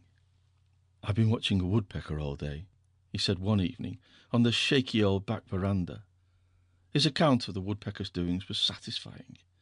He had often some gay or cunning little anecdote of the woodfolk to tell them, and sometimes he and Roaring Abel smoked fiercely the whole evening and never said a word, while Sissy lay in the hammock swung between the veranda posts, and Valency sat idly on the steps, her hands clasped over her knees, and wondered dreamily if she were really Valency Stirling, and if it were only 3 weeks since she had left the ugly old house on Elm Street. The barrens lay before her in a white moon splendour, where dozens of little rabbits frisked. Barney, when he liked, could sit down on the edge of the barrens and lure those rabbits right to him by some mysterious sorcery he possessed. Valency had once seen a squirrel leap from a scrub pine to his shoulder and sit there chattering to him. It reminded her of John Foster. It was one of the delights of Valency's new life that she could read John Foster's books as often and as long as she wanted to. She read them all to Sissy, who loved them. She also tried to read them to Abel and Barney, who did not love them. Abel was bored, and Barney politely refused to listen at all. "Piffle," said Barney. Chapter 19. Of course, the Stirlings had not left the poor maniac alone all this time, or refrained from heroic efforts to rescue her perishing soul and reputation. Uncle James, whose lawyer had helped him as little as his doctor, came one day and, finding Valency alone in the kitchen, as he supposed, gave her a terrible talking to, told her she was breaking her mother's heart and disgracing her family. "But why?" said Valency, not ceasing to scour her porridge-pot decently. "I'm doing honest work for honest pay. What is there in that is disgraceful?" "Don't quibble, Valency," said Uncle James solemnly. "This is no fit place for you to be, and you know it. Why, I'm told that jailbird Snaith is hanging around here every evening." "Not every evening," said Valency reflectively. "No, not quite every evening." It's insufferable," said Uncle James violently. "Valency, you must come home. We won't judge you harshly. I assure you we won't. We will overlook all this." "Thank you," said Valency. "Have you no sense of shame?" demanded Uncle James. "Oh, yes, but the things I am ashamed of are not the things you are ashamed of. Valancy proceeded to rinse her dishcloth meticulously. Still was Uncle James patient. He gripped the sides of his chair and ground his teeth. "We know your mind isn't just right. We'll make allowances, but you must come home. You shall not stay here with that drunken, blasphemous old scoundrel." "Were you by any chance referring to me, Mr. Sterling?" demanded Roaring Abel, suddenly appearing in the doorway of the back veranda, where he had been smoking a peaceful pipe and listening to old Jim Sterling's tirade with huge enjoyment. His red beard fairly bristled with indignation, and his huge eyebrows quivered. But cowardice was not among James Sterling's shortcomings. "I was, and furthermore I want to tell you that you have acted an iniquitous part in luring this weak and unfortunate girl away from her home and friends, and I will have you punished yet for it." James Sterling got no further. Roaring Abel crossed the kitchen at a bound, caught him by his collar and his trousers, and hurled him through the doorway and over the garden paling with as little apparent effort as he might have employed in whisking a troublesome kitten out of the way. "The next time you come back here," he bellowed, "I'll throw you through the window, and all the better if the window is shut. Come in here, thinking yourself God to put the world to rights." Valancy candidly and unashamedly owned to herself that she had seen few more satisfying sights than Uncle James's coat-tails flying out into the asparagus bed. She had once been afraid of this man's judgment. Now she saw clearly that he was nothing but a rather stupid little village tin god. Roaring Abel turned with his great broad laugh. "He'll think of that for years when he wakes up in the night. The Almighty made a mistake in making so many Sterlings, but since they are made, we've got to reckon with them. Too many to kill out. But if they come here bothering you, I'll shoo 'em off before a cat could lick its ear." The next time they sent Dr. Sterling. Surely Roaring Abel would not throw him into asparagus beds. Dr. Sterling was not so sure of this, and had no great liking for the task. He did not believe Valancy Sterling was out of her mind. She had always been queer. He, Dr. Sterling, had never been able to understand her. Therefore, beyond doubt, she was queer. She was only just a little queerer than usual now, and Dr. Sterling had his own reasons for disliking Roaring Abel. When Dr. Sterling had first come to Deerwood, he had had a liking for long hikes around Mistorwis and Muskoka. On one of these occasions he had got lost, and after much wandering had fallen in with Roaring Abel with his gun over his shoulder.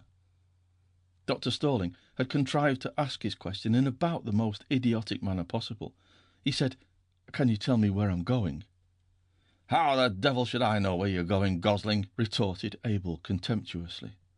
Dr. Sterling was so enraged that he could not speak for a moment or two, and in that moment Abel had disappeared into the woods. Dr. Sterling had eventually found his way home, but he had never hankered to encounter Abel Gay again. Nevertheless, he came now to do his duty. Valancy greeted him with a sinking heart. She had to own to herself that she was terribly afraid of Dr. Sterling still. She had a miserable conviction that if he shook his long bony finger at her and told her to go home, she dared not disobey. "Mr. Gay," said Dr. Sterling politely and condescendingly, "may I see Miss Sterling alone for a few minutes?" Roaring Abel was a little drunk, just drunk enough to be excessively polite and very cunning. He had been on the point of going away when Dr. Sterling arrived, but now he sat down in a corner of the parlour and folded his arms. "No, no, mister," he said solemnly. "That wouldn't do. Wouldn't do at all. I've got the reputation of my household to keep up. I've got to chaperone this young lady. Can't have any sparking going on here behind my back." Outraged, Dr. Sterling looked so terrible that Valancy wondered how Abel could endure his aspect. But Abel was not worried at all. "Do you know anything about it, anyway?" he asked genially. "About what?" "Sparking," said Abel coolly. Poor Dr. Sterling, who had never married because he believed in a celibate clergy, would not notice this ribald remark. He turned his back on Abel and addressed himself to Valancy. "Miss Sterling, I am here in response to your mother's wishes. She begged me to come. I am charged with some messages from her. Will you—" He wagged his forefinger. "Will you hear them?" "Yes," said Valancy faintly, eyeing the forefinger. It had a hypnotic effect on her. "The first is this. If you will leave this—" "House," interjected Roaring Abel. House. Trouble with an impediment in your speech, ain't you, mister?" "This place, and return to your home. Mr. James Sterling will himself pay for a good nurse to come here and wait on Miss Gay." Back of her terror, Valancy smiled in secret. Uncle James must indeed regard the matter as desperate, when he would loosen his purse strings like that. At any rate, her clan no longer despised her or ignored her. She had become important to them. "That's my business, mister," said Abel. "Miss Sterling can go if she pleases, or stay if she pleases. I made a fair bargain with her, and she's free to conclude it when she likes. She gives me meals that stick to my ribs. She don't forget to put salt in the porridge. She never slams doors, and when she has nothing to say, she don't talk. That's uncanny in a woman, you know, mister. I'm satisfied. If she isn't, she's free to go. But no woman comes here in Jim Sterling's pay. If anyone does—" Abel's voice was uncannily bland and polite. "I'll spatter the road with her brains.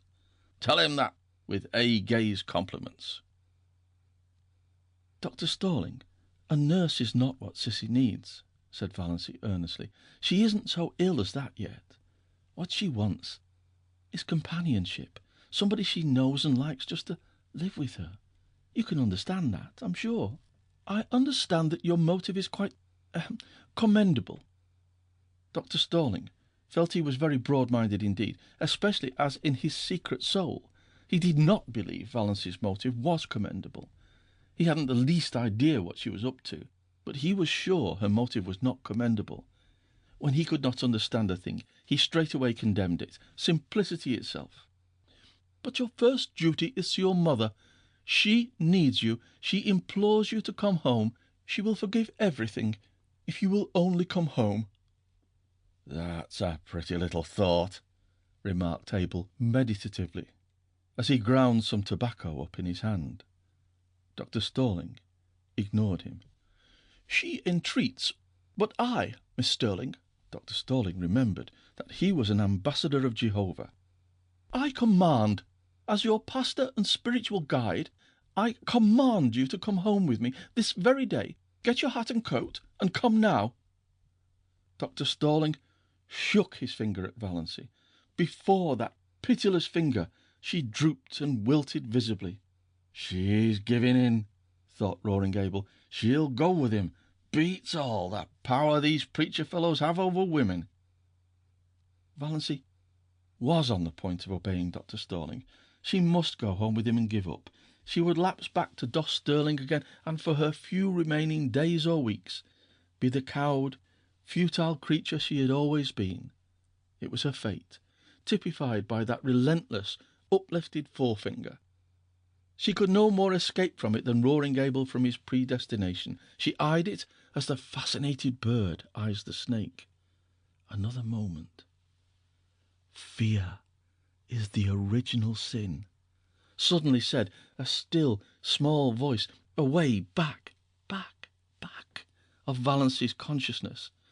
Almost all the evil in the world has its origin in the fact that someone is afraid of something. Valancy stood up. She was still in the clutches of fear, but her soul was her own again. She would not be false to that inner voice. "Dr. Sterling," she said slowly, "I do not at present owe any duty to my mother. She is quite well. She has all the assistance and companionship she requires. She does not need me at all. I am needed here. I'm going to stay here." "There's spunk for you," said Roaring Abel admiringly. Dr. Sterling dropped his forefinger.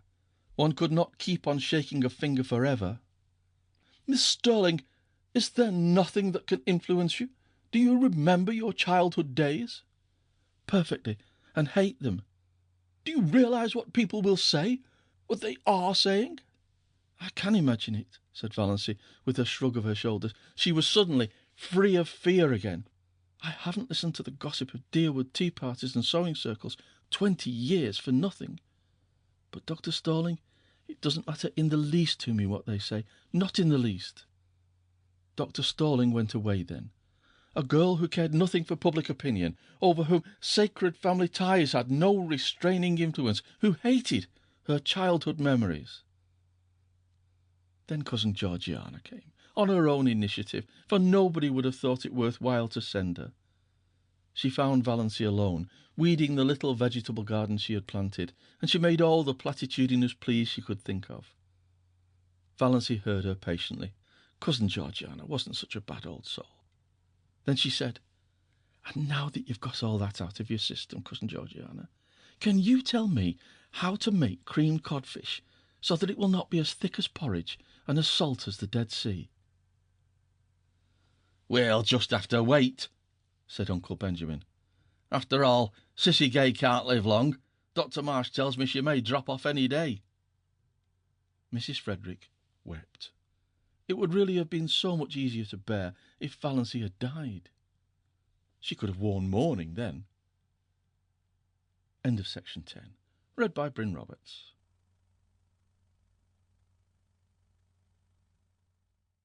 Abel Gay paid Valency her first month's wages, which he did promptly, in bills reeking with the odour of tobacco and whisky. Valency went into Deerwood and spent every cent of it. She got a pretty green crepe dress, with a girdle of crimson beads at a bargain sale, a pair of silk stockings to match, and a little crinkled green hat with a crimson rose in it.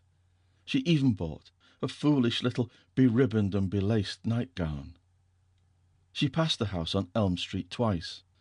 Valency never even thought about it as home, but saw no one. No doubt her mother was sitting in the room this lovely June evening playing solitaire and cheating. Valency knew that Mrs. Frederick always cheated. She never lost a game. Most of the people Valency met looked at her seriously and passed her with a cool nod. Nobody stopped to speak to her. Valency put on her green dress when she got home. Then she took it off again. She felt so miserably undressed in its low neck and short sleeves, and that low crimson girdle around the hips seemed positively indecent. She hung it up in the closet, feeling flatly that she had wasted her money. She would never have the courage to wear that dress. John Foster's arraignment of fear had no power to stiffen her against this. In this one thing, habit and custom were still all-powerful. Yet she sighed as she went down to meet Barney Snaith in her old snuff-brown silk. That green thing had been very becoming. She had seen so much in her one ashamed glance. Above it, her eyes had looked like odd brown jewels, and the girdle had given her flat figure an entirely different appearance. She wished she could have left it on, but there were some things John Foster did not know. Every Sunday evening, Valency went to the little Free Methodist church in a valley on the edge of Up Back, a spireless little grey building among the pines, with a few sunken graves and mossy gravestones in the small, paling-encircled, grass-grown square beside it. She liked the minister who preached there. He was so simple and sincere. An old man who lived in Port Lawrence and came out by the lake in a little disappearing propeller boat to give a free service to the people of the small, stony farms back of the hills, who would otherwise never have heard any gospel message. She liked the simple service and the fervent singing. She liked to sit by the open window and look out into the pine woods. The congregation was always small. The Free Methodists were few in number, poor and generally illiterate. But Valency loved those Sunday evenings. For the first time in her life, she liked going to church. The rumour reached Deerwood that she had turned Free Methodist, and sent Mrs. Frederick to bed for a day. But Valency had not turned anything. She went to the church because she liked it, and because in some inexplicable way it did her good. Old Mr. Towers believed exactly what he preached, and somehow it made a tremendous difference. Oddly enough, Roaring Abel disapproved of her going to the Hill Church as strongly as Mrs. Frederick herself could have done. He had no use for Free Methodists. He was a Presbyterian. But Valancy went in spite of him. "We'll hear something worse than that about her soon," Uncle Benjamin predicted gloomily. They did. Valancy could not quite explain, even to herself, just why she wanted to go to that party. It was a dance up back at Chidley Corners, and dances at Chidley Corners were not, as a rule, the sort of assemblies where well-brought-up young ladies were found. Valancy knew it was coming off, for Roaring Abel had been engaged as one of the fiddlers.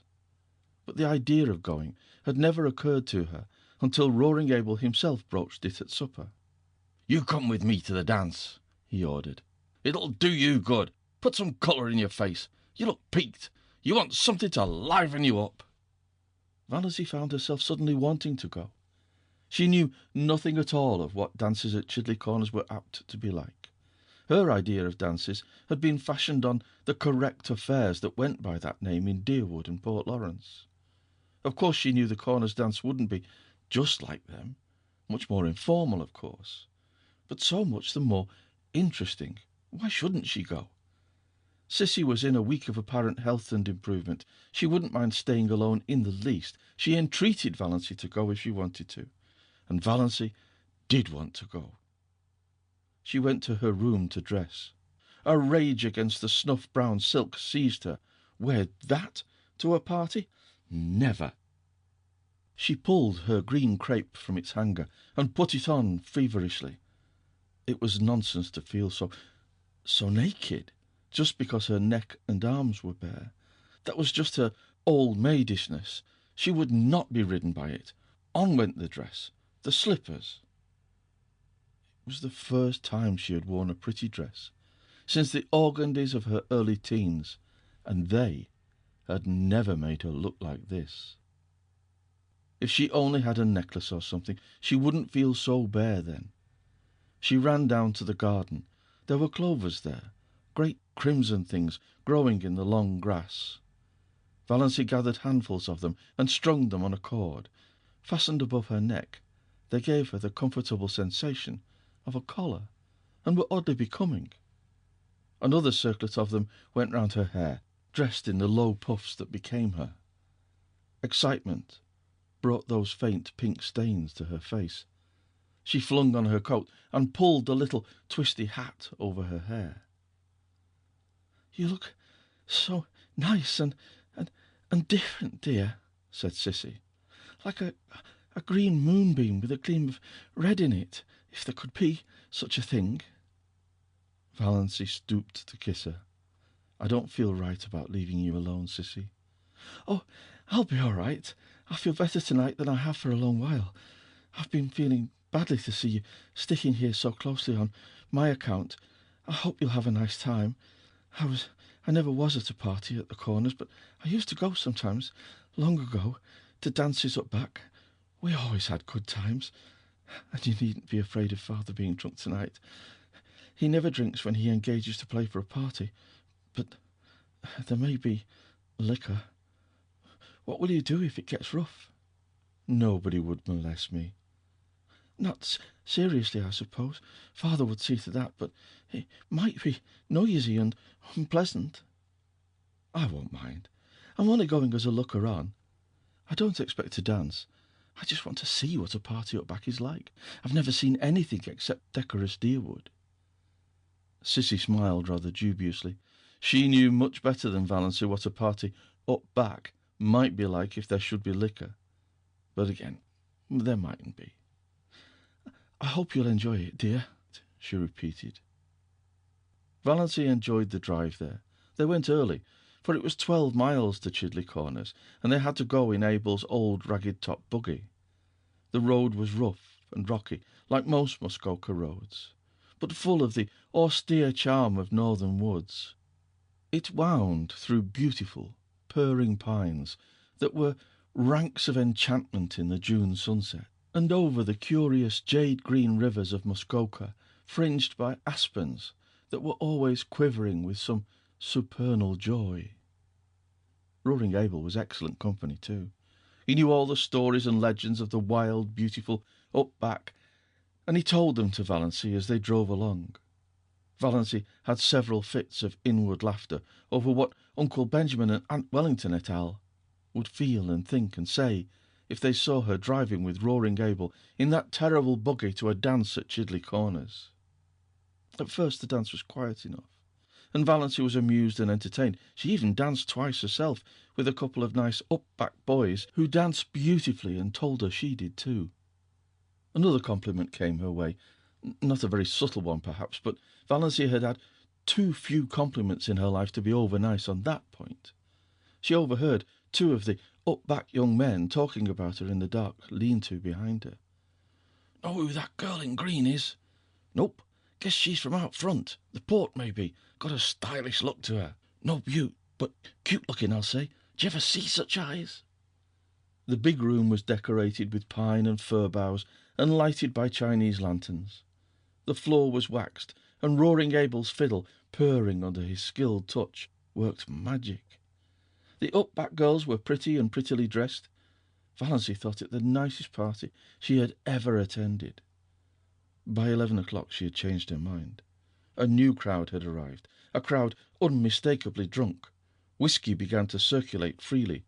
Very soon almost all the men were partly drunk.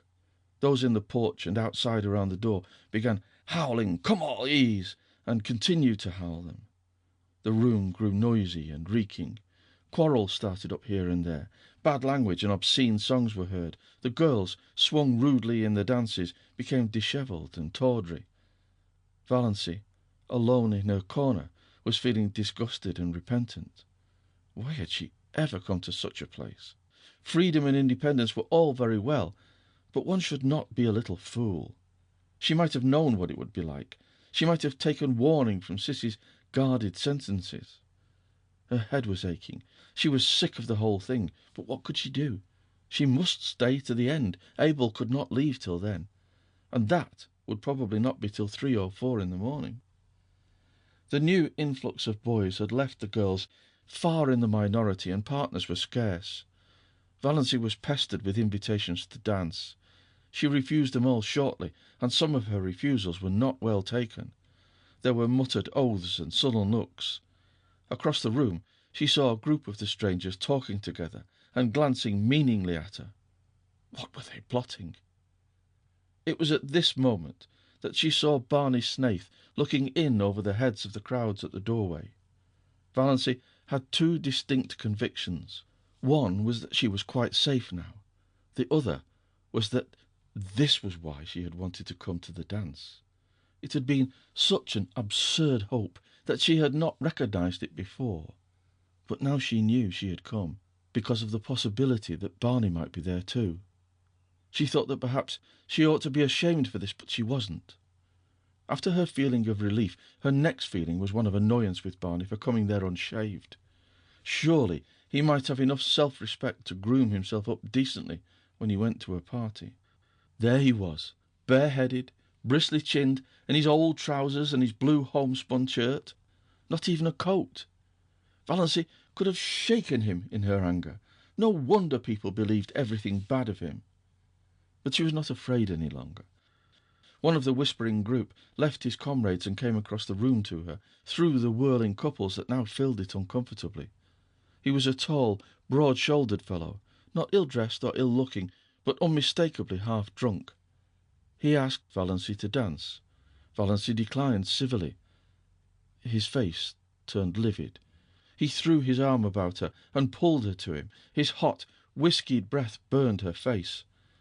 "We won't have fighting lady airs here, my girl. If you ain't too good to come here, you ain't too good to dance with us. Me and my pals have been watching you. You've got to give us each a turn and a kiss to boot." Valancy tried desperately and vainly to free herself. She was being dragged out into the maze of shouting, stamping, yelling dancers. The next moment the man who held her went staggering across the room from a neatly planted blow on the jaw. knocking down whirling couples as he went.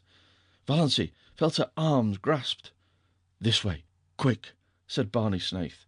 He swung her out through the open window behind him, vaulted lightly over the sill and caught her hand. "Quick, we must run for it. They'll be after us." Valancy ran as she had never run before, clinging tight to Barney's hand, wondering why she did not drop dead in such a mad scamper. Suppose she did? What a scandal it would make for her poor people. For the first time, Valancy felt a little sorry for them.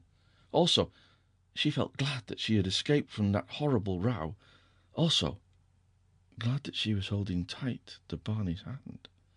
Her feelings were badly mixed, and she had never had so many in such brief time in her life. They finally reached a quiet corner in the pine woods. The pursuit had taken a different direction, and the whoops and yells behind them were growing faint. Valancy, out of breath, with a crazily beating heart, collapsed on the trunk of a fallen pine. "Thanks," she gasped. "What a goose you were to come to such a place," said Barney. "I didn't know it would be like this," protested Valancy. "You should have known. Chidley Corners. It was just a name to me." Valancy knew Barney could not realise how ignorant she was of the regions up back. She had lived in Deerwood all her life, and of course he supposed she knew. He didn't know how she'd been brought up. There was no use trying to explain. "When I drifted in at Abel's this evening, and Sissy told me you'd come here, I was amazed and downright scared. Sissy told me she was worried about you, but hadn't liked to say anything to dissuade you, for fear you'd think she was thinking selfishly about herself. So I came on up here instead of going to Deerwood." Valancy felt a sudden delightful glow irradiating soul and body under the dark pines. So he had actually come up to look after her. "As soon as they stop hunting for us, we'll sneak around to the Muskoka Road. I left Lady Jane down there. I'll take you home. I suppose you've had enough of your party." "Quite," said Valancy meekly. The first half of the way home, neither of them said anything. It would not have been much use. Lady Jane made so much noise they could not have heard each other. Anyway, Valancy did not feel conversationally inclined. She was ashamed of the whole affair, ashamed of her folly in going, ashamed of being found in such a place by Barney Snaith. By Barney Snaith, reputed jailbreaker, infidel, forger and defaulter. Valancy's lips twitched in the darkness as she thought of it. But she was ashamed. And yet she was enjoying herself, was full of a strange exultation, bumping over that rough road beside Barney Snaith. The big trees shot by them. The tall mulleins stood up along the road in stiff, orderly ranks like companies of soldiers. The thistles looked like drunken fairies or tipsy elves as their car lights passed over them. This was the first time she had even been in a car. After all, she liked it. She was not in the least afraid with Barney at the wheel. Her spirits rose rapidly as they tore along. She ceased to feel ashamed. She ceased to feel anything except that she was part of a comet rushing gloriously through the night of space. All at once, just where the pine woods frayed out to the scrub barrens, Lady Jane became quiet. Too quiet. Lady Jane slowed down quietly and stopped. Barney uttered an aghast exclamation, got out, investigated, came apologetically back. "I'm a doddering idiot, out of gas. I knew I was short when I left home, but I meant to fill up in Deerwood. Then I forgot all about it in my hurry to get to the Corners." "What can we do?" asked Valancy coolly. "I don't know. There's no gas nearer than Deerwood, 9 miles away, and I don't dare leave you here alone. There are always tramps on this road, and some of those crazy fools back at the Corners may come straggling along presently. There were boys there from the port. As far as I can see, the best thing to do is for us to just sit patiently here until some car comes along and lends us enough gas to get to Roaring Gables with." "Well, what's the matter with that?" said Valancy.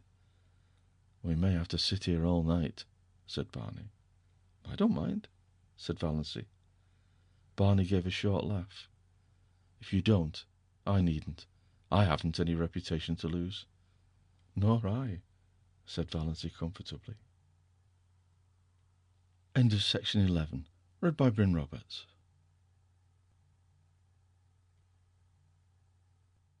We'll just sit here, said Barney, and if we think of anything worthwhile saying, we'll say it. Otherwise, not. Don't imagine you're bound to talk to me. John Foster says, quoted Valency, if you could sit in silence with a person for half an hour, and yet be entirely comfortable, you and that person can be friends. If you cannot, friends you'll never be, and you need not waste time in trying. Evidently John Foster says a sensible thing once in a while, conceded Barney. They sat in silence for a long while. Little rabbits hopped across the road. Once or twice an owl laughed out delightfully. The road beyond them was fringed with a woven shadow lace of trees. Away off to the southwest, the sky was full of silvery little cirrus clouds above the spot where Barney's island must be. Valency was perfectly happy. Some things dawn on you slowly. Some things come by lightning flashes. Valency had had a lightning flash. She knew quite well now that she loved Barney. Yesterday she had been all her own. Now she was this man's. Yet he had done nothing, said nothing. He had not even looked at her as a woman. But that didn't matter. Nor did it matter what he was or what he had done. She loved him without any reservations. Everything in her went up wholly to him. She had no wish to stifle or disown her love. She seemed to be his so absolutely that thought apart from him, thought in which he did not predominate, was an impossibility. She had realized, quite simply and fully, that she loved him in the moment when he was leaning on the car door, explaining that Lady Jane had no gas. She had looked deep into his eyes in the moonlight, and had known. In just that infinitesimal space of time, everything was changed. Old things passed away, and all things became new. She was no longer unimportant, little old-maid Valency Sterling. She was a woman, full of love, and therefore rich and significant, justified to herself. Life was no longer empty and futile, and death could cheat her of nothing. Love had cast out her last fear. Love! What a searing, torturing, intolerably sweet thing it was, this possession of body, soul, and mind, with something at its core as fine and remote and purely spiritual as the tiny blue spark in the heart of the unbreakable diamond. No dream had ever been like this. She was no longer solitary. She was one of a vast sisterhood, all the women who had ever loved in the world. Barney need never know it, though she would not in the least have minded his knowing. But she knew it, and it made a tremendous difference to her, just to love. She did not ask to be loved. It was rapture enough just to sit there beside him in silence, alone in the summer night in the white splendour of moonshine, with the wind blowing down on them out of the pine woods. She had always envied the wind, so free, blowing where it listed, through the hills, over the lakes. What a tang, what a zip it had, what a magic of adventure. Valency felt as if she had exchanged her shop-worn soul for a fresh one, fire new from the workshop of the gods. As far back as she could look, life had been dull, colourless, savourless. Now she had come to a little patch of violets, purple and fragrant, hers for the plucking. No matter who or what had been in Barney's past, no matter who or what might be in his future, no one else could ever have this perfect hour. She surrendered herself utterly to the charm of the moment. "Ever dream of ballooning?" said Barney suddenly. "No," said Valency. "I do, often. Dream of sailing through the clouds, seeing the glories of sunset, spending hours in the midst of a terrific storm with lightning playing above and below you, skimming above a silver cloud floor under a full moon. Wonderful. It does sound so, said Valancy. I've stayed on Earth in my dreams. She told him about her blue castle. It was so easy to tell Barney things. One felt he understood everything, even the things you didn't tell him. And then she told him a little of her existence before she came to Roaring Gables. She wanted him to see why she had gone to the dance up back. You see, I've never had any real life, she said.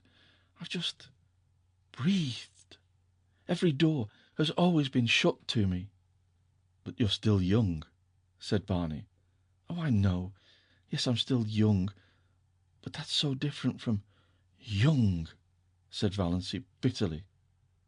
For a moment, she was tempted to tell Barney why her years had nothing to do with her future, but she did not. She was not going to think of death tonight. Though I never was really young, she went on, until tonight. She added, in her heart, I never had a life like other girls. You couldn't understand why. She had a desperate desire that Barney should know the worst about her. I didn't even love my mother. Isn't it awful that I don't love my mother? Rather awful for her, said Barney dryly. Oh, she didn't know it. She took my love for granted, and I wasn't any use or comfort to her or anybody. I was just a vegetable, and I got tired of it. That's why I came to keep house for Mr. Gay and look after Sissy. And I suppose your people thought you'd gone mad. They did, and do, literally, said Valancy. But it's a comfort to them. They'd rather believe me mad than bad. There's no other alternative. But I've been living since I came to Mr. Gay's. It's been a delightful experience. I suppose I'll pay for it when I have to go back, but I'll have had it. That's true, said Barney. If you buy your experience, it's your own, so it's no matter how much you pay for it. Somebody else's experience can never be yours. Well, it's a funny old world. Do you think it really is old? Asked Valancy dreamily. I never believed that in June. It seems so young tonight, somehow, in that quivering moonlight, like a young white girl waiting. Moonlight here on the verge of Upback is different from moonlight anywhere else, agreed Barney. It always makes me feel so clean somehow, body and soul. And of course the age of gold always comes back in spring. It was 10 o'clock now. A dragon of black cloud ate up the moon. The spring air grew chill. Valancy shivered. Barney reached back into the innards of Lady Jane and clawed up an old, tobacco-scented overcoat. Put that on, he ordered. Don't you want it yourself? Protested Valancy. No, I'm not going to have you catching cold on my hands. Oh, I won't catch cold. I haven't had a cold since I came to Mr. Gay's, though I've done the foolishest things. It's funny, too. I used to have them all the time. I feel so selfish taking your coat. You've sneezed 3 times. No use winding up your experience up back with grip or pneumonia. He pulled it up tight about her throat and buttoned it on her. Valancy submitted with secret delight. How nice it was to have someone look after you so. She snuggled down into the tobacco-y folds and wished the night could last forever. 10 minutes later, a car swooped down on them from up back. Barney sprang from Lady Jane and waved his hand. The car came to a stop beside them. Valancy saw Uncle Wellington and Olive gazing at her in horror from it. So Uncle Wellington had got a car, and he must have been spending the evening up at Miss Dorwish with Cousin Herbert. Valancy almost laughed aloud at the expression on his face as he recognised her, the pompous, be-whiskered old humbug. "Can you let me have enough gas to take me to Deerwood?" Barney was asking politely. But Uncle Wellington was not attending to him. "Valancy, how came you here?" he said sternly. "By chance or God's grace," said Valancy. "With this jailbird at 10 o'clock at night?" said Uncle Wellington. Valancy turned to Barney. The moon had escaped from its dragon, and in its light her eyes were full of deviltry. "Are you a jailbird?" "Does it matter?" said Barney, gleams of fun in his eyes. "Not to me. I only asked out of curiosity," continued Valancy. "Then I won't tell you. I never satisfy curiosity." He turned to Uncle Wellington, and his voice changed subtly. "Mr. Sterling, I asked you if you could let me have some gas. If you can, well and good. If not, we're only delaying you unnecessarily." Uncle Wellington was in a horrible dilemma. To give gas to this shameless pair, but not to give it to them. To go away and leave them there in the Mistorwis woods, until daylight, likely. It was better to give it to them and let them get out of sight before anyone else saw them. "Got anything to get gas in?" he grunted surlily. Barney produced a 2-gallon measure from Lady Jane. The two men went to the rear of the Sterling car and began manipulating the tap. Valancy stole sly glances at Olive over the collar of Barney's coat. Olive was sitting grimly staring straight ahead, with an outraged expression. She did not mean to take any notice of Valancy. Olive had her own secret reasons for feeling outraged. Cecil had been in Deerwood lately, and of course had heard all about Valancy. He agreed that her mind was deranged, and was exceedingly anxious to find out whence the derangement had been inherited. It was a serious thing to have in the family, a very serious thing. One had to think of one's descendants. "She got it from the Wansboroughs," said Olive positively. "There's nothing like that in the Sterlings. Nothing." "I hope not. I certainly hope not," Cecil had responded dubiously.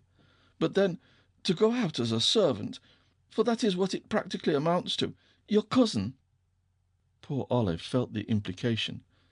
The Port Lawrence Prices were not accustomed to ally themselves with families whose members worked out. Valancy could not resist temptation. She leaned forward. "Olive, does it hurt?" Olive bit, stiffly. "Does what hurt? Looking like that?" For a moment Olive resolved she would take no further notice of Valancy. Then duty came uppermost. She must not miss the opportunity. "Doss," she implored, leaning forward also, "won't you come home? Come home tonight." Valancy yawned. "You sound like a revival meeting," she said. "You really do." "If you will come back, all will be forgiven?" "Yes," said Olive eagerly. Wouldn't it be splendid if she could induce the prodigal daughter to return? "We'll never cast it up to you, Doss. There are nights when I cannot sleep for thinking of you." "And me having the time of my life," said Valancy, laughing. "Doss, I can't believe you're bad. I've always said you couldn't be bad." "I don't believe I can be," said Valancy. "I'm afraid I'm hopelessly proper. I've been sitting here for 3 hours with Barney Snaith, and he hasn't even tried to kiss me. I wouldn't have minded if he had, Olive." Valancy was still leaning forward. Her little hat with its crimson rose was tilted down over one eye. Olive stared. In the moonlight, Valancy's smile. What had happened to Valancy? She looked not pretty. Doss couldn't be pretty, but provocative, fascinating. Yes, abominably so. Olive drew back.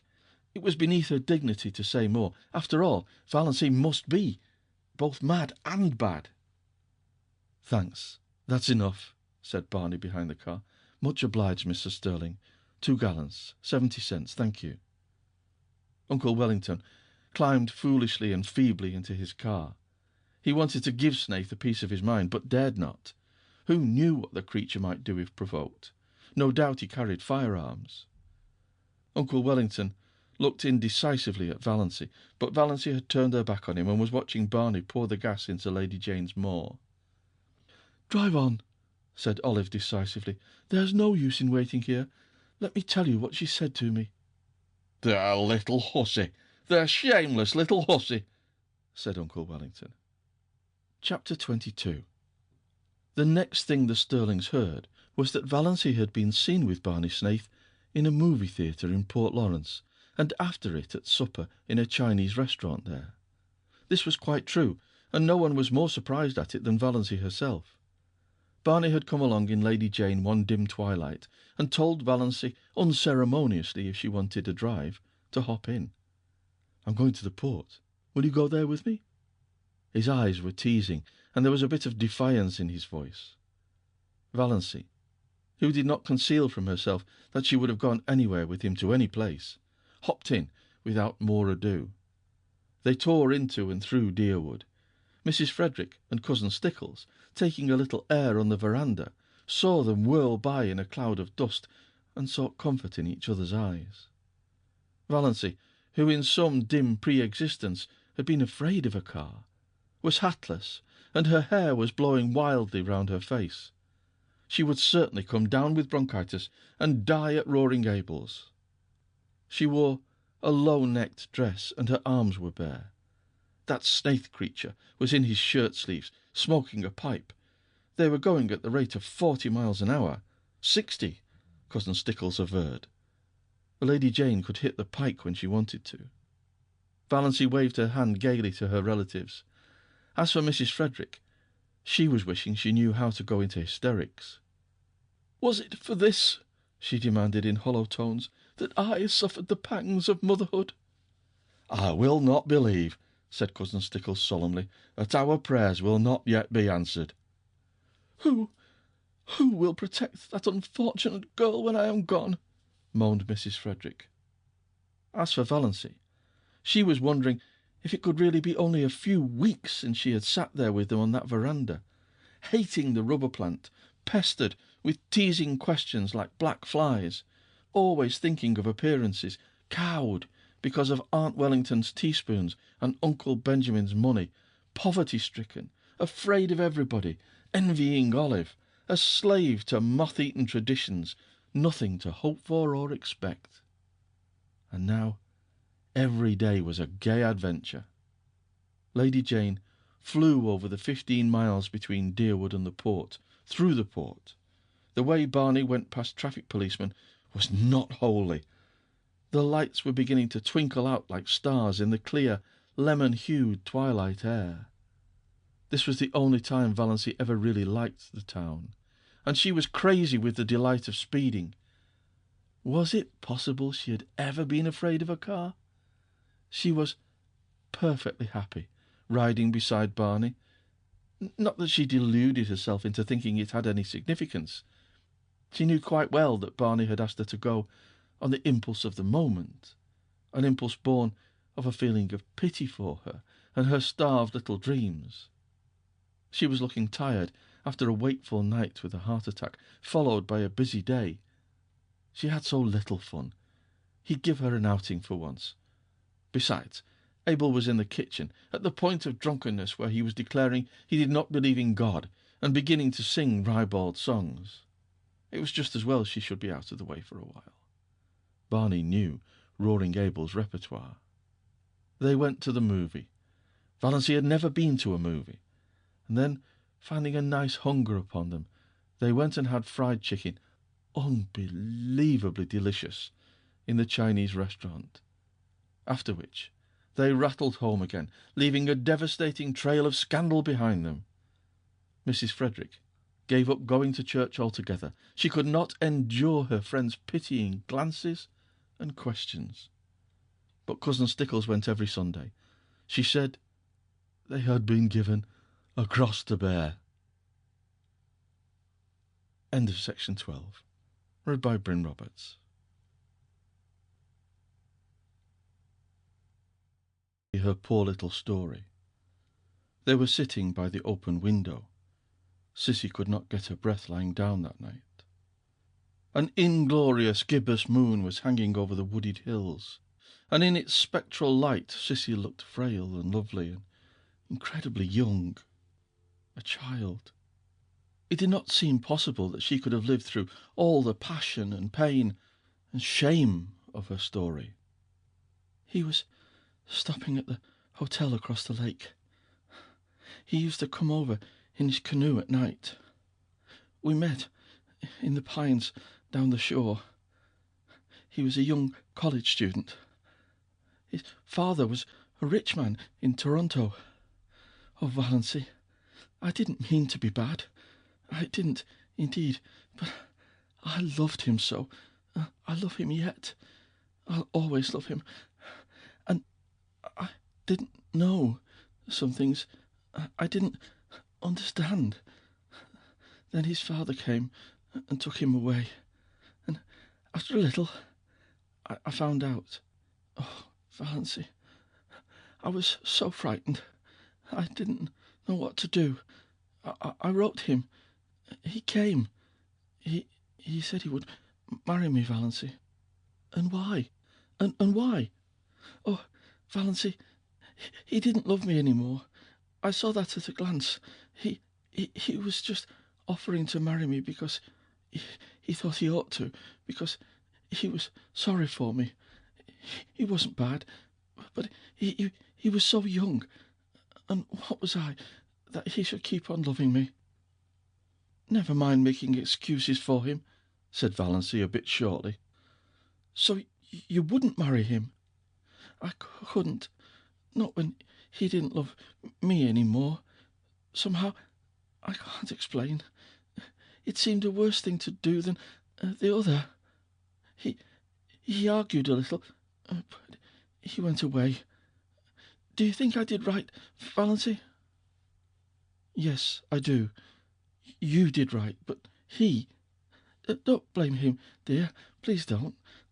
Let's not talk about him at all. There's no need. I wanted to tell you how it was. I didn't want you to think me bad. I never did think so. Yes, I felt that whenever you came. Oh, Valency, what you've been to me. I can never tell you, but God will bless you for it. I know he will, with what measure ye meet. Sissy sobbed for a few minutes in Valency's arms. Then she wiped her eyes. Well, that's almost all. I came home. I wasn't really so very unhappy. I suppose I should have been, but I wasn't. Father wasn't hard on me, and my baby was so sweet while he lived. I was even happy. I loved him so much, the dear little thing. He was so sweet, Valency, with such lovely blue eyes and little rings of pale gold hair like silk floss, and tiny dimpled hands. I used to bite his satin-smooth little face all over, softly, so as not to hurt him, you know. I know, said Valency, wincing. I know. A woman always knows, and dreams. And he was all mine. Nobody else had any claim on him. When he died, oh, Valency, I thought I must die too. I didn't see how anybody could endure such anguish and live. To see his dear little eyes and know he would never open them again. To miss his warm little body nestled against mine at night, and think of him sleeping alone and cold, his wee face under the hard, frozen earth. It was so awful the first year. After that, it was a little easier. I didn't keep thinking of this day last year, but I was so glad when I found out I was dying. Who could endure life if it were not for the hope of death? Murmured Valency softly. It was, of course, a quotation from some book of John Foster's. I'm glad I told you all about it, sighed Sissy. I wanted you to know. Sissy died a few nights after that. Roaring Abel was away. When Valency saw the change that had come over Sissy's face, she wanted to telephone for the doctor, but Sissy wouldn't let her. Valency, why should you? He can do nothing for me. I've known for several days that this was near. Let me die in peace, dear, just holding your hand. Oh, I'm so glad you're here. Tell Father goodbye for me. He's always been as good to me as he knew how. And Barney. Somehow I think that Barney... But a spasm of coughing interrupted and exhausted her. She fell asleep when it was over, still holding to Valency's hand. Valency sat there in the silence. She was not frightened, or even sorry. At sunrise, Sissy died. She opened her eyes and looked past Valency at something that made her smile suddenly and happily, and smiling, she died. Valency crossed Sissy's hands on her breast and went to the open window. In the eastern sky, amid the fires of sunrise, an old moon was hanging, as slender and lovely as a new moon. Valency had never seen an old moon before. She watched it pale and fade until it paled and faded out of sight in the living rose of day. A little pool in the barrens shone in the sunrise like a great golden lily. But the world suddenly seemed a colder place to Valency. Again, nobody needed her. She was not in the least sorry Cecilia was dead. She was only sorry for all her suffering in life. But nobody could ever hurt her again. Valency had always thought death dreadful, but Sissy had died so quietly, so pleasantly, and at the very last, something had made up to her for everything. She was lying there now, in her white sleep, looking like a child, beautiful, all the lines of shame and pain gone. Roaring Abel drove in, justifying his name. Valency went down and told him. The shock sobered him at once. He slumped down on the seat of his buggy, his great head hanging. "Sissy dead, Sissy dead," he said vacantly. "I didn't think it would have come so soon. Dead. She used to run down the lane to meet me with a little white rose stuck in her hair. Sissy used to be a pretty little girl, and a good little girl." "She has always been a good little girl," said Valency. Chapter 24. Valency herself made Sissy ready for burial. No hands but hers should touch that pitiful, wasted little body. The old house was spotless on the day of the funeral. Barney Snaith was not there. He had done all he could to help Valency before it. He had shrouded the pale Cecilia in white roses from the garden, and then had gone back to his island. But everybody else was there. All Deerwood and up back came. They forgave Sissy splendidly at last. Mr. Bradley gave a very beautiful funeral address. Valency had wanted her old Free Methodist man, but Roaring Abel was obdurate. He was a Presbyterian, and no one but a Presbyterian minister should bury his daughter. Mr. Bradley was very tactful. He avoided all dubious points, and it was plain to be seen he hoped for the best. 6 reputable citizens of Deerwood bore Cecilia Gay to her grave in decorous Deerwood Cemetery. Among them was Uncle Wellington. The Stirlings all came to the funeral, men and women. They had had a family conclave over it. Surely now that Sissy Gay was dead, Valency would come home. She simply could not stay there with Roaring Abel. That being the case, the wisest course, decreed Uncle James, was to attend the funeral, legitimise the whole thing, so to speak, show Deerwood that Valency had really done a most creditable deed in going to nurse poor Cecilia Gay, and that her family backed her up in it. Death, the miracle worker, suddenly made the thing quite respectable. If Valency would return to home and decency, while public opinion was under its influence, all might yet be well. Society was suddenly forgetting all Cecilia's wicked doings and remembering what a pretty, modest little thing she had been. And motherless, you know, motherless. It was the psychological moment, said Uncle James. So the Stirlings went to the funeral. Even Cousin Gladys's neuritis allowed her to come. Cousin Stickles was there, her bonnet dripping all over her face, crying as woefully as if Sissy had been her nearest and dearest. Funerals always brought Cousin Stickles' own sad bereavement back. And Uncle Wellington was a pallbearer.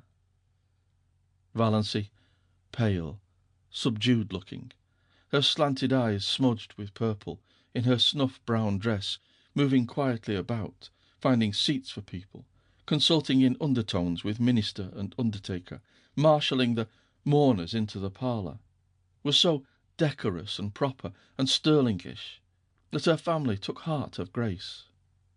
This was not, could not be, the girl who had sat all night in the woods with Barney Snaith, who had gone tearing bareheaded through Deerwood and Port Lawrence. This was the Valancy they knew, really surprisingly capable and efficient. Perhaps she had always been kept down a bit too much. Amelia really was rather strict, hadn't had a chance to show what was in her, so thought the Stirlings. And Edward Beck, from the Port Road, a widower with a large family, who was beginning to take notice, took notice of Valancy, and thought she might make a mighty fine second wife. No beauty, but a 50-year-old widower, Mr. Beck told himself very reasonably, couldn't expect everything. Altogether, it seemed that Valancy's matrimonial chances were never so bright as they were at Cecilia Gay's funeral. What the Stirlings and Edward Beck would have thought, had they known the back of Valancy's mind, must be left to the imagination. Valancy was hating the funeral, hating the people who came to stare with curiosity at Cecilia's marble-white face, hating the smugness, hating the dragging, melancholy singing, hating Mr. Bradley's cautious platitudes. If she could have had her absurd way, there would have been no funeral at all. She would have covered Cissy over with flowers, shut her away from prying eyes, and buried her beside her nameless little baby in the grassy burying ground under the pines of the up-back church, with a bit of kindly prayer from the old Free Methodist minister. She remembered Cissy saying once, "I wish I could be buried deep in the heart of the woods, where nobody would ever come to say, 'Cissy Gay is buried here,' and tell over my miserable story." But this, however, it would soon be over. Valancy knew, if the Stirlings and Edward Beck didn't, exactly what she intended to do then. She had lain awake all the preceding night thinking about it, and finally deciding on it. When the funeral procession had left the house, Mrs. Frederick sought out Valancy in the kitchen. "My child," she said tremulously, "you'll come home now?" "Home," said Valancy absently. She was getting on an apron and calculating how much tea she must put to steep for supper. There would be several guests from up back, distant relatives of the Gays, who had not remembered them for years. And she was so tired, she wished she could borrow a pair of legs from the cat. "Yes, home," said Mrs. Frederick, with a touch of asperity. "I suppose you won't dream of staying here now, alone with Roaring Gable?" "Oh, no, I'm not going to stay here," said Valancy. "Of course, I'll have to stay for a day or two to put the house in order generally, but that will be all. Excuse me, Mother, won't you? I've a frightful lot to do. All those up-back people will be here to supper." Mrs. Frederick retreated in considerable relief, and the Stirlings went home with lighter hearts. "We'll just treat her as if nothing had happened when she comes back," decreed Uncle Benjamin. "That'll be the best plan, just as if nothing had happened." Chapter 25. On the evening of the day after the funeral, Roaring Gable went off for a spree. He had been sober for 4 whole days, and could endure it no longer. Before he went, Valancy told him she would be going away the next day. Roaring Gable was sorry, and said so. A distant cousin from up back was coming to keep house for him, quite willing to do so now since there was no sick girl to wait on. But Abel was not under any delusions concerning her. "She won't be like you, my girl. Well, I'm obliged to you. You helped me out of a bad hole, and I won't forget it. And I won't forget what you did for Cissy. I'm your friend, and if you ever want any of the Stirlings spanked and sot in a corner, send for me. I'm going to wet my whistle. Lord, but I'm dry. Don't reckon I'll be back afore tomorrow night, so if you're going home tomorrow, goodbye now." "I may go home tomorrow," said Valancy, "but I'm not going back to Deerwood." "Not going?" "You'll find the key on the woodshed nail," interrupted Valancy, politely and unmistakably. "The dog will be in the barn and the cat in the cellar. Don't forget to feed her till your cousin comes. The pantry is full, and I've made bread and pies today. Goodbye, Mr. Gay. You've been very kind to me, and I appreciate it." "We've had a damn decent time of it together, and that's a fact," said Roaring Gable. "You're the best small sport in the world, and your little finger is worth the whole Sterling clan tied together. Goodbye, and good luck." Valancy went out to the garden. Her legs trembled a little, but otherwise she felt and looked composed. She held something tightly in her hand. The garden was lying in the magic of the warm, odorous July twilight. A few stars were out, and the robins were calling through the velvety silences of the barrens. Valancy stood by the gate expectantly. Would he come? If he did not, he was coming. Valancy heard Lady Jane Grey far back in the woods. Her breath came a little more quickly.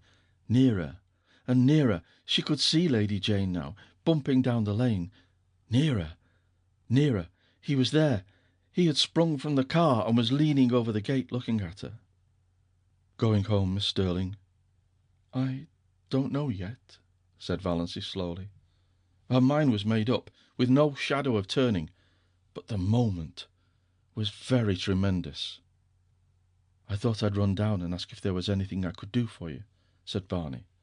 Valancy took it with a canter. "Yes, there is something you can do for me," she said, evenly and distinctly. "Will you marry me?" For a moment Barney was silent.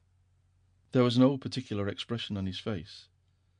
Then he gave an odd laugh. "Come now. I knew luck was just waiting around the corner for me. All the signs have been pointing that way today." "Wait." Valancy lifted her hand. "I'm in earnest, but I want to get my breath after that question. Of course, with my bringing up, I realise perfectly well that this is one of the things a lady should not do." "But why? Why?" "For 2 reasons." Valancy was still a little breathless, but she looked Barney straight in the eyes, while all the dead Sterlings revolved rapidly in their graves, and the living ones did nothing because they did not know that Valancy was at that moment proposing lawful marriage to the notorious Barney Snaith. "The first reason is I Valancy tried to say "I love you," but could not. She had to take refuge in a pretended flippancy. "I'm crazy about you. The second is this." She handed him Dr. Trent's letter. Barney opened it with the air of a man thankful to find some safe, sane thing to do. As he read it, his face changed. He understood, more perhaps than Valancy wanted him to. "Are you sure nothing can be done for you?" Valancy did not misunderstand the question. "Yes. You know Dr. Trent's reputation in regard to heart disease. I haven't long to live, perhaps only a few months, a few weeks. I want to live them. I can't go back to Deerwood. You know what my life was like there, and," she managed it this time, "I love you. I want to spend the rest of my life with you, that's all." Barney folded his arms on the gate and looked gravely enough at a white, saucy star that was winking at him just over Roaring Gable's kitchen chimney. "You don't know anything about me. I may be a murderer." "No, I don't. You may be something dreadful. Everything they say of you may be true, but it doesn't matter to me." "You care that much for me, Valancy?" said Barney incredulously, looking away from the star and into her eyes, her strange, mysterious eyes. "I care that much," said Valancy in a low voice. She was trembling. He had called her by her name for the first time. It was sweeter than another man's caress could have been, just to hear him say her name like that. If we are going to get married, said Barney, speaking suddenly in a casual, matter-of-fact voice, some things must be understood. Everything must be understood, said Valancy. I have things I want to hide, said Barney coolly. You are not to ask me about them. I won't, said Valancy. You must never ask to see my mail.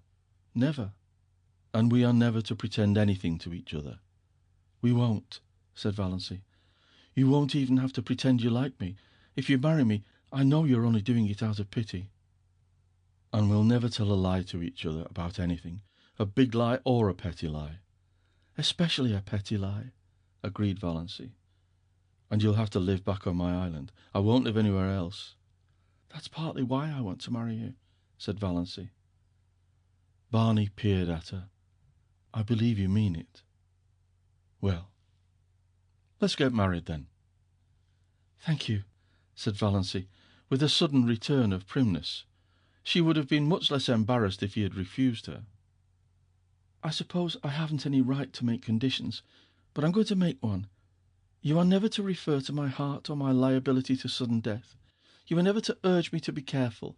You are to forget, absolutely forget, that I'm not perfectly healthy. I have written a letter to my mother. Here it is. You are to keep it. I have explained everything in it. If I drop dead suddenly, as I likely will do, it will exonerate me in the eyes of your kindred from the suspicion of having poisoned you, said Barney with a grin. Exactly. Valancy laughed gaily. Dear me, I'm glad this is over. It's been a bit of an ordeal. You see, I'm not in the habit of going about asking men to marry me. It's so nice of you not to refuse me or offer to be a brother. I'll go to the port tomorrow and get a license. We can be married tomorrow evening. Dr. Stalling, I suppose. Heavens, no! Valancy shuddered. Besides, he wouldn't do it. He'd shake his forefinger at me, and I'd jilt you at the altar. No, I want my old Mr. Towers to marry me. Will you marry me as I stand? Demanded Barney. A passing car, full of tourists, honked loudly. It seemed derisively. Valancy looked at him. Blue homespun shirt, nondescript hat, muddy overalls, unshaved. Yes, she said. Barney put his hands over the gate and took her little cold ones gently in his. Valancy, he said, trying to speak lightly. Of course I'm not in love with you. Never thought of such a thing as being in love. But, do you know, I've always thought you were a bit of a dear. End of section 13. Read by Bryn Roberts.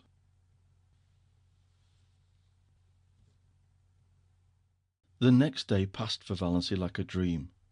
She could not make herself or anything she did seem real. She saw nothing of Barney, though she expected he must go rattling past on his way to the port for a licence. Perhaps he had changed his mind. But at dusk the lights of Lady Jane suddenly swooped over the crest of the wooded hill beyond the lane. Valancy was waiting at the gate for her bridegroom.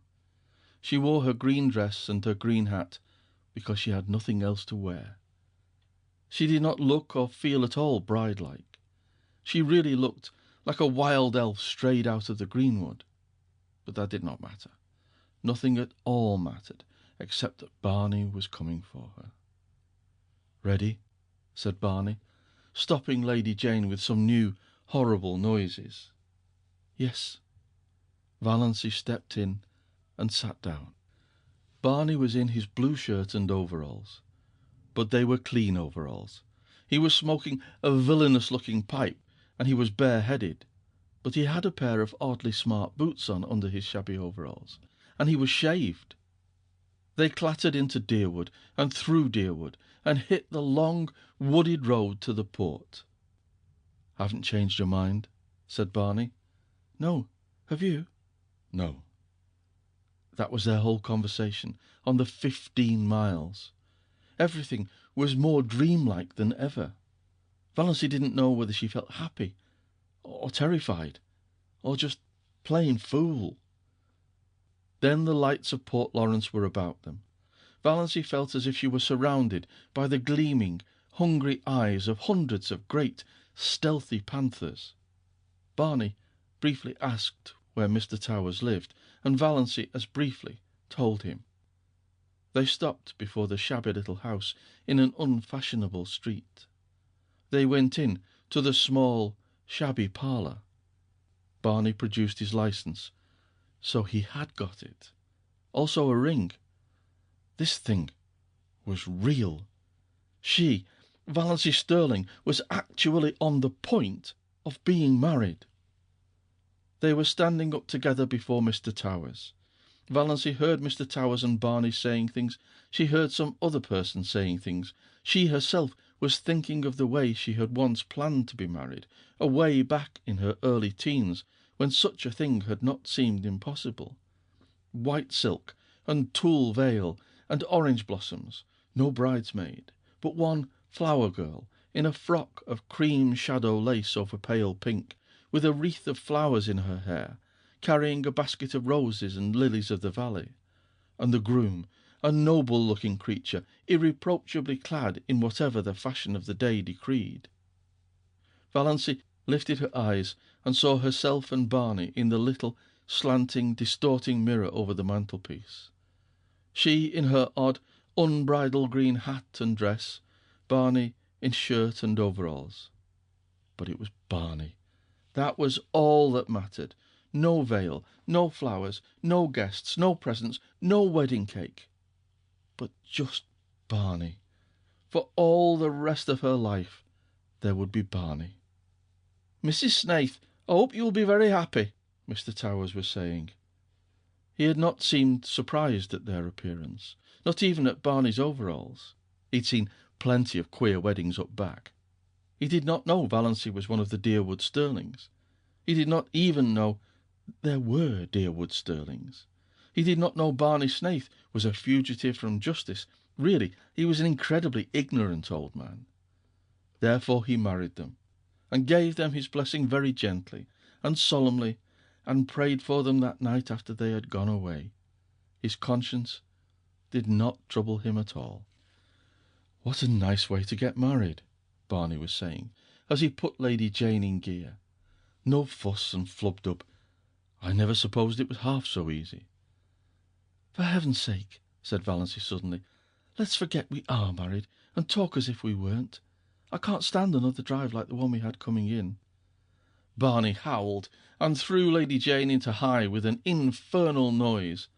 "And I thought I was making it easy for you," he said. "You didn't seem to want to talk." "I didn't, but I wanted you to talk. I don't want you to make love to me, but I want you to act like an ordinary human being. Tell me about this island of yours. What sort of place is it?" "The jolliest place in the world. You're going to love it. The first time I saw it I loved it. Old Tom McMurray owned it then. He built the little shack on it, lived there in winter, and rented it to Toronto people in the summer. I bought it from him, became by that one simple transaction a landed proprietor owning a house and an island. There's something so satisfying in owning a whole island. And isn't an uninhabited island a charming idea? I'd wanted to own one ever since I'd read Robinson Crusoe. It seemed too good to be true. And beauty. Most of the scenery belongs to the government, but they don't tax you for looking at it, and the moon belongs to everybody. You won't find my shack very tidy. I suppose you'll want to make it tidy." "Yes," said Valancy honestly, "I have to be tidy. I don't really want to be, but untidiness hurts me. Yes, I'll have to tidy up your shack." "I was prepared for that," said Barney, with a hollow groan. "But," continued Valancy relentingly, "I won't insist on your wiping your feet when you come in." "No, you'll only sweep up after me with the air of a martyr," said Barney. "Well, anyway, you can't tidy the lean-to. You can't even enter it. The door will be locked, and I shall keep the key." "Bluebeard's chamber," said Valancy. "I shan't even think of it. I don't care how many wives you have hanging up in it, so long as they're really dead." "Dead as doornails. You can do as you like in the rest of the house. There's not much of it. Just one big living room and one small bedroom. Well built, though. Old Tom loved his job. The beams of our house are cedar and the rafters fir. Our living room windows face west and east. It's wonderful to have a room where you can see both sunrise and sunset. I have 2 cats there, Banjo and Goodluck, adorable animals. Banjo is a big, enchanting grey devil cat, striped, of course. I don't care a hang for any cat that hasn't stripes. I never knew a cat who could swear as genteelly and effectively as Banjo. His only fault is that he snores horribly when he's asleep. Look is a dainty little cat, always looking wistfully at you, as if he wanted to tell you something. Maybe we'll pull it off sometime. Once in 1,000 years, you know, one cat is allowed to speak. My cats are philosophers. Neither of them ever cries over spilt milk. 2 old crows live in a pine tree on the point, and are reasonably neighbourly. Call 'em Nip and Tuck. And I have a demure little tame owl. Name Leander. I brought him up from a baby, and he lives over on the mainland, and chuckles to himself o' nights. And bats. It's a great place for bats at night. Scared of bats? No, I like them. So do I. Nice, queer, uncanny, mysterious creatures. Coming from nowhere, going nowhere. Swoop. Banjo likes 'em too. Eats 'em. I have a canoe and a disappearing propeller boat. Went to the port in it today to get my licence. Quieter than Lady Jane. I thought you hadn't gone at all, that you had changed your mind, admitted Valancy. Barney laughed. The laugh Valancy did not like, the little, bitter, cynical laugh. I never changed my mind, he said shortly. They went back through Deerwood, up the Muskoka Road, past Roaring Gables, over the rocky, daisied lane. The dark pine woods swallowed them up. Through the pine woods, where the air was sweet with the incense of the unseen, fragile bells of the linnaeus that carpeted the banks of the trail. Out to the shore of Mistarwis. Lady Jane must be left here. They got out. Barney led the way down a little path to the edge of the lake. There's our island, he said gloatingly. Valancy looked, and looked, and looked again. There was a diaphanous, lilac mist on the lake, shrouding the island. Through it, the 2 enormous pine trees that clasped hands over Barney's shack loomed out like dark turrets. Behind them was a sky still rose-hued in the afterlight, and a pale, young moon. Valancy shivered like a tree the wind stirs suddenly. Something seemed to sweep over her soul. "My blue castle," she said. "Oh, my blue castle." They got into the canoe and paddled out to it. They left behind the realm of everyday and things known, and landed on a realm of mystery and enchantment where anything might happen, anything might be true. Barney lifted Valancy out of the canoe and swung her to a lichen-covered rock under a young pine tree. His arms were about her, and suddenly his lips were on hers. Valancy found herself shivering with the rapture of her first kiss. "Welcome home, dear," Barney was saying. End of section 14. Read by Bryn Roberts.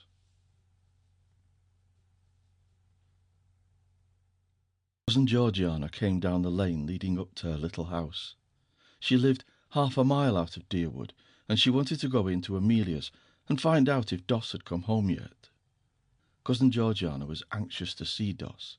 She had something very important to tell her, something she was sure Doss would be delighted to hear.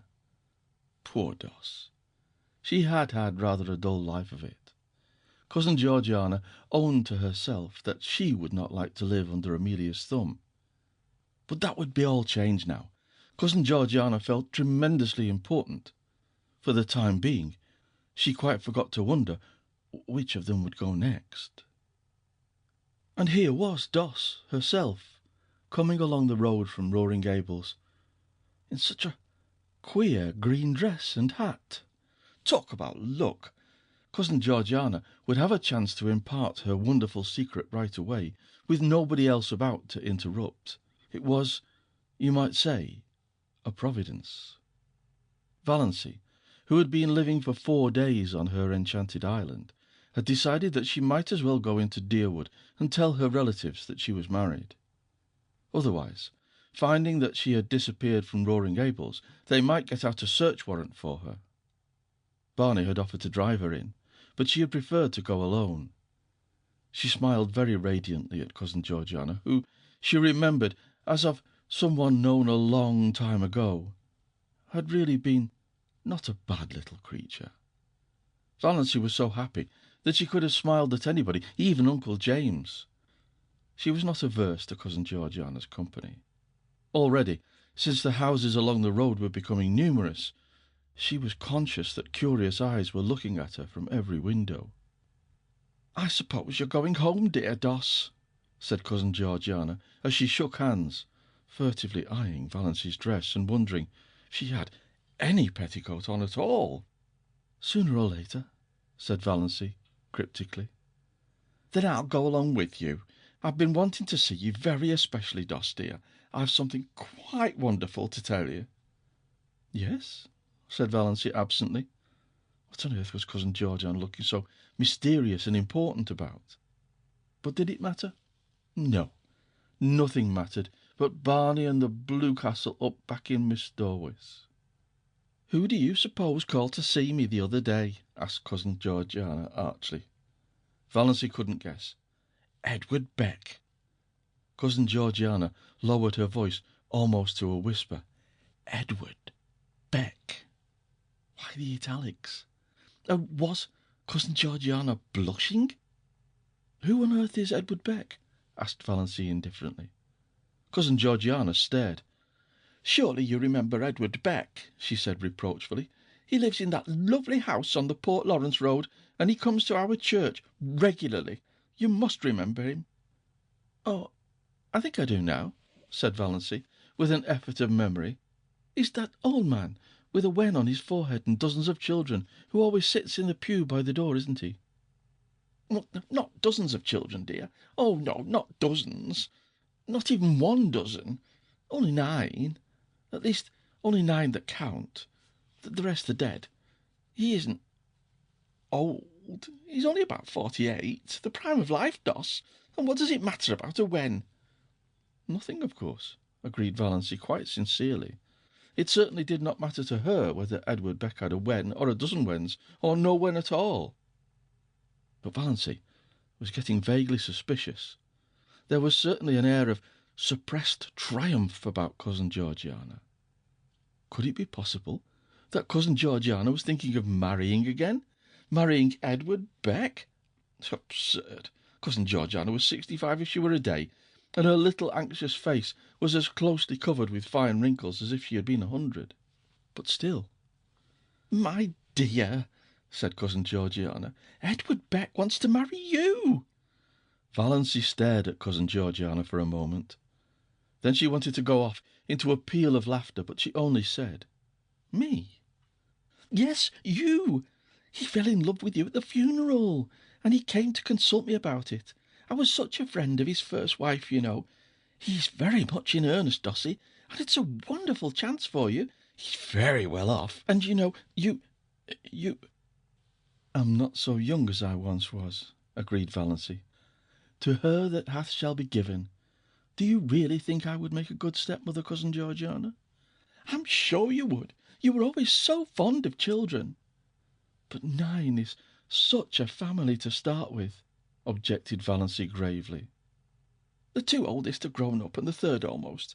That leaves only 6 that really count, and most of them are boys, so much easier to bring up than girls.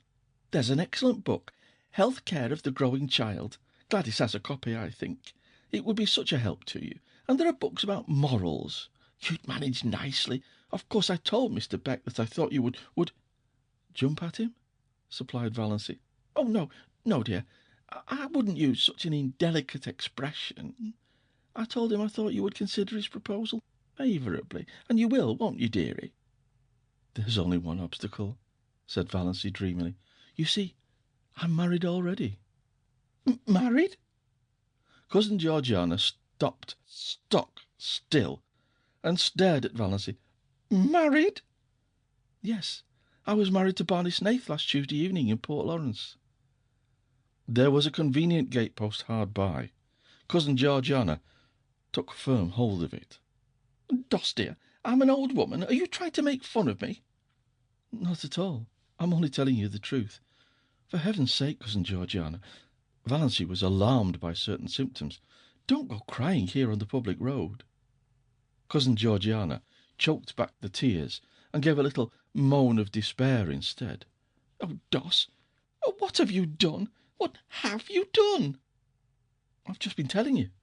I've got married, said Valancy, calmly and patiently. To that Barney Snaith? Why, they say he's had a dozen wives already. I'm the only one round at present, said Valancy. What will your poor mother say? Moaned Cousin Georgiana. Come along with me and hear if you want to know, said Valancy. I'm on my way to tell her now. Cousin Georgiana let go the gatepost cautiously and found that she could stand alone. She meekly trotted on beside Valancy, who suddenly seemed quite a different person in her eyes. Cousin Georgiana had tremendous respect for a married woman, but it was terrible to think of what the poor girl had done. So rash, so reckless. Of course, Valancy must be stark mad, but she seemed so happy in her madness that Cousin Georgiana had a momentary conviction that it would be a pity if the clan tried to scold her back to sanity. She'd never seen that look in Valancy's eyes before. But what would Amelia say? And Ben? To marry a man you know nothing about, thought Cousin Georgiana aloud. I know more about him than I know of Edward Beck, said Valancy. Edward Beck goes to church, said Cousin Georgiana. Does your husband? He has promised that he will go with me on fine Sundays, said Valancy. When they turned in at the Stirling gate, Valancy gave an exclamation of surprise. Look at my rose bush. Why, it's blooming. It was, covered with blossoms, great crimson, velvety blossoms, fragrant, glowing, wonderful. My cutting it to pieces must have done it good, said Valancy, laughing. She gathered a handful of the blossoms. They would look well on the supper table of the veranda at Miss Dorwis, and went, still laughing, up the walk, conscious that Olive was standing on the steps. Olive, goddess-like in loveliness, looking down with a slight frown on her forehead. Olive, beautiful, insolent, her full form voluptuous in its swathings of rose silk and lace, her golden brown hair curling richly under her big, white-frilled hat, her colour ripe and melting. Beautiful, thought Valancy coolly, but as if she suddenly saw her cousin through new eyes, without the slightest touch of distinction. So Valancy had come home. Thank goodness, thought Olive. But Valancy was not looking like a repentant, returned prodigal. This was the cause of Olive's frown. She was looking triumphant, graceless. That outlandish dress, that queer hat, those hands full of blood-red roses. Yet there was something about both dress and hat, as Olive instantly felt, that was entirely lacking in her own attire. This deepened the frown. She put out a condescending hand. So, you're back, Doss. Very warm day, isn't it? Did you walk in? Yes, coming in. Oh, no, I've just been in. I've come often to comfort poor auntie. She's been so lonesome. I'm going to Mrs. Bartlett's tea. I have to help poor. She's giving it for her cousin from Toronto. Such a charming girl. You'd have loved meeting her, Doss. I think Mrs. Bartlett did send you a card. Perhaps you'll drop in later on. No, I don't think so, said Valancy indifferently. I'll have to be home to get Barney's supper. We're going for a moonlit canoe ride round Miss Dorwis tonight. Barney? Supper? Gasped Olive. What do you mean, Valancy Stirling? Valancy Snaith, by the grace of God. Valancy flaunted her wedding ring in Olive's stricken face. Then she nimbly stepped past her and into the house. Cousin Georgiana followed. She would not miss a moment of the great scene, even though Olive did look as if she were going to faint. Olive did not faint. She went stupidly down the street to Mrs. Bartlett's. What did Doss mean? She couldn't have... That ring! Oh, what fresh scandal was that wretched girl bringing on her defenceless family now? She should have been shut up long ago. Valancy opened the sitting-room door and stepped unexpectedly right into a grim assemblage of Sterlings. They had not come together of malice prepense. Aunt Wellington and Cousin Gladys and Aunt Mildred and Cousin Sarah had just called in on their way home from a meeting of the Missionary Society. Uncle James had dropped in to give Amelia some information regarding a doubtful investment. Uncle Benjamin had called, apparently, to tell them it was a hot day, and to ask them what was the difference between a bee and a donkey. Cousin Stickles had been tactless enough to know the answer. One gets all the honey, the other gets all the wax. And Uncle Benjamin was in a bad humour. In all of their minds, unexpressed, was the idea of finding out if Valancy had yet come home, and, if not, what steps must be taken in the matter. Well, here was Valancy at last, a poised, confident thing, not humble and deprecating as she should have been, and so oddly, improperly, young-looking. She stood in the doorway and looked at them, Cousin Georgiana, timorous, expectant behind her. Valancy was so happy she didn't hate her people any more. She could even see a number of good qualities in them that she had never seen before, and she was sorry for them. Her pity made her quite gentle. "Well, mother," she said pleasantly. "So, you've come home at last," said Mrs. Frederick, getting out a handkerchief. She dared not be outraged, but she did not mean to be cheated of her tears. "Well, not exactly," said Valancy. She threw her bomb. "I thought I ought to drop in and tell you I was married last Tuesday night to Barney Snaith." Uncle Benjamin bounced up and sat down again. "God bless my soul," he said dully. The rest seemed turned to stone, except Cousin Gladys, who turned faint. Aunt Mildred and Uncle Wellington had to help her out to the kitchen.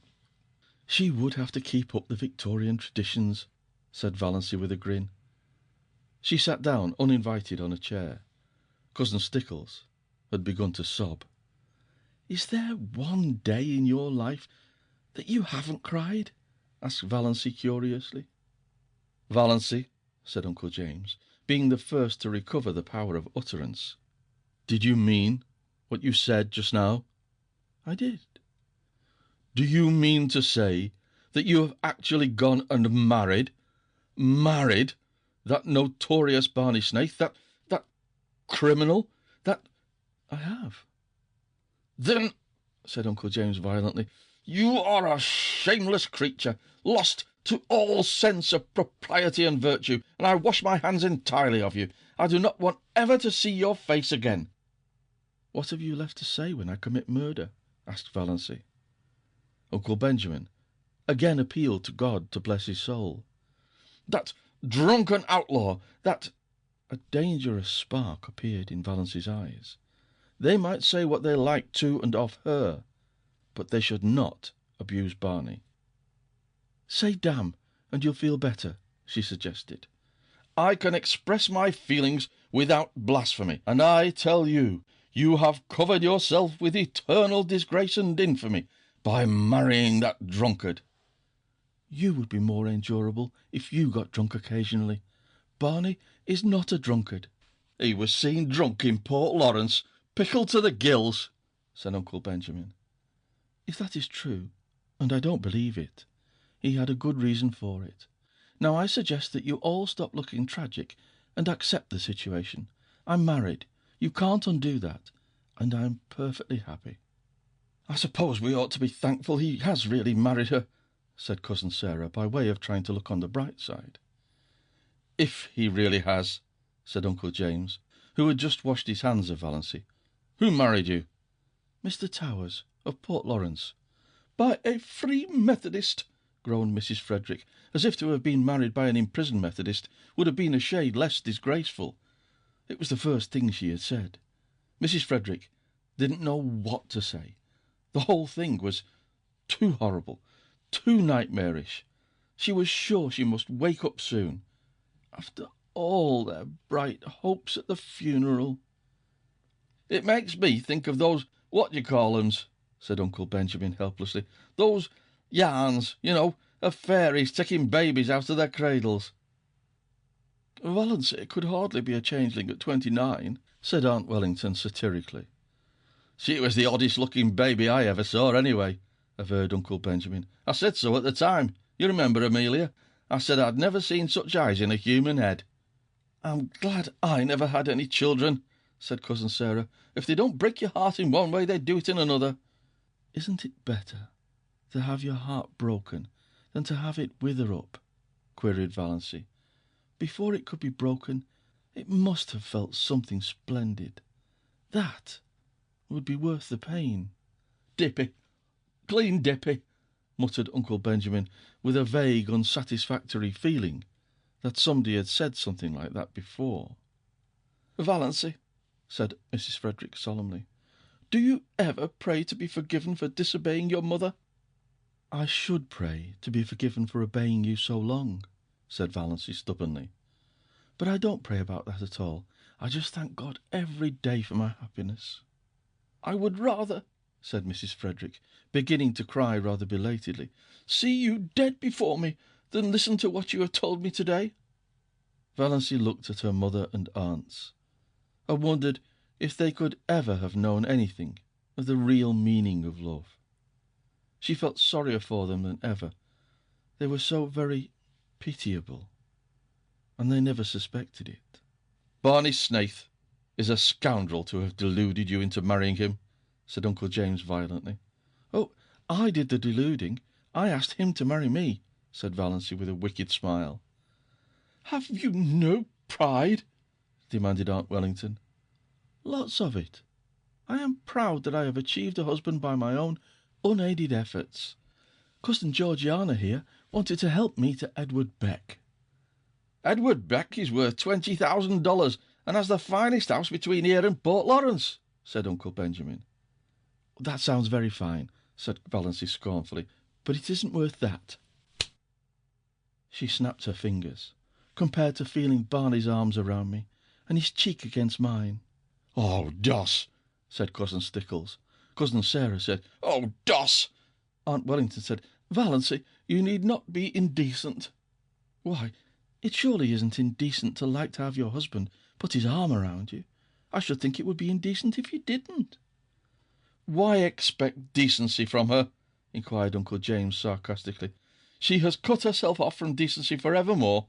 She has made her bed. Let her lie on it." "Thanks," said Valency very gratefully. "How you would have enjoyed being Torquemada.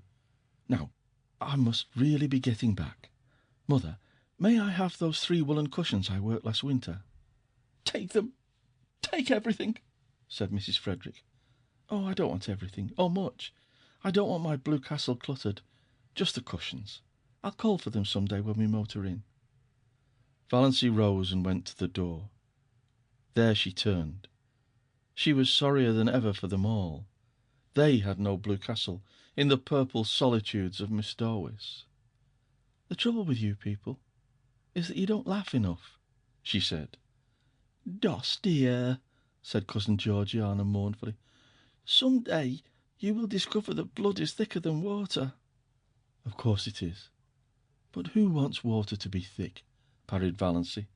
"We want water to be thin, sparkling, crystal clear." Cousin Stickles groaned. Valency would not ask any of them to come and see her. She was afraid they would come out of curiosity. But she said, "Do you mind if I drop in and see you once in a while, Mother?" "My house will always be open to you," said Mrs. Frederick, with a mournful dignity. "You should never recognise her again," said Uncle James sternly, as the door closed behind Valency. "I cannot quite forget that I am a mother," said Mrs. Frederick. "My poor, unfortunate girl." "I dare say the marriage isn't legal," said Uncle James comfortingly. "He has probably been married half a dozen times before. But I'm through with her. I have done all I could, Amelia. I think you will admit that. Henceforth," Uncle James was terribly solemn about it, "Valency is to me as one dead." "Mrs. Barney Snaith," said Cousin Georgiana, as if trying it out to see how it would sound. "He has a score of aliases, no doubt," said Uncle Benjamin. "For my part, I believe the man is half Indian. I haven't a doubt they're living in a wigwam." "If he has married her under the name of Snaith, and it isn't his real name, wouldn't that make the marriage null and void?" asked Cousin Stickles hopefully. Uncle James shook his head. "No, it is the man who marries, not the name." "Do you know," said Cousin Gladys, who had recovered and returned but was still shaky, "I had a distinct premonition of this at Herbert's silver dinner. I remarked it at the time. When she was defending Snaith, you remember, of course, it came over me like a revelation. I spoke to David when I went home about it." What, demanded Aunt Wellington of the universe, "has come over Valency? Valency?" The universe did not answer, but Uncle James did. "Isn't there something coming up of late about secondary personalities cropping out? I don't hold with many of those new-fangled notions, but there may be something in this one. It would account for her incomprehensible conduct." "Valency is so fond of mushrooms," sighed Cousin Georgiana. "I'm afraid she'll get poisoned eating toadstools by mistake, living up back in the woods." "There are worse things than death," said Uncle James, believing that it was the first time in the world that such a statement had been made. "Nothing can ever be the same again," sobbed Cousin Stickles. Valency, hurrying along the dusty road, back to cool Miss Dorwis and her purple island, had forgotten all about them, just as she had forgotten that she might drop dead at any moment if she hurried. End of section 15. Read by Bryn Roberts.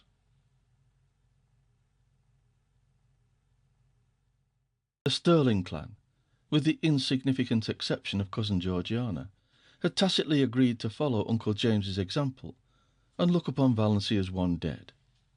To be sure, Valency had an unquiet, ghostly habit of recurring resurrections, when she and Barney clattered through Deerwood and out to the port in that unspeakable car. Valency, bareheaded, with stars in her eyes. Barney, bareheaded, smoking his pipe, but shaved, always shaved now, if any of them had noticed it. They even had the audacity to go into Uncle Benjamin's store to buy groceries. Twice Uncle Benjamin ignored them. Was not Valency one of the dead, while Snaith had never existed? But the third time he told Barney he was a scoundrel who should be hung for luring an unfortunate, weak-minded girl away from her home and friends. Barney's one straight eyebrow went up. "I've made her happy," he said coolly, "and she was miserable with her friends. So that's that." Uncle Benjamin stared. It had never occurred to him that women had to be, or ought to be, made happy. You pup," he said. "Why be so unoriginal?" queried Barney amiably. "Anybody could call me a pup. Why not think of something worthy of the Sterlings? Besides, I'm not a pup. I'm really quite a middle-aged dog, 35 if you're interested in knowing." Uncle Benjamin remembered just in time that Valency was dead. He turned his back on Barney. Valency was happy, gloriously and entirely so.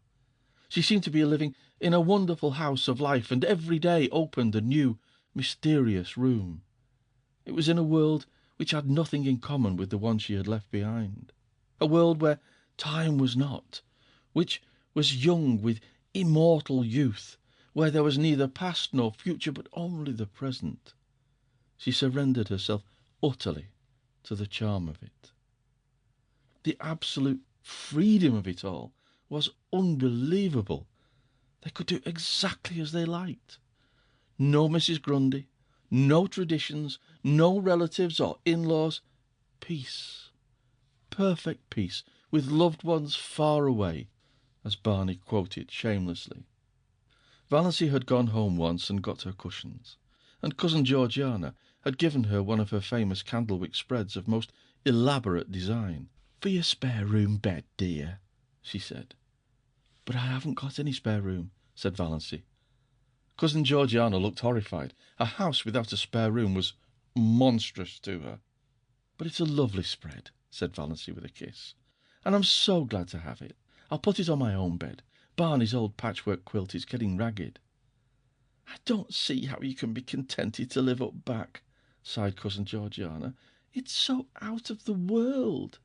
"Contented?" Valancy laughed. What was the use of trying to explain to Cousin Georgiana? "It is," she agreed, "most gloriously and entirely out of the world." "And are you really happy, dear?" asked Cousin Georgiana wistfully. "I really am," said Valancy gravely, her eyes dancing. "Marriage is such a serious thing," sighed Cousin Georgiana. "When it's going to last long," agreed Valancy. Cousin Georgiana did not understand this at all, but it worried her, and she lay awake at nights wondering what Valancy meant by it. Valancy loved her blue castle, and was completely satisfied with it. The big living room had 3 windows, all commanding exquisite views of exquisite Miss Storwis. The one in the end of the room was an oriel window, which Tom Montgomery, Barney explained, had got out of some little old up-back church that had been sold. It faced the west, and when the sunsets flooded it, Valancy's whole being knelt in prayer as if some great cathedral. The new moons always looked down through it.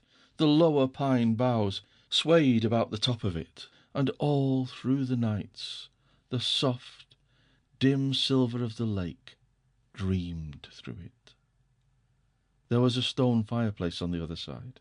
No desecrating gas imitation, but a real fireplace, where you could burn real logs, with a big grizzly bearskin on the floor before it, and beside it a hideous red plush sofa of Tom Montgomery's regime. But its ugliness was hidden by silver-grey timber-wolf skins, and Valancy's cushions made it gay and comfortable. In a corner a nice, tall, lazy old clock ticked, the right kind of a clock, one that did not hurry the hours away, but ticked them off deliberately. It was the jolliest-looking old clock, a fat, corpulent clock, with a great round man's face painted on it, the hands stretching out of its nose, and the hours encircling it like a halo. There was a big glass case of stuffed owls, and several deer heads, likewise of Tom Montgomery's vintage. Some comfortable old chairs that asked to be sat upon. A squat little chair, with a cushion, was prescriptively Banjo's. If anybody else dared sit on it, Banjo glared him out of it with his topaz-hued, black-ringed eyes. Banjo had an adorable habit of hanging over the back of it, trying to catch his own tail, losing his temper because he couldn't catch it, giving it a fierce bite for spite when he did catch it, yowling malignantly with pain. Barney and Valancy laughed at him until they ached, but it was Good Luck they loved. They were both agreed that Good Luck was so lovable that he practically amounted to an obsession. One side of the wall was lined with rough, home-made bookshelves, filled with books, and between the 2 side windows hung an old mirror in a faded gilt frame, with fat cupids gambolling in the panel over the glass. A mirror, Valancy thought, that must be like the fabled mirror into which Venus had once looked, and which thereafter reflected as beautiful every woman who looked into it. Valancy thought she was almost pretty in that mirror, but that may have been because she had shingled her hair. This was before the day of bobs, and was regarded as a wild, unheard-of proceeding, unless you had typhoid.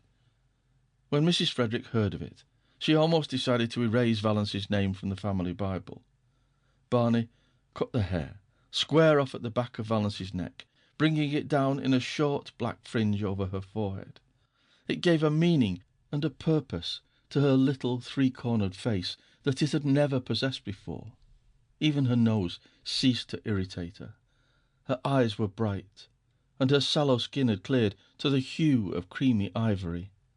The old family joke had come true. She was really fat at last. Anyway, no longer skinny.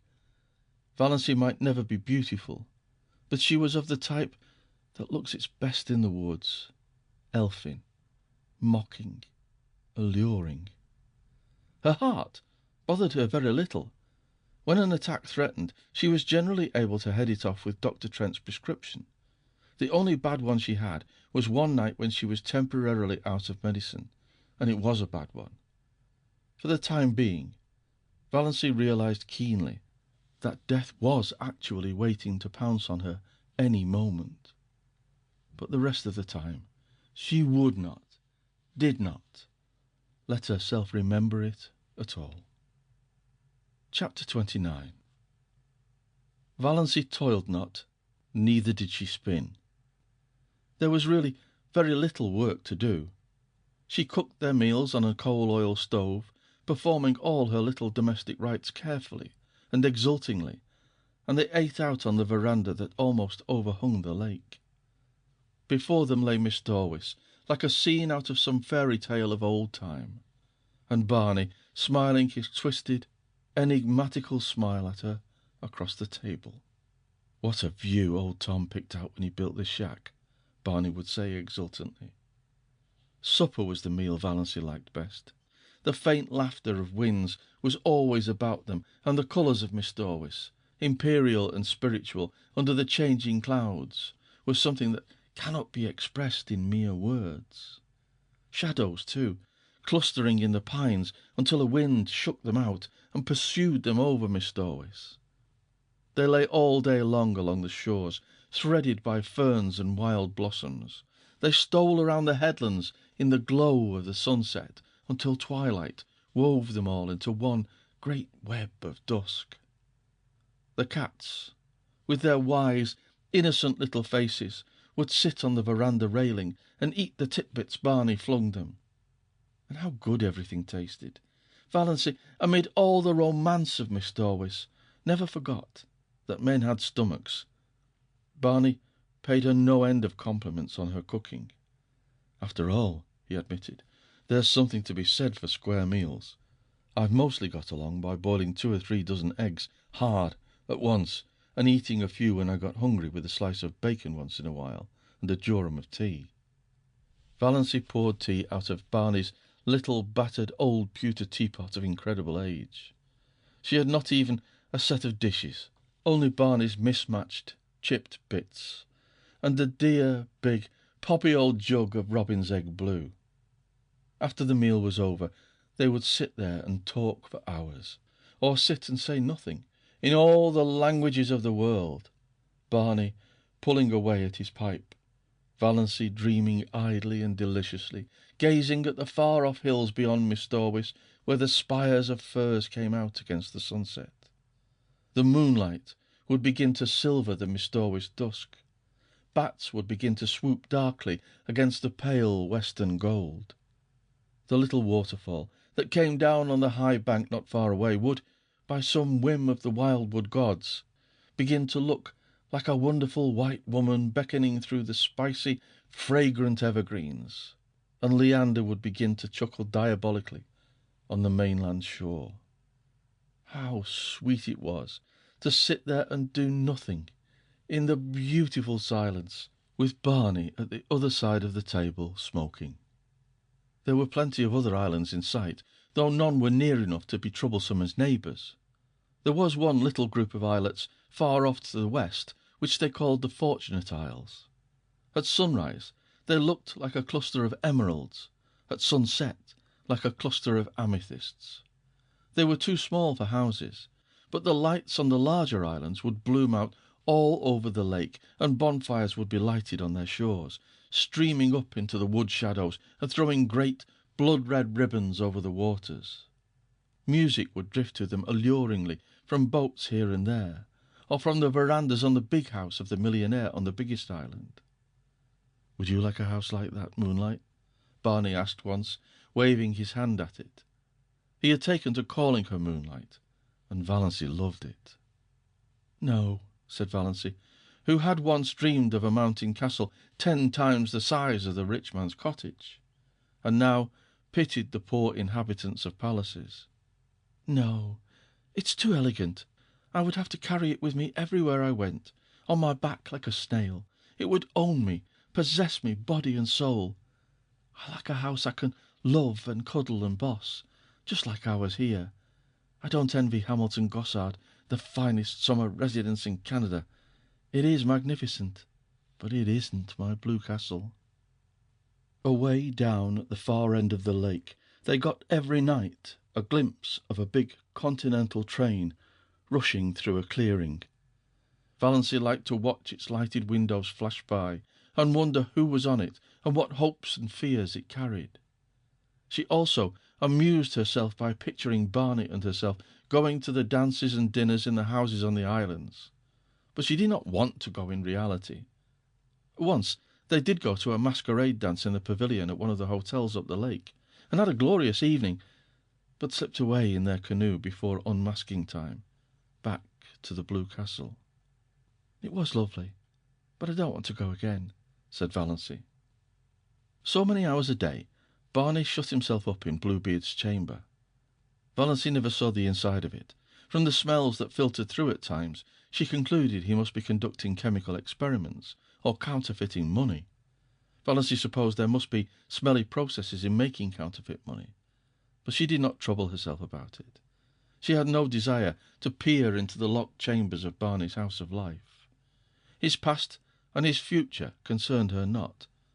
Only this rapturous present. Nothing else mattered. Once he went away, and stayed away 2 days and nights. He had asked Valancy if she would be afraid to stay alone, and she had said she would not. He never told her where he had been. She was not afraid to be alone, but she was horribly lonely. The sweetest sound she had ever heard was Lady Jane's clatter through the woods when Barney returned, and then his signal whistle from the shore. She ran down to the landing rock to greet him, to nestle herself into his eager arms, and they did seem eager. "Have you missed me, Moonlight?" Barney was whispering. "It seems 100 years since you went away," said Valancy. "I won't leave you again." "You must," protested Valancy, "if you want to. I'd be miserable if I thought you wanted to go and didn't because of me. I want you to feel perfectly free." Barney laughed, a little cynically. "There's no such thing as freedom on earth," he said. "Only different kinds of bondages, and comparative bondages. You think you're free now, because you've escaped from a peculiarly unbearable kind of bondage. But are you? You love me. That's a bondage." "Who said or wrote that the prison unto which we doom ourselves no prison is?" asked Valancy dreamily, clinging to his arm as they climbed up the rock steps. "Ah, now you have it," said Barney. "That's all the freedom we can hope for, the freedom to choose our prison. But Moonlight—" He stopped at the door of the Blue Castle and looked about him, at the glorious lake, the great shadowy woods, the bonfires, the twinkling lights. "Moonlight, I'm glad to be home again. When I came down through the woods and saw my home lights, mine, gleaming out under the old pines, something I'd never seen before. Oh, girl, I was glad, glad." But in spite of Barney's doctrine of bondage, Valancy thought they were splendidly free. It was amazing to be able to sit up half the night and look at the moon if you wanted to be late for meals if you wanted to. She who had always been rebuked so sharply by her mother and so reproachfully by Cousin Stickles if she were 1 minute late. Dawdle over meals as long as you wanted to. Leave your crusts if you wanted to. Not come home at all for meals if you wanted to. Sit on a sun-warm rock and paddle your bare feet in the hot sand if you wanted to. Just sit and do nothing in the beautiful silence if you wanted to. In short, do any fool thing you wanted to, whenever the notion took you. If that wasn't freedom, what was? Chapter 30. They didn't spend all their days on the island. They spent more than half of them wandering at will through the enchanted Muskoka country. Barney knew the woods as a book, and he taught their lore and craft to Valancy. He could always find trail and haunt of the shy wood people. Valancy learned the different fairy likenesses of the mosses, the charm and exquisiteness of woodland blossoms. She learned to know every bird at sight and mimic its call, though never so perfectly as Barney. She made friends with every kind of tree. She learned to paddle a canoe as well as Barney himself. She liked to be out in the rain, and she never caught cold. Sometimes they took a lunch with them and went berrying, strawberries and blueberries. How pretty blueberries were, the dainty green of the unripe berries, the glossy pinks and scarlets of the half-ripes, the misty blue of the fully matured. And Valancy learned the real flavour of the strawberry in its highest perfection. There was a certain sunlit dell on the banks of Mistorwis, along which white birches grew on one side, and on the other still changeless ranks of young spruces. There were long grasses at the roots of the birches, combed down by the winds and wet with morning dew late into the afternoons. Here they found berries that might have graced the banquets of Lucilius, great ambrosial sweetnesses hanging like rubies to long rosy stalks. They lifted them by the stalk and ate them from it, uncrushed and virgin, tasting each berry by itself, with all its wild fragrance ensphered therein. When Valancy carried any of these berries home, that elusive essence escaped, and they became nothing more than the common berries of the marketplace, very kitchenly good indeed, but not as they would have been, eaten in their birch dell, until her fingers were stained as pink as Aurora's eyelids. Or they went after water lilies. Barney knew where to find them in the creeks and bays of Mistorwis. Then the Blue Castle was glorious with them, every receptacle that Valancy could contrive filled with the exquisite things. If not water lilies, then cardinal flowers, fresh and vivid from the swamps of Mistorwis, where they burned like ribbons of flame. Sometimes they went trouting on little nameless rivers or hidden brooks, on whose banks naiads might have sunned their white, wet limbs. Then all they took with them were some raw potatoes and salt. They roasted the potatoes over a fire, and Barney showed Valancy how to cook the trout by wrapping them in leaves, coating them with mud, and baking them in a bed of hot coals. Never were such delicious meals. Valancy had such an appetite it was no wonder she put flesh on her bones. Or they just prowled and explored through woods that always seemed to be expecting something wonderful to happen. At least, that was the way Valancy felt about them. Down the next hollow, over the next hill, you would find it. We don't know where we're going, but isn't it fun to go? Barney used to say. Once or twice, night overtook them, too far from their Blue Castle to get back. But Barney made a fragrant bed of bracken and fir boughs, and they slept on it dreamlessly, under a ceiling of old spruces, with moss hanging from them, while beyond them moonlight and the murmur of pines blended together so that one could hardly tell which was light and which was sound. There were rainy days, of course, when Muskoka was a wet green land, days when showers drifted across Mistorwis like pale ghosts of rain, and they never thought of staying in because of it, days when it rained in right good earnest, and they had to stay in. Then Barney shut himself up in Bluebeard's chamber, and Valancy read, or dreamed on the wolfskins, with Good Luck purring beside her, and Banjo watching them suspiciously from his own peculiar chair. On Sunday evenings they paddled across to a point of land, and walked from there through the woods to the little Free Methodist church. One felt really too happy for Sunday. Valancy had never really liked Sundays before. And always, Sundays and weekdays, she was with Barney. Nothing else really mattered. And what a companion he was! How understanding! How jolly! How Barney-like! That summed it all up. Valancy had taken some of her $200 out of the bank and spent it in pretty clothes. She had a little smoke blue chiffon, which she always put on when they spent the evening at home, smoke blue with touches of silver about it. It was after she began wearing it that Barney began calling her Moonlight. Moonlight and blue twilight. That's what you look like in that dress. I like it. It belongs to you. You aren't exactly pretty, but you have some adorable beauty spots. Your eyes and that little kissable dent just between your collarbones. You have the wrist and ankle of an aristocrat. That little head of yours is beautifully shaped. And when you look backward over your shoulder, you're maddening, especially in twilight or moonlight. An elf maiden, a wood sprite. You belong to the woods. Moonlight, you should never be out of them. In spite of your ancestry, there is something wild and remote and untamed about you. And you have such a nice, sweet, throaty, summery voice. Such a nice voice for love-making. Sure, and you've kissed that Blarney Stone, scoffed Valancy. But she tasted these compliments for weeks. She got a pale green bathing suit too, a garment which would have given her clan their deaths if they had ever seen her in it. Barney taught her how to swim.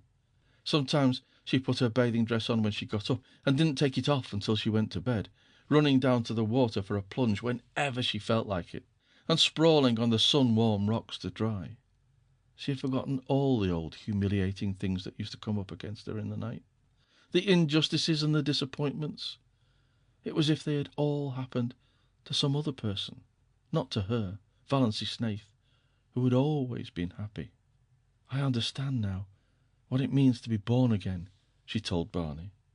Holmes speaks of grief staining backward through the pages of life, but Valancy found her happiness had stained backward likewise and flooded with rose colour her whole previous drab existence.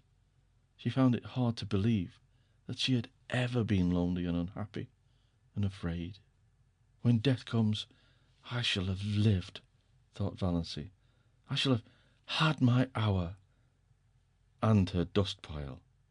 One day Valancy had heaped up the sand in the little island cove in a tremendous cone and stuck a gay little Union Jack on top of it. What are you celebrating? Barney wanted to know. I'm just exercising an old demon, Valancy told him. End of section 16. Read by Bryn Roberts.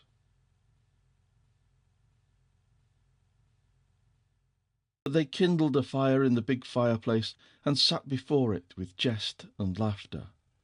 They left the doors open, and Banjo and Goodluck came and went at pleasure.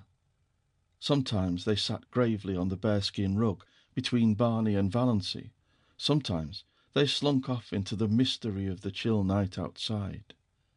The stars smouldered in the horizon mists through the old oriel.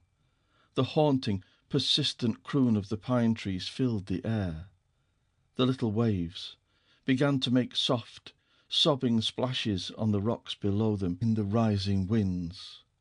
They needed no light, but the firelight that sometimes leapt up and revealed them, sometimes shrouded them in shadow. When the night wind rose higher, Barney would shut the door and light a lamp and read to her, poetry and essays, and gorgeous, dim chronicles of ancient wars. Barney never would read novels.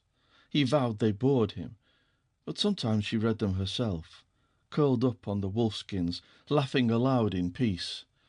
For Barney was not one of those aggravating people who can never hear you smiling audibly over something you've read without inquiring placidly, "What is the joke?" October, with a gorgeous pageant of colour around Miss Storwis, into which Valancy plunged her soul. Never had she imagined anything so splendid. A great, tinted peace. Blue, wind-winnowed skies, sunlight sleeping in the glades of that fairyland. Long, dreamy, purple days, paddling idly in their canoe along shores and up the rivers of crimson and gold. A sleepy, red hunter's moon. Enchanted tempests that stripped the leaves from the trees and heaped them along the shores. Flying shadows of clouds. What had all the smug, opulent lands out front to compare with this? November, with uncanny witchery in its changed trees, with murky red sunsets flaming in smoky crimson behind the westering hills.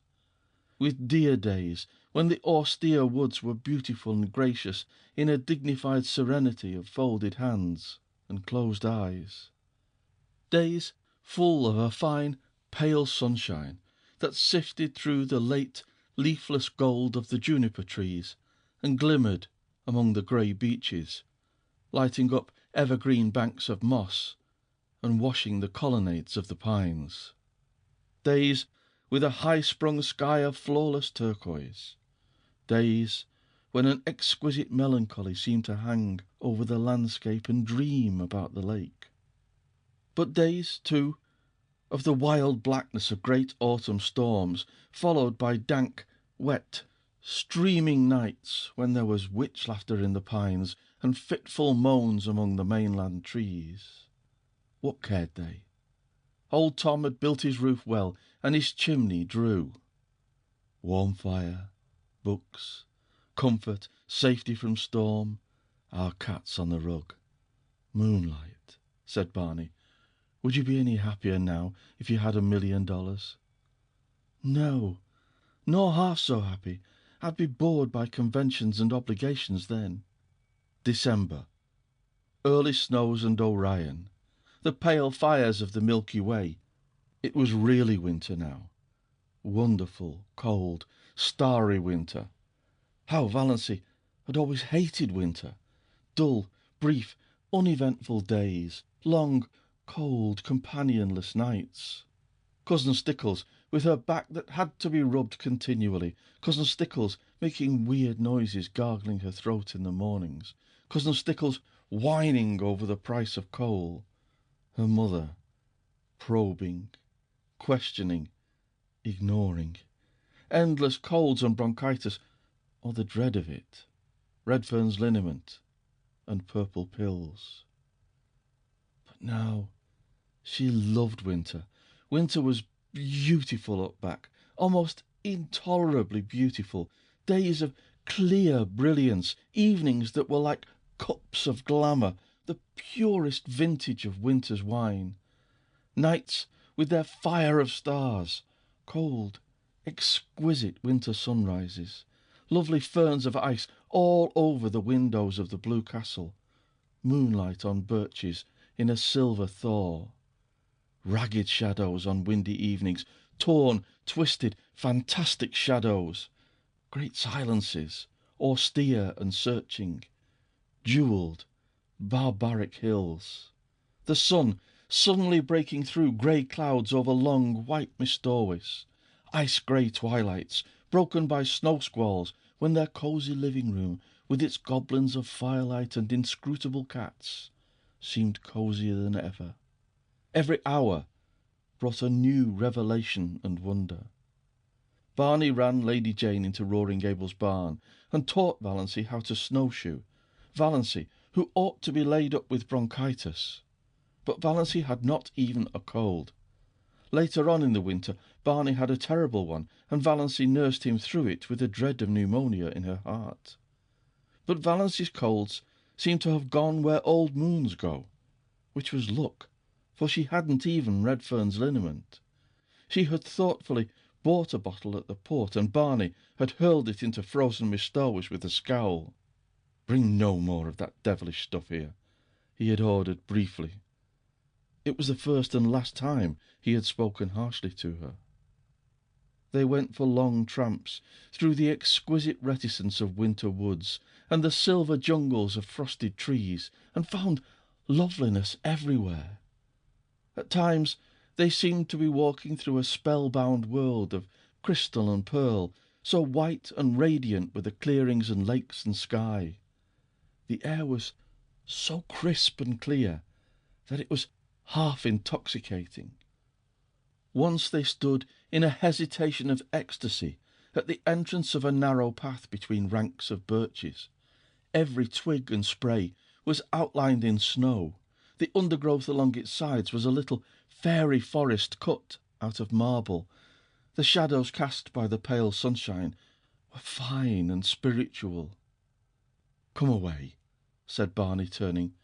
"We must not commit the desecration of tramping through there." One evening they came upon a snowdrift far back in an old clearing which was in the exact likeness of a beautiful woman's profile. Seen too close by, the resemblance was lost, as in the fairy tale of the castle of St. John. Seen from behind, it was a shapeless oddity. But at just the right distance and angle, the outline was so perfect that when they came suddenly upon it, gleaming out against the dark background of spruce in the glow of that winter sunset, they both exclaimed in amazement. There was a low, noble brow, a straight, classic nose, lips and chin and cheek curve modelled as if some goddess of old time had sat to the sculptor, and a breast of such cold, swelling purity as the very spirit of the winter woods might display. All the beauty that old Greece and Rome, sung, painted, taught, quoted Barney. And to think, no human eyes save ours have seen or will see it, breathed Valancy, who felt at times as if she were living in a book by John Foster. As she looked around her, she recalled some passages she had marked in the new Foster book Barney had brought her from the port, with an adjuration not to expect him to read or listen to it. All the tintings of winter woods are extremely delicate and elusive, recalled Valancy. When the brief afternoon wanes and the sun just touches the tops of the hills, there seems to be all over the woods an abundance not of colour, but of the spirit of colour. There is really nothing but pure white after all, but one has the impression of fairy-like blendings of rose and violet, opal and heliotrope on the slopes, in the dingles and along the curves of the forest land. You feel sure the tint is there, but when you look at it directly, it is gone. From the corner of your eye, you are aware that it is lurking over yonder, in a spot where there was nothing but pale purity a moment ago. Only just when the sun is setting is there a fleeting moment of real colour. Then the redness streams out over the snow and incarnadines the hills and rivers and smites the crest of the pines with flame. Just a few minutes of transfiguration and revelation, and it is gone. I wonder if John Foster ever spent a winter in Mistorwis, said Valancy. Not likely, scoffed Barney. People who write tosh like that generally write it in a warm house on some smug city street. You're too hard on John Foster, said Valancy severely. No one could have written that little paragraph I read you last night without having seen it first. You know he couldn't. I didn't listen to it, said Barney morosely. You know I told you I wouldn't. Then you've got to listen to it now, persisted Valancy. She made him stand still on his snowshoes while she repeated it. She is a rare artist, this old Mother Nature, who works for the joy of working and not in any spirit of vain show. Today the fir woods are a symphony of greens and greys, so subtle that you cannot tell where one shade begins to be the other. Grey trunk, green bough, grey-green moss above the white, grey-shadowed floor. Yet the old gypsy doesn't like unrelieved monotones. She must have a dash of colour. See it, a broken dead fir bough of a beautiful red-brown, swinging among the beards of moss. Good Lord, do you learn all that fellow's books by heart? Was Barney's disgusted reaction as he strode off. John Foster's books were all that saved my soul alive the past 5 years, averred Valancy. Oh, Barney, look at that exquisite filigree of snow in the furrows of that old elm tree trunk. When they came out to the lake, they changed from snowshoes to skates and skated home. For a wonder, Valancy had learned, when she was a little schoolgirl, to skate on the pond behind the Deerwood School. She never had any skates of her own, but some of the other girls had lent her theirs, and she seemed to have a natural knack of it. Uncle Benjamin had once promised her a pair of skates for Christmas, but when Christmas came, he had given her rubbers instead. She had never skated since she grew up, but the old trick came back quickly, and glorious were the hours she and Barney spent skimming over the white lakes and past the dark islands where the summer cottages were closed and silent. Tonight They flew down Miss Storwis before the wind, in an exhilaration that crimsoned Valency's cheeks under her white tam, and at the end was her dear little house, on the island of pines with a coating of snow on its roof, sparkling in the moonlight. Its windows glinted impishly at her in the stay gleams. "Looks exactly like a picture book, doesn't it?" said Barney. They had a lovely Christmas. No rush, no scramble, no niggling attempts to make ends meet, no wild effort to remember whether she hadn't given the same kind of present to the same person 2 Christmases before, no mob of last-minute shoppers, no dreary family reunions where she sat mute and unimportant, no attacks of nerves. They decorated the Blue Castle with pine boughs, and Valency made delightful little tinsel stars and hung them up amid the greenery. She cooked a dinner to which Barney did full justice, while Goodluck and Banjo picked the bones. A land that can produce a goose like that is an admirable land, vowed Barney. Canada forever. And they drank to the Union Jack a bottle of dandelion wine that Cousin Georgiana had given Valency along with the bedspread. "One never knows," Cousin Georgiana had said solemnly, "when one may need a little stimulant." Barney had asked Valency what she wanted for a Christmas present. "Something frivolous and unnecessary," said Valency, who had got a pair of goloshes last Christmas and 2 long-sleeved woolen undervests the year before, and so on back. To her delight, Barney gave her a necklace of pearl beads. Valency had wanted a string of milky pearl beads like congealed moonshine all her life, and these were so pretty. All that worried her was that they were really too good. They must have cost a great deal, $15 at least. Could Barney afford that? She didn't know a thing about his finances. She had refused to let him buy any of her clothes. She had enough for that, she told him, as long as she would need clothes. In a round black jar on the chimney-piece, Barney put money for their household expenses. Always enough. The jar was never empty, though Valency never caught him replenishing it. He couldn't have much, of course. And that necklace. But Valency tossed care aside. She would wear it and enjoy it. It was the first pretty thing she had ever had. Chapter 32. New Year. The old, shabby, inglorious, outlived calendar came down. The new one went up. January was a month of storms. It snowed for 3 weeks on end. The thermometer went miles below zero and stayed there. But, as Barney and Valency pointed out to each other, there were no mosquitoes, and the roar and crackle of their big fire drowned the howls of the north wind. Goodluck and Banjo waxed fat and developed resplendent coats of thick, silky fur. Nip and Tuck had gone. But they'll come back in spring, promised Barney. There was no monotony. Sometimes they had dramatic little private spats that never even thought of becoming quarrels. Sometimes Roaring Abel dropped in for an evening or a whole day, with his old tartan cap and his long red beard coated with snow. He generally brought his fiddle and played for them, to the delight of all except Banjo, who would go temporarily insane and retreat under Valency's bed. Sometimes Abel and Barney talked, while Valency made candy for them. Sometimes they sat and smoked in silence, à la Tennyson and Carlyle, until the Blue Castle reeked and Valency fled to the open. Sometimes they played checkers, fiercely and silently the whole night through. Sometimes they all ate the russet apples Abel had brought, while the jolly old clock ticked the delightful minutes away.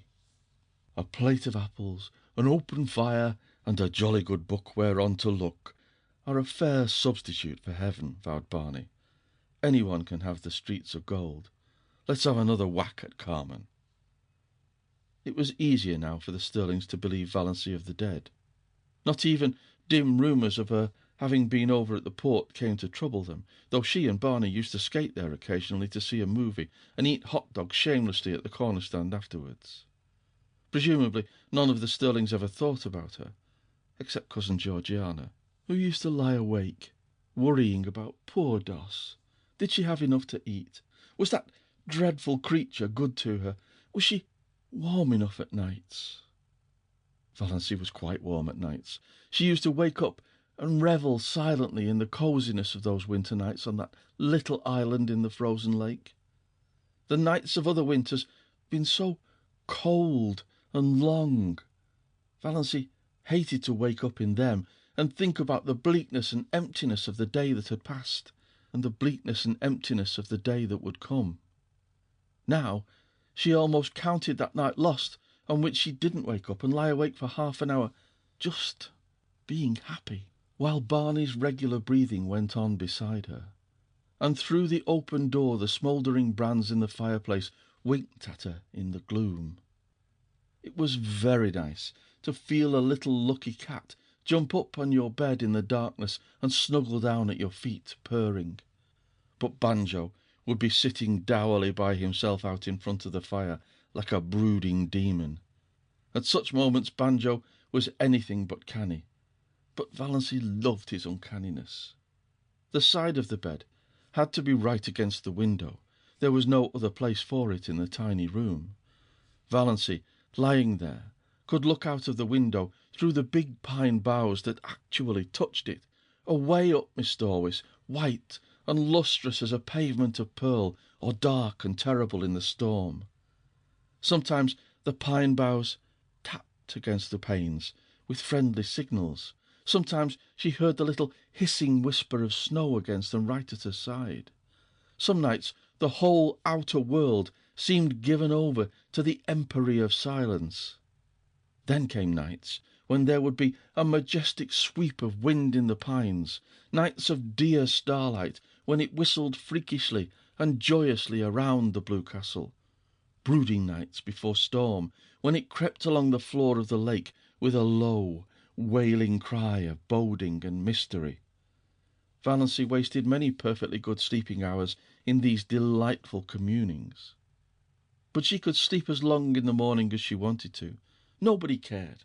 Barney cooked his own breakfast of bacon and eggs, and then shut himself up in Bluebeard's chamber till supper time. Then they had an evening of reading and talk. They talked about everything in this world and a good many things in other worlds.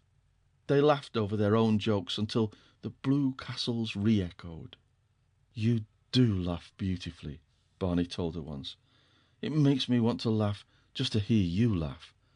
There's a trick about your laugh, as if there was so much more fun back of it that you wouldn't let out. Did you laugh like that before you came to Mistorwis, Moonlight?" "I never laughed at all, really. I used to giggle foolishly when I felt I was expected to. But now the laugh just comes." It struck Valancy more than once that Barney himself laughed a great deal oftener than he used to, and that his laugh had changed. It had become wholesome. She rarely heard the little cynical note in it now. Could a man laugh like that, who had crimes on his conscience? Yet Barney must have done something. Valancy had indifferently made up her mind as to what he had done. She concluded he was a defaulting bank cashier. She had found in one of Barney's books an old clipping cut from a Montreal paper in which a vanished defaulting cashier was described. The description applied to Barney, as well as to half a dozen other men Valancy knew, and from some casual remarks he had dropped from time to time, she concluded he knew Montreal rather well. Valancy had it all figured out in the back of her mind. Barney had been in a bank. He was tempted to take some money to speculate, meaning, of course, to put it back. He had got in deeper and deeper until he found there was nothing for it but flight. It had happened so to scores of men. He had, Valancy was absolutely certain, never meant to do wrong. Of course, the name of the man in the clipping was Bernard Craig, but Valancy had always thought Snaith was an alias. Not that it mattered. Valancy had only one unhappy night that winter.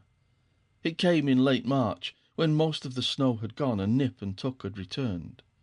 Barney had gone off in the afternoon for a long woodland tramp, saying he would be back by dark if all went well. Soon after he had gone, it had begun to snow. The wind rose, and presently Mistorwis was in the grip of one of the worst storms of the winter. It tore up the lake and struck at the little house. The dark, angry woods on the mainland scowled at Valency, menace in the toss of their boughs, threats in their windy gloom, terror in the roar of their hearts. The trees on the island crouched in fear. Valency spent the night huddled on the rug before the fire, her face buried in her hands, when she was not vainly peering from the oriel in a futile effort to see through the furious smoke of wind and snow that had once been blue-dimpled Miss Dorwis. Where was Barney? Lost on the merciless lakes, sinking exhausted in the drifts of the pathless woods. Valency died 100 deaths that night, and paid in full for all the happiness of her blue castle. When morning came, the storm broke and cleared. The sun shone gloriously over Miss Dorwis, and at noon Barney came home. Valency saw him from the oriel as he came around a wooded point, slender and black against the glistening white world. She did not run to meet him. Something happened to her knees, and she dropped down on Banjo's chair. Luckily, Banjo got out from under in time, his whiskers bristling with indignation. Barney found her there, her head buried in her hands. "Barney, I thought you were dead," she whispered. Barney hooted. "After 2 years of the Klondike, did you think a baby storm like this could get me? I spent the night in that old lumber shanty over by Muskoka. A bit cold, but snug enough." "Little goose, your eyes look like burnt holes in a blanket. Did you sit up here all night worrying over an old woodsman like me?" "Yes," said Valency. "I couldn't help it. The storm seemed so wild. Anybody might have been lost in it. When I saw you come round the point there, something happened to me. I don't know what. It was as if I had died and come back to life. I can't describe it any other way." End of section 17. Read by Bryn Roberts. Spring. Miss Dorwis black and sullen for a week or two, then flaming in sapphire and turquoise, lilac and rose again, laughing through the oriel, caressing its amethyst islands, rippling under winds soft as silk.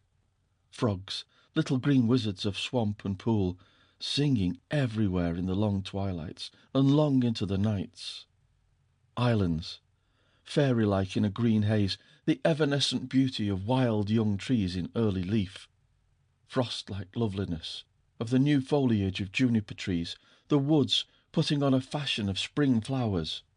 Dainty, spiritual things akin to the soul of the wilderness. Red mist on the maples. Willows decked out with glossy silver pussies. All the forgotten violets of Miss Dorwis blooming again. Lure of April moons. "Think how many thousands of springs have been here, oh Miss Dorwis, and all of them beautiful," said Valency. "Oh, Barney, look at that wild plum. I must quote from John Foster. There's a passage in one of his books. I've reread it 100 times. He must have written it before a tree just like that. Behold the young wild plum tree, which has adorned herself after immemorial fashion in a wedding veil of fine lace. The fingers of wood pixies must have woven it, for nothing like it ever came from an earthly loom. I vow the tree is conscious of its loveliness. It is bridling before our very eyes, as if its beauty were not the most ephemeral thing in the woods, as it is the rarest and most exceeding, for today it is, and tomorrow it is not. Every south wind, purring through the boughs, will winnow away a shower of slender petals. But what matter? Today it is queen of the wild places, and it is always today in the woods." "I'm sure you feel much better since you've got that out of your system," said Barney heartlessly. "Here's a patch of dandelions," said Valency, unsubdued. "Dandelions shouldn't grow in the woods, though. They haven't any sense of the fitness of things at all. They're too cheerful and self-satisfied. They haven't any of the mystery and reserve of the real wood flowers. In short, they've no secrets," said Barney. "But wait a bit. The woods will have their own way, even with those obvious dandelions. In a little while, all that obtrusive yellowness and complacency will be gone, and we'll find here misty, phantom-like globes hovering over those long grasses in full harmony with the traditions of the forest. "That sounds John Fosterish," teased Valancy. "What have I done that deserves a slam like that?" complained Barney. One of the earliest signs of spring was the renaissance of Lady Jane. Barney put her on roads that no other car would look at, and they went through Deerwood in mud to the axles. They passed several Sterlings, who groaned and reflected that now spring was come, they would encounter that shameless pair everywhere. Valancy, prowling about Deerwood shops, met Uncle Benjamin on the street, but he did not realise until he had gone 2 blocks further on that the girl in the scarlet-collared blanket coat, with cheeks reddened in the sharp April air and the fringe of black hair over laughing, slanted eyes, was Valancy. When he did realise it, Uncle Benjamin was indignant. What business had Valancy to look like a young girl? The way of the transgressor was hard, had to be, scriptural and proper. Yet Valancy's path couldn't be hard. She wouldn't look like that if it were. There was something wrong. It was almost enough to make a man turn modernist. Barney and Valancy clanged onto the port, so that it was dark when they went through Deerwood again. At her old home, Valancy, seized with a sudden impulse, got out, opened the little gate, and tiptoed around to the sitting-room window. There sat her mother and cousin Stickles, drearily, grimly knitting, baffling and inhuman as ever. If they had looked the least bit lonesome, Valancy would have gone in, but they did not. Valancy would not disturb them for worlds. Chapter 34. Valancy had 2 wonderful moments that spring. One day, coming home through the woods, with her arms full of trailing arbutus and creeping spruce, she met a man who she knew must be Alan Tierney. Alan Tierney, the celebrated painter of beautiful women. He lived in New York in winter, but he owned an island cottage at the northern end of Miss Dorwis, to which he always came the minute the ice was out of the lake. He was reputed to be a lonely, eccentric man. He never flattered his sitters. There was no need to, for he would not paint anyone who required flattery. To be painted by Alan Tierney was all the cachet of beauty a woman could desire. Valancy had heard so much about him that she couldn't help turning her head back over her shoulder for another shy, curious look at him. A shaft of pale spring sunlight fell through a great pine athwart her bare black head and her slanted eyes. She wore a pale green sweater and had bound a fillet of linnea vine about her hair. The feathery fountain of trailing spruce overflowed her arms and fell around her. Alan Tierney's eyes lighted up. "I've had a caller," said Barney the next afternoon, when Valancy had returned from another flower quest. "Who?" Valancy was surprised but indifferent. She began filling a basket with arbutus. "Alan Tierney. He wants to paint you, Moonlight." "Me?" Valancy dropped her basket and her arbutus. "You're laughing at me, Barney." "I'm not. That's what Tierney came for, to ask my permission to paint my wife as the spirit of Muskoka or something like that." But, stammered Valancy, "Alan Tierney never paints any but... "Beautiful women," finished Barney. "Conceded. Q.E.D. Mistress Barney Snaith is a beautiful woman." "Nonsense," said Valancy, stooping to retrieve her arbutus. "You know that's nonsense, Barney. I know I'm a heap better looking than I was a year ago, but I'm not beautiful." "Alan Tierney never makes a mistake," said Barney. "You forget, Moonlight, that there are different kinds of beauty. Your imagination is obsessed by the very obvious type of your cousin Olive. Oh, I've seen her. She's a stunner, but you'd never catch Alan Tierney wanting to paint her. In the horrible but expressive slang phrase, she keeps all her goods in the shop window. But in your subconscious mind, you have a conviction that nobody can be beautiful who doesn't look like Olive. Also, you remember your face as it was in the days when your soul was not allowed to shine through it. Tierney said something about the curve of your cheek as you looked back over your shoulder. You know, I've often told you it was distracting, and he's quite batty about your eyes. If I wasn't absolutely sure it was solely professional, he's really A crabbed old bachelor, you know. I'd be jealous. Well, I don't want to be painted, said Valancy. I hope you told him that. I couldn't tell him that. I didn't know what you wanted. But I told him I didn't want my wife painted, hung up in a salon for the mob to stare at, belonging to another man. For, of course, I couldn't buy the picture, so even if you'd wanted to be painted Moonlight, your tyrannous husband would not have permitted it. Tierney was a bit squiffy. He isn't used to being turned down like that. His requests are almost like royalties. But we are outlaws, laughed Valancy. We bow to no decrees. We acknowledge no sovereignty. In her heart, she thought unashamedly, I wish Olive could know that Alan Tierney wanted to paint me. Me, little old maid Valancy Sterling that was. Her second wonder moment came one evening in May. She realised that Barney actually liked her. She'd always hoped he did.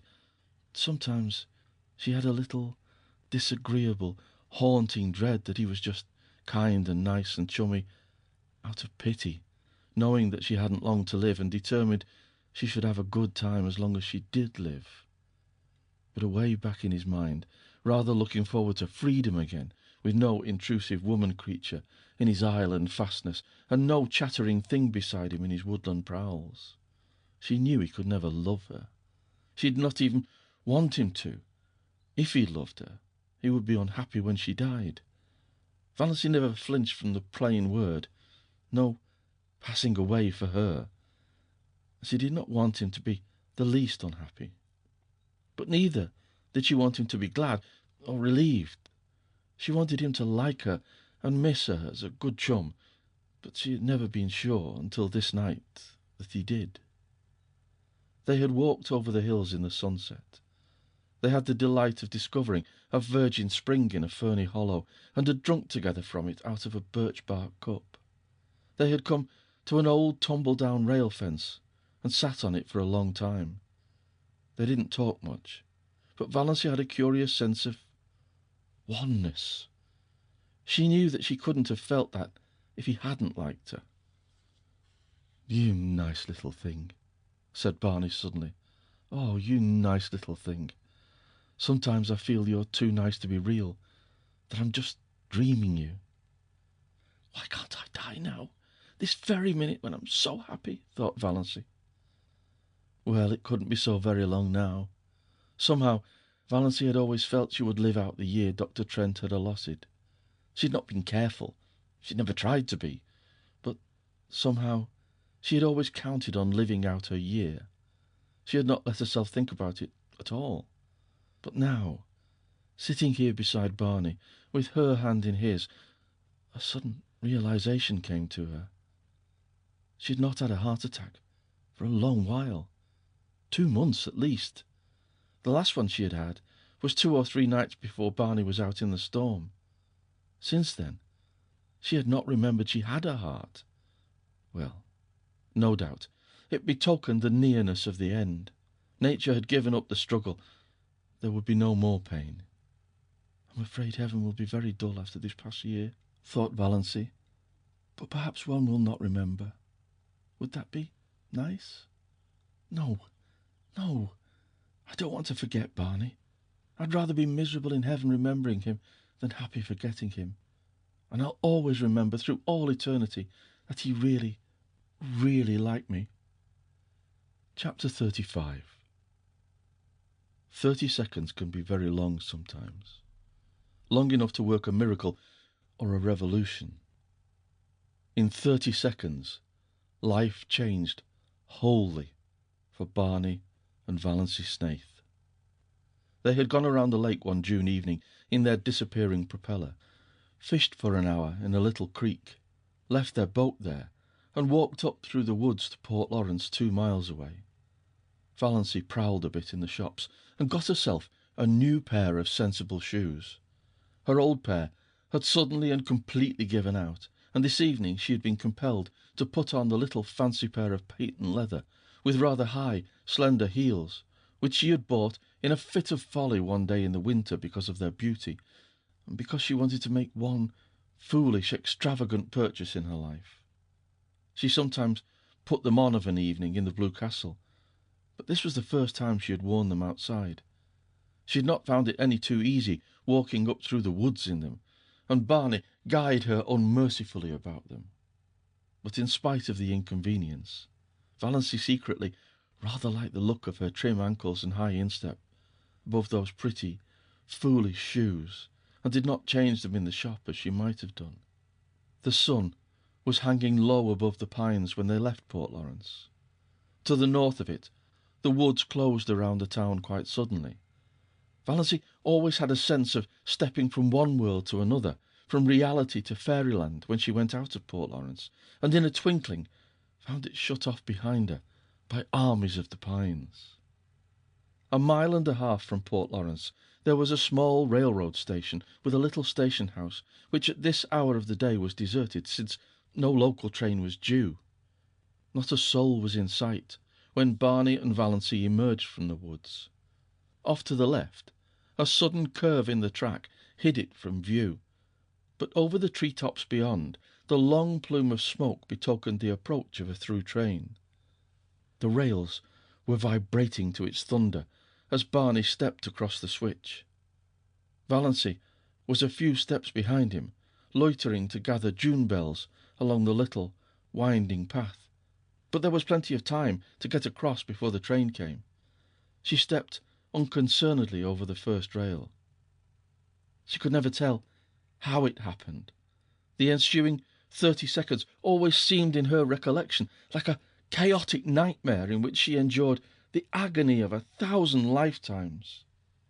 The heel of her pretty, foolish shoe caught in a crevice of the switch. She could not pull it loose. "Barney! Barney!" she called in alarm. Barney turned, saw her predicament, saw her ashen face, dashed back. He tried to pull her clear. He tried to wrench her foot from the prisoning hold. In vain. In a moment the train would sweep around the curve, would be on them. "Go! Go! Quick! You'll be killed, Barney!" shrieked Valancy, trying to push him away. Barney dropped on his knees, ghost white, frantically tearing at her shoelace. The knot defied his trembling fingers. He snatched a knife from his pocket and slashed at it. Valancy still strove blindly to push him away. Her mind was full of the hideous thought that Barney was going to be killed. She had no thought for her own danger. "Barney, go, go! For God's sake, go!" "Never!" muttered Barney between his set teeth. He gave one mad wrench at the lace. As the train thundered around the curve, he sprang up and caught Valancy, dragging her clear, leaving the shoe behind her. The wind from the train, as it swept by, turned to icy cold the streaming perspiration on his face. "Thank God!" he breathed. For a moment they stood stupidly, staring at each other, two white, shaken, wild-eyed creatures. Then they stumbled over to the little seat at the end of the station house and dropped on it. Barney buried his face in his hands and said not a word. Valancy sat, staring straight ahead of her, with unseeing eyes at the great pine woods, the stumps of the clearing, the long, gleaming rails. There was only one thought in her dazed mind, a thought that seemed to burn it as a shaving of fire might burn her body. Dr. Trent had told her over a year ago that she had a serious form of heart disease, that any excitement might be fatal. If that were so, why was she not dead now, this very minute? She had just experienced as much and as terrible excitement as most people experience in a lifetime, crowded into that endless 30 seconds. Yet she had not died of it. She was not an iota the worse for it. A little wobbly at the knees, as anyone would have been, a quicker heartbeat, as anyone would have. Nothing more. Why? Was it possible Dr. Trent had made a mistake? Valancy shivered, as if a cold wind had suddenly chilled her to the soul. She looked at Barney, hunched up beside her. His silence was very eloquent. Had the same thought occurred to him? Did he suddenly find himself confronted by the appalling suspicion that he was married, not for a few months or a year. But for good and all, to a woman he did not love, and who had foisted herself upon him by some trick or lie. Valancy turned sick before the horror of it. Could not be. It would be too cruel, too devilish. Dr. Trent couldn't have made a mistake. Impossible. He was one of the best heart specialists in Ontario. She was foolish, unnerved by the recent horror. She remembered some of the hideous spasms of pain she had had. There must be something serious the matter with her heart to account for them. But she had not had any for nearly 3 months. Why? Presently, Barney bestirred himself.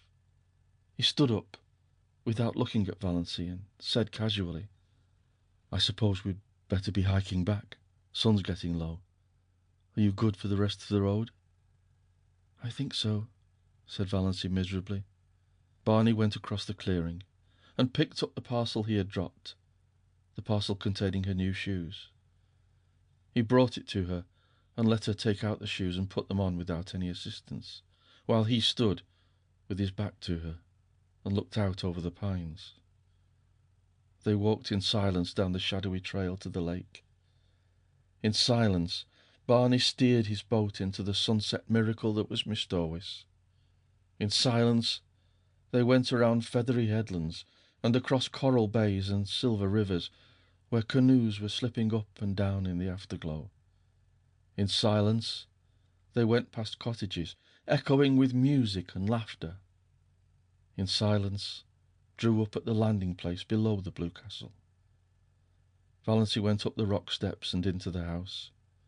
She dropped miserably on the first chair she came to, and sat there staring through the oriel, oblivious of Goodluck's frantic purrs of joy, and Banjo's savage glares of protest at her occupancy of his chair.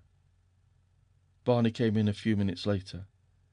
He did not come near her, but he stood behind her and asked gently if she felt any the worse for her experience. Valancy would have given her a year of happiness to have been able honestly to answer yes. "No," she said flatly. Barney went into Bluebeard's chamber and shut the door. She heard him pacing up and down, up and down. He had never paced like that before. And an hour ago, only an hour ago, she'd been so happy. End of section 18. Read by Bryn Roberts.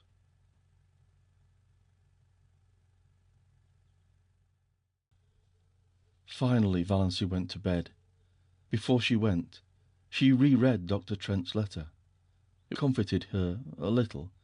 So positive, so assured. The writing so black and steady. Not the writing of a man who didn't know what he was writing about. But she could not sleep. She pretended to be asleep when Barney came in. Barney pretended to go to sleep. But Valancy knew perfectly well he wasn't sleeping any more than she was. She knew he was lying there, staring through the darkness, thinking of what? Trying to face what?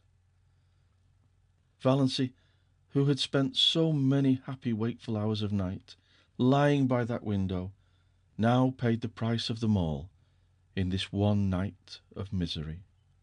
A horrible, portentous fact was slowly looming out before her from the nebula of surmise and fear. She could not shut her eyes to it, push it away, ignore it. There could be nothing seriously wrong with her heart, no matter what Dr. Trent had said. If there had been, those 30 seconds would have killed her. It was no use to recall Dr. Trent's letter and reputation. The greatest specialists made mistakes sometimes. Dr. Trent had made one. Towards morning, Valancy fell into a fitful doze with ridiculous dreams. One of them was of Barney taunting her with having tricked him. In a dream, she lost her temper and struck him violently on the head with her rolling pin. He proved to be made of glass and shivered into splinters all over the floor.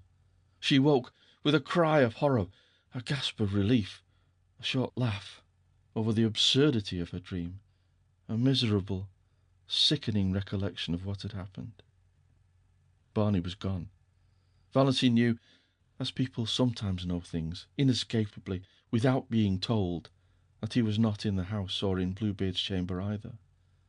There was a curious silence in the living room, a silence with something uncanny about it. The old clock had stopped. Barney must have forgotten to wind it up, something he had never done before. The room without it was dead, though the sunshine streamed in through the oriel, and dimples of light from the dancing waves beyond quivered over the walls. The canoe was gone, but Lady Jane was under the mainland trees. So Barney had betaken himself to the wilds. He would not return till night, perhaps not even then. He must be angry with her. That furious silence of his must mean anger, cold, deep, justifiable resentment. Well, Valency knew what she must do first. She was not suffering very keenly now, yet the curious numbness that pervaded her being was in a way worse than pain. It was as if something in her had died. She forced herself to cook and eat a little breakfast. Mechanically, she put the Blue Castle in perfect order. Then she put on her hat and coat, locked the door, and hid the key in the hollow of the old pine, and crossed to the mainland in the motorboat. She was going into Deerwood to see Dr. Trent. She must know.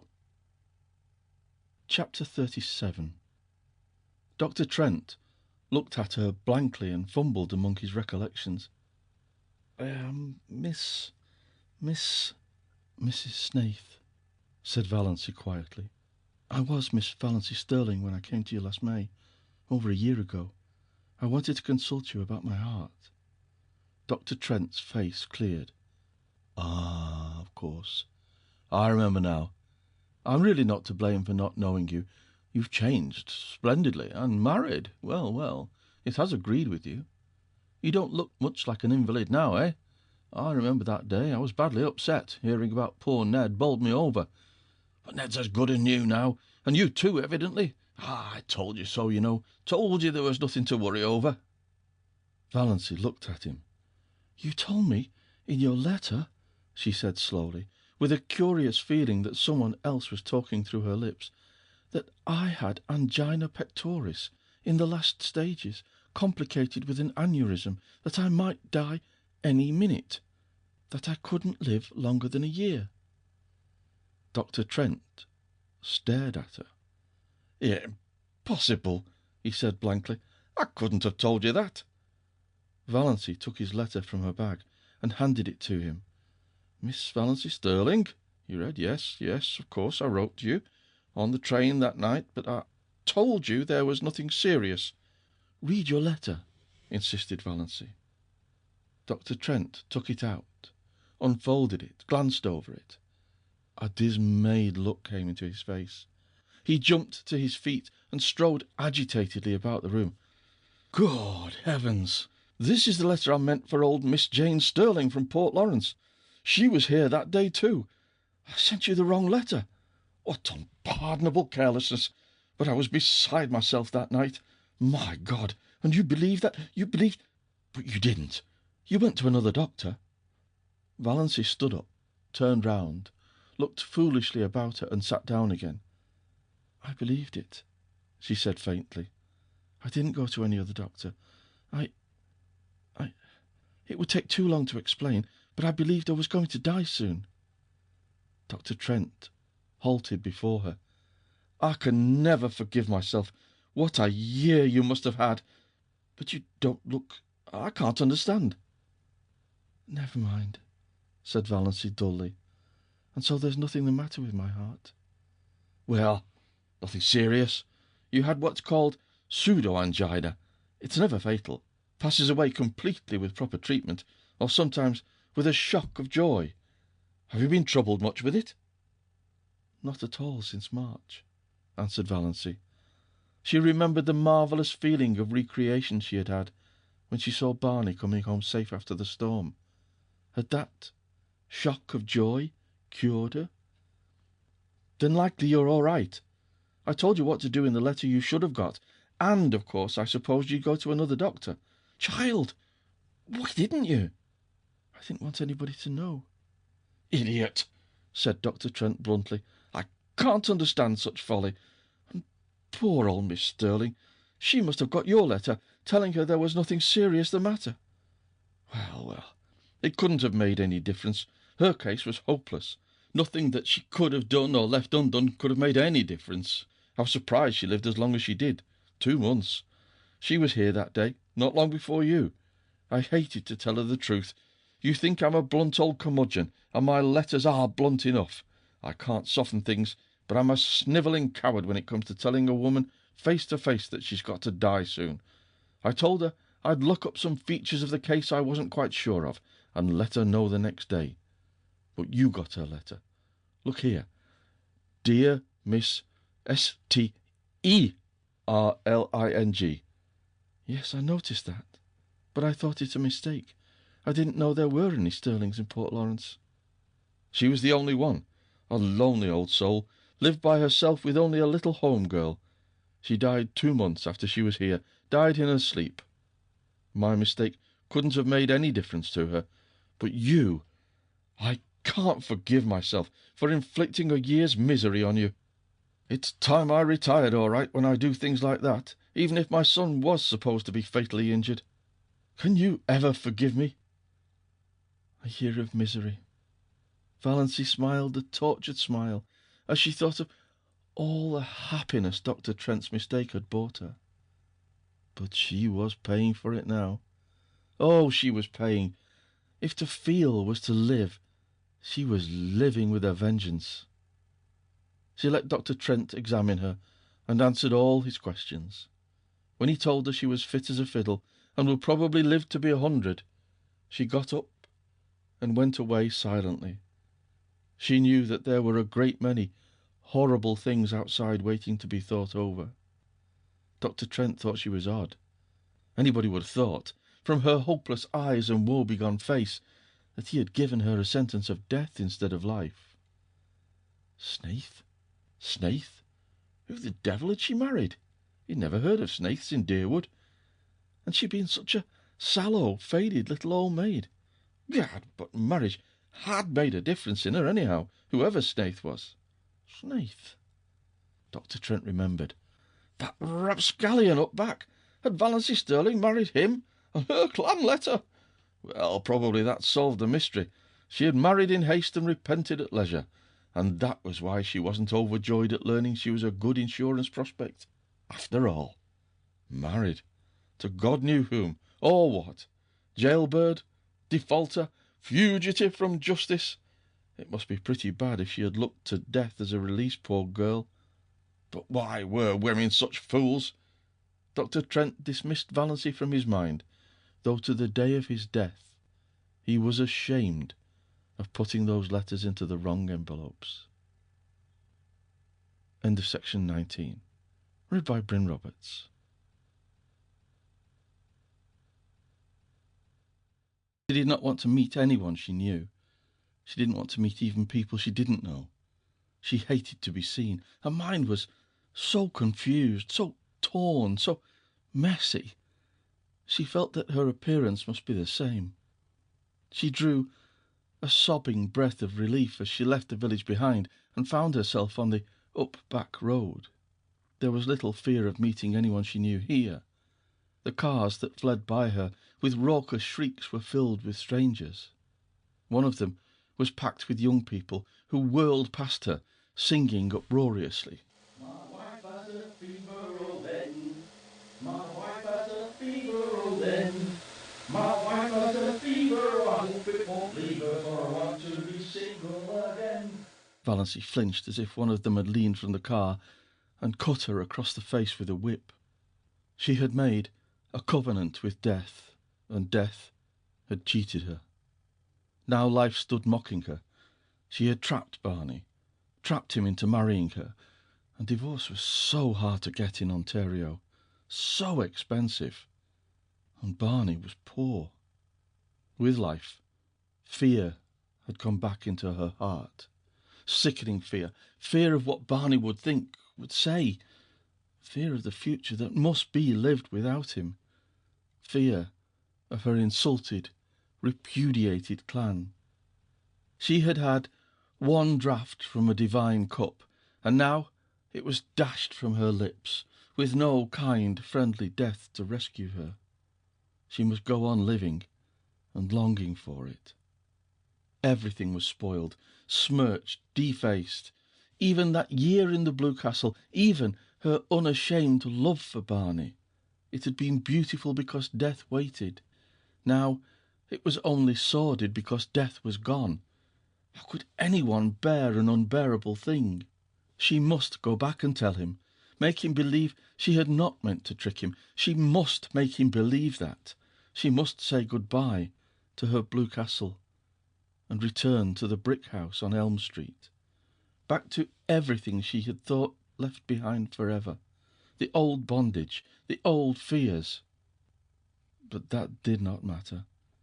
All that mattered now was that Barney must somehow be made to believe she had not consciously tricked him. When Valancy reached the pines by the lake, she was brought out of her daze of pain by a startling sight. There, parked by the side of old, battered, ragged Lady Jane, was another car. A wonderful car. A purple car.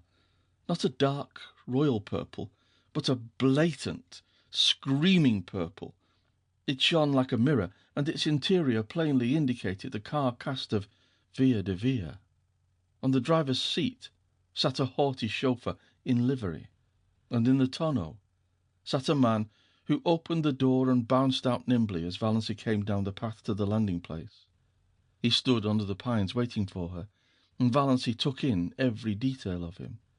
A stout, short, pudgy man, with a broad, rubicund, good-humoured face, a clean-shaven face, though an unparalysed little imp at the back of Valancy's paralysed mind suggested the thought, such a face should have a fringe of white whisker around it. Old-fashioned, steel-rimmed spectacles on prominent blue eyes, a pursy mouth, a little round, knobbly nose. Where, groped Valancy, had she seen that face before? It seemed as familiar to her as her own. The stranger wore a green hat and a light fawn overcoat over a suit of a loud check pattern. His tie was a brilliant green of lighter shade. On the plump hand he outstretched to intercept Valancy, an enormous diamond winked at her.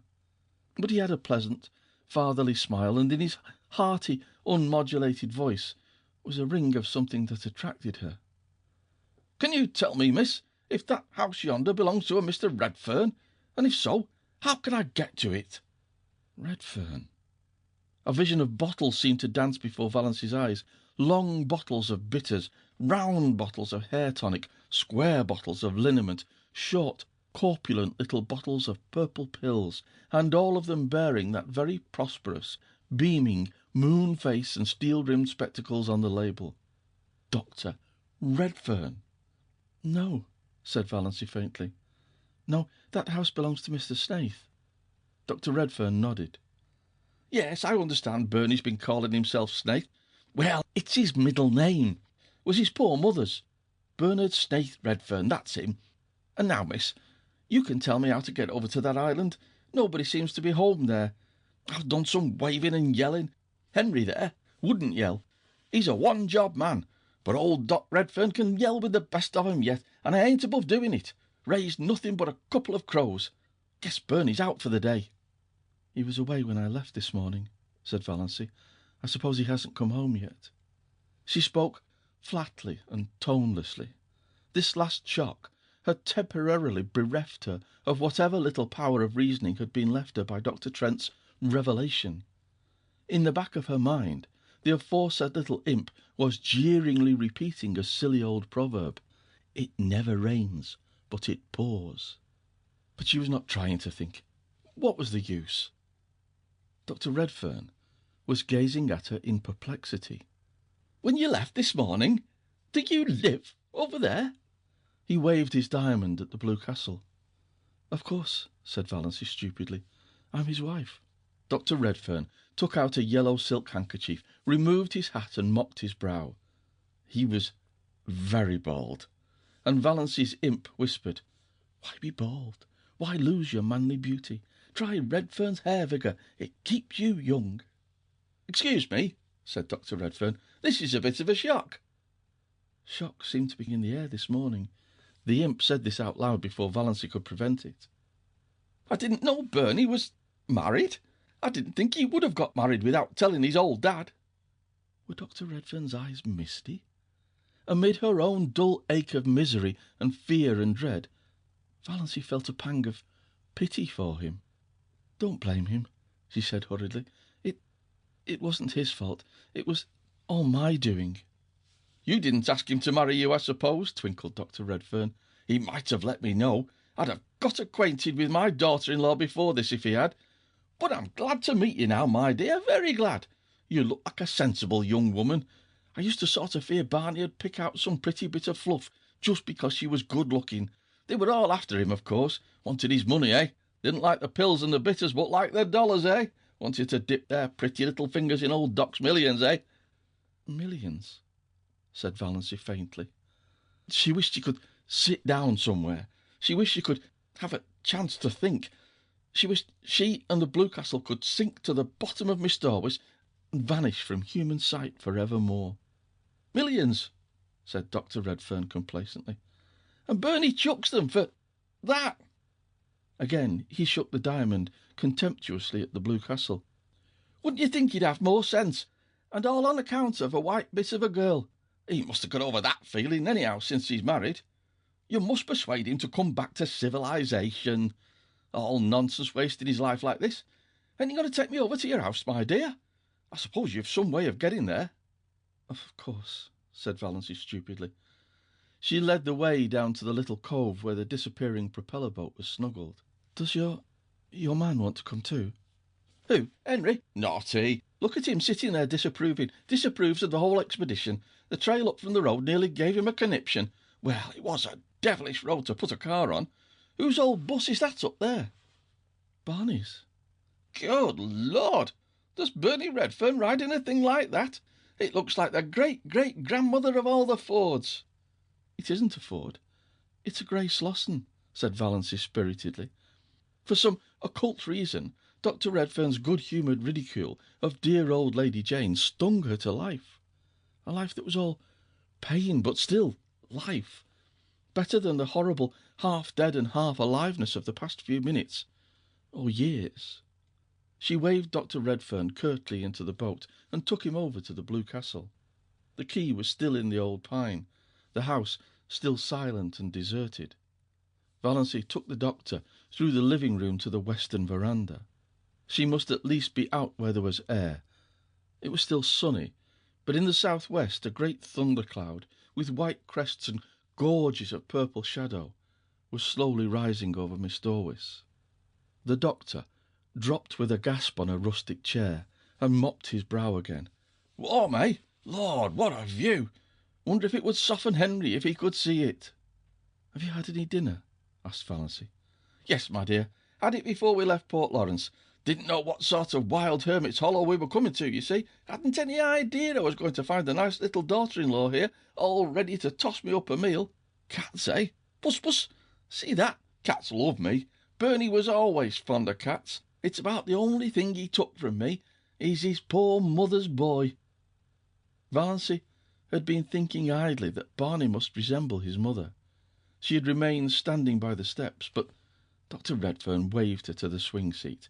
"Sit down, dear. Never stand when you can sit. I want to get a good look at Barney's wife. Well, well, I like your face. No beauty, you don't mind my saying that. You've sense enough to know it, I reckon. Sit down." Valency sat down. To be obliged to sit still when mental agony urges us to stride up and down is the refinement of torture. Every nerve in her being was crying out to be alone, to be hidden. But she had to sit and listen to Dr. Redfern, who didn't mind talking at all.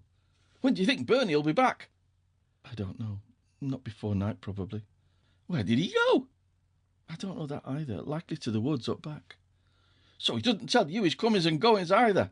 Bernie was always a secretive young devil, never understood him, just like his poor mother. But I thought a lot of him. It hurt me when he disappeared as he did 11 years ago. I haven't seen my boy for 11 years. 11 years? Valancy was surprised. It's only 6 since he came here. Oh, he was in the Klondike before that, and all over the world.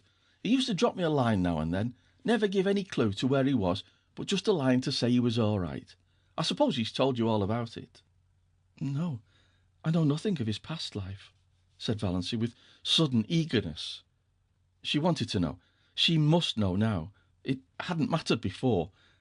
Now she must know all, and she could never hear it from Barney. She might never even see him again. If she did, it would not be to talk of his past. What happened? Why did he leave his home? Tell me, tell me. Well, it ain't much of a story. Just a young fool gone mad because of a quarrel with his girl. Only Bernie was a stubborn fool, always stubborn. You never could make that boy do anything he didn't want to do. From the day he was born. Yet he was always a quiet, gentle little chap too. Good as gold. His poor mother died when he was only 2 years old. I'd just begun to make money with my hair vigour. I dreamed the formula for it, you see. Some dream that. The cash rolled in. Bernie had everything he wanted. I sent him to the best schools, private schools. I meant to make a gentleman of him. Never had any chance myself. Meant he should have every chance. He went through McGill, got honours and all that. I wanted him to go in for law. He hankered after journalism and stuff like that. Wanted me to buy a paper for him, or back him in publishing what he called a real worthwhile honest-to-goodness Canadian magazine. I suppose I'd have done it. I always did what he wanted me to do. Wasn't he all I had to live for? I wanted him to be happy, and he never was happy. Can you believe it? Not that he said so, but I'd always a feeling that he wasn't happy. Everything he wanted, all the money he could spend, his own bank account, travel, see the world, but he wasn't happy, not till he fell in love with Ethel Traverse. Then he was happy for a little while. The cloud had reached the sun, and the great chill purple shadow came swiftly over Miss Dorwis. It touched the blue castle, rolled over it. Valancy shivered. Yes, she said, with painful eagerness, though every word was cutting her to the heart. What was she like? Prettiest girl in Montreal, said Dr. Redfern. Oh, she was a looker, all right, eh? Gold hair, shiny as silk, great big soft black eyes, skin like milk and roses. Don't wonder Bernie fell for her, and brains as well. She wasn't a bit of fluff. B.A. from McGill, a thoroughbred too. One of the best families. But a bit lean in the purse, eh? Bernie was mad about her. Happiest young fool you ever saw. Then, the bust-up. What happened? Valancy had taken off her hat and was absently thrusting a pin in and out of it. Good Luck was purring beside her. Banjo was regarding Dr. Redfern with suspicion. Nip and Tuck were lazily cawing in the pines. Miss Dorwis was beckoning. Everything was the same. Nothing was the same. It was 100 years since yesterday. Yesterday, at this time, she and Barney had been eating a belated dinner here with laughter. Laughter. Valancy felt that she had done with laughter forever, and with tears, for that matter. She had no further use for either of them. Blessed if I know, my dear. Some fool quarrel, I suppose. Bernie just lit out. Disappeared. He wrote me from the Yukon. Said his engagement was broken and he wasn't coming back, and not to try to hunt him up because he was never coming back. I didn't. What was the use? I knew Bernie. I went on piling up money because there wasn't anything else to do. But I was mighty lonely. All I lived for was them little notes now and then from Bernie. Klondike, England, South Africa, China, everywhere. I thought maybe he'd come back some day to his lonesome old dad. Then 6 years ago, even the letters stopped. I didn't hear a word of or from him till last Christmas. Did he write? No, but he drew a cheque for $15,000 on his bank account. The bank manager's a friend of mine, one of my biggest shareholders. He'd always promised me he'd let me know if Bernie drew any cheques.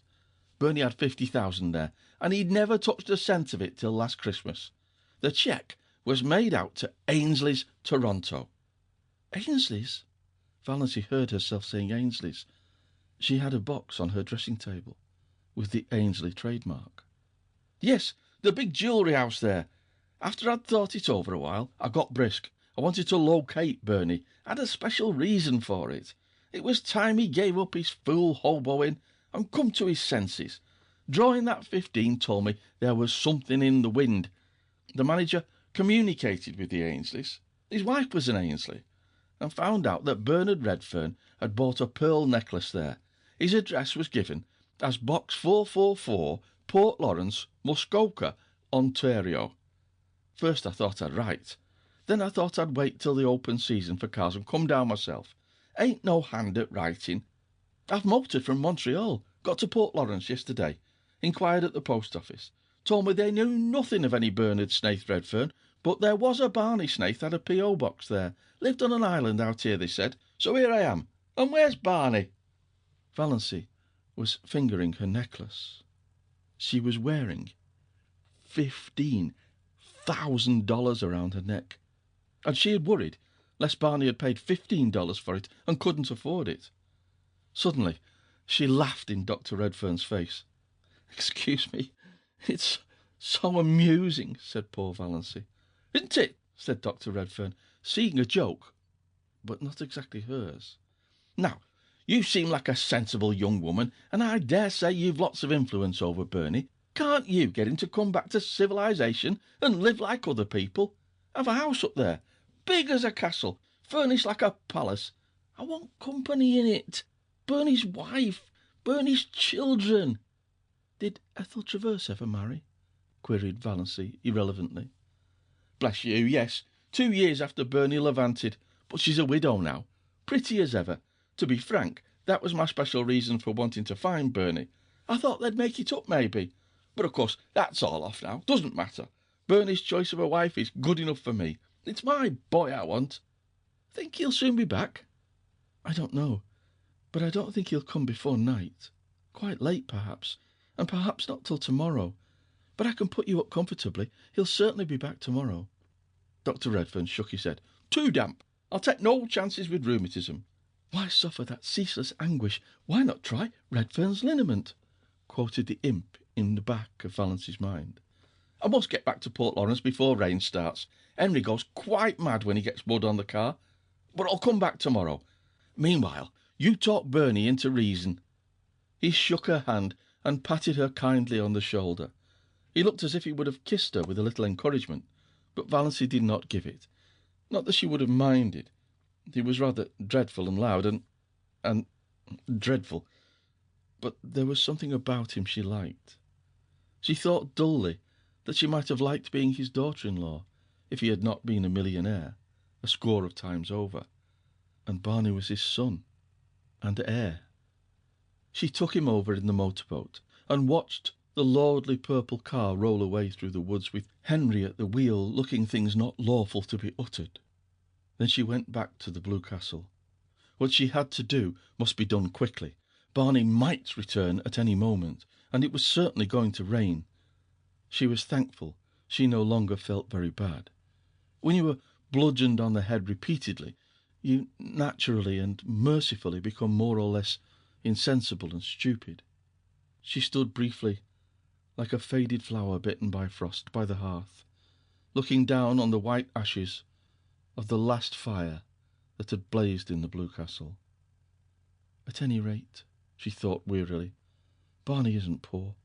He will be able to afford a divorce quite nicely. End of section 20. Read by Bryn Roberts. She must write a note. The imp in the back of her mind laughed. In every story she had ever read, when a runaway wife decamped from home, she left a note, generally on the pincushion. It was not a very original idea, but one had to leave something intelligible.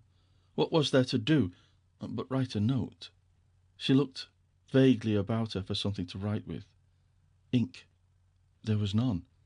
Valancy had never written anything since she had come to the Blue Castle, save memoranda of household necessaries for Barney. A pencil sufficed for them, but now the pencil was not to be found. Valancy absently crossed to the door of Bluebeard's chamber and tried it. She vaguely expected to find it locked, but It opened unresistingly. She had never tried it before, and did not know whether Barney habitually kept it locked or not. If he did, he must have been badly upset to leave it unlocked. She did not realize that she was doing something he had told her not to do. She was only looking for something to write with. All her faculties were concentrated on deciding just what she would say and how she would say it. There was not the slightest curiosity in her as she went into the lean-to. There were no beautiful women hanging by their hair on the walls. It seemed a very harmless apartment, with a commonplace little sheet-iron stove in the middle of it, its pipe sticking out through the roof. At one end was a table or counter crowded with odd-looking utensils, used no doubt by Barney in his smelly operations. Chemical experiments probably, she reflected dully. At the other end was a big writing desk and swivel chair. The side walls were lined with books. Valancy went blindly to the desk. There she stood motionless for a few minutes, looking down at something that lay on it. A bundle of galley proofs. The page on top bore the title, Wild Honey, and under the title were the words, by John Foster. The opening sentence, "Pines are the trees of myth and legend. They strike their roots deep into the traditions of an older world, but wind and star love their lofty tops. What music when old Aeolus draws his bow across the branches of the pines." She had heard Barney say that one day when they walked under them. So Barney was John Foster. Valancy was not excited. She had absorbed all the shocks and sensations that she could compass for one day. This affected her neither one way nor the other. She only thought, so this explains it. It was a small matter that had somehow stuck in her mind more persistently than its importance seemed to justify. Soon after Barney had brought her John Foster's latest book, she had been in a Port Lawrence bookshop and heard a customer ask the proprietor for John Foster's new book. The proprietor had said curtly, "Not out yet. Won't be out till next week." Valancy had opened her lips to say, "Oh yes, it is out," but closed them again. After all, it was none of her business. She supposed the proprietor wanted to cover up his negligence in not getting the book in promptly. Now she knew. The book Barney had given her had been one of the author's complimentary copies sent in advance. Well, Valancy pushed the proofs indifferently aside and sat down in the swivel chair. She took up Barney's pen, and a vile one it was, pulled a sheet of paper to her, and began to write. She could not think of anything to say except bald facts. "Dear Barney, I went to Dr. Trent this morning and found out he had sent me the wrong letter by mistake. There was never anything serious the matter with my heart, and I am quite well now. I did not mean to trick you. Please believe that. I could not bear it if you did not believe that. I am very sorry for the mistake. But surely you can get a divorce if I leave you. Is desertion a ground for divorce in Canada? Of course, if there is anything I can do to help or hasten it, I will do it gladly, if your lawyer will let me know. I thank you for all your kindness to me. I shall never forget it. Think as kindly of me as you can, because I did not mean to trap you. Goodbye. Yours gratefully, Valancy." It was very cold and stiff, she knew, but to try and say anything else would be dangerous, like tearing away a dam. She didn't know what torrent of wild incoherences and passionate anguish might pour out. In a postscript, she added, "Your father was here today. He's coming back tomorrow. He told me everything. I think you should go back to him. He's very lonely for you." She put the letter in an envelope, wrote "Barney" across it, and left it on the desk. On it she laid the string of pearls. If they had been the beads she believed them, she would have kept them in memory of that wonderful year. But she could not keep the $15,000 gift of a man who had married her out of pity, and whom she was now leaving. It hurt her to give up her pretty bauble. That was an odd thing, she reflected. The fact she was leaving Barney did not hurt her, yet. It lay at her heart like a cold, insensible thing. If it came to life. Valancy shuddered and went out. She put on her hat and mechanically fed Good Luck and Banjo. She locked the door and carefully hid the key in the old pine. Then she crossed to the mainland in the disappearing propeller. She stood for a moment on the bank, looking at her blue castle. The rain had not yet come, but the sky was dark and Miss Dorwis grey and sullen. The little house under the pines looked very pathetic. A casket rifled of its jewels, a lamp with its flame blown out. I shall never again hear the wind crying over Miss Dorwis at night, thought Valancy. This hurt her, too. She could have laughed to think that such a trifle could hurt her at such a time. Chapter 40. Valancy paused a moment on the porch of the brick house in Elm Street. She felt that she ought to knock like a stranger. Her rosebush, she idly noticed, was loaded with buds. The rubber plant stood beside the prim door. A momentary horror overcame her, a horror of the existence to which she was returning. Then she opened the door and walked in. I wonder if the prodigal son ever felt really at home again, she thought. Mrs. Frederick and Cousin Stickles were in the sitting room. Uncle Benjamin was there too. They looked blankly at Valancy, realizing at once that something was wrong. This was not the saucy, impudent thing who had laughed at them in this very room last summer. This was a grey-faced woman, with the eyes of a creature who had been stricken by a mortal blow. Valancy looked indifferently around the room. She had changed so much, and it had changed so little. The same pictures hung on the walls, the little orphan who knelt at her never-finished prayer by the bed whereon reposed the black kitten that never grew up into a cat. The grey steel engraving of Quatre Bras, where the British regiment forever stood at bay. The crayon enlargement of the boyish father she had never known. There they all hung in the same places. The green cascade of wandering dew still tumbled out of the old granite saucepan on the window-stand. The same elaborate, never-used picture stood at the same angle on the sideboard shelf. The blue and gilt vases that had been among her mother's wedding presents still primly adorned the mantelpiece, flanking the china clock of be-rosed and besprayed ware that never went. The chairs in exactly the same places, her mother and Cousin Stickles likewise unchanged, regarding her with stony unwelcome. Valancy had to speak first. "I've come home, Mother," she said tiredly. "So I see."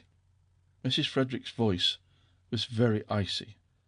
She had resigned herself to Valancy's desertion. She had almost succeeded in forgetting there was a Valancy.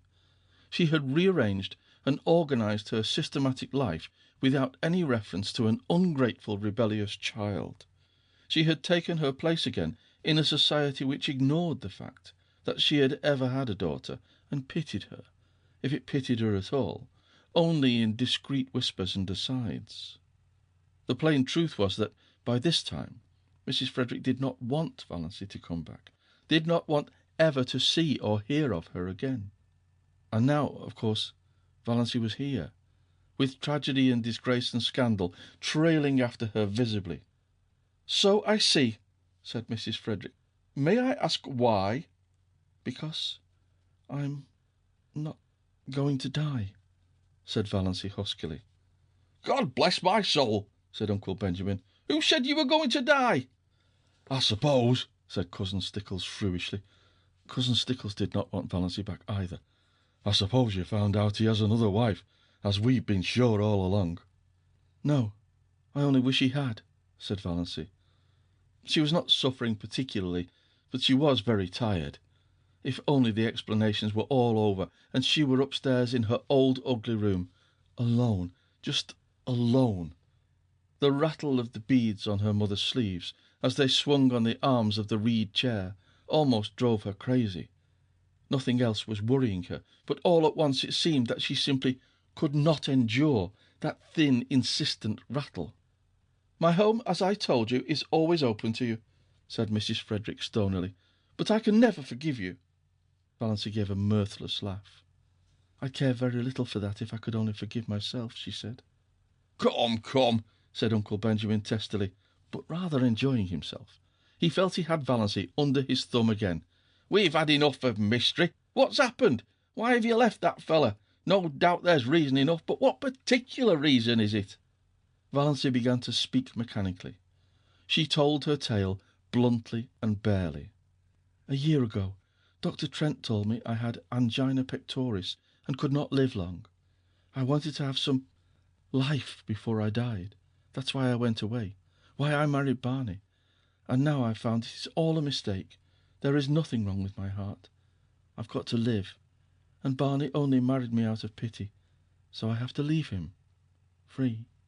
"God bless me," said Uncle Benjamin. Cousin Stickles began to cry. "Valancy, if you'd only had confidence in your own mother—" "Yes, yes, I know," said Valancy impatiently. "What's the use of going into that now?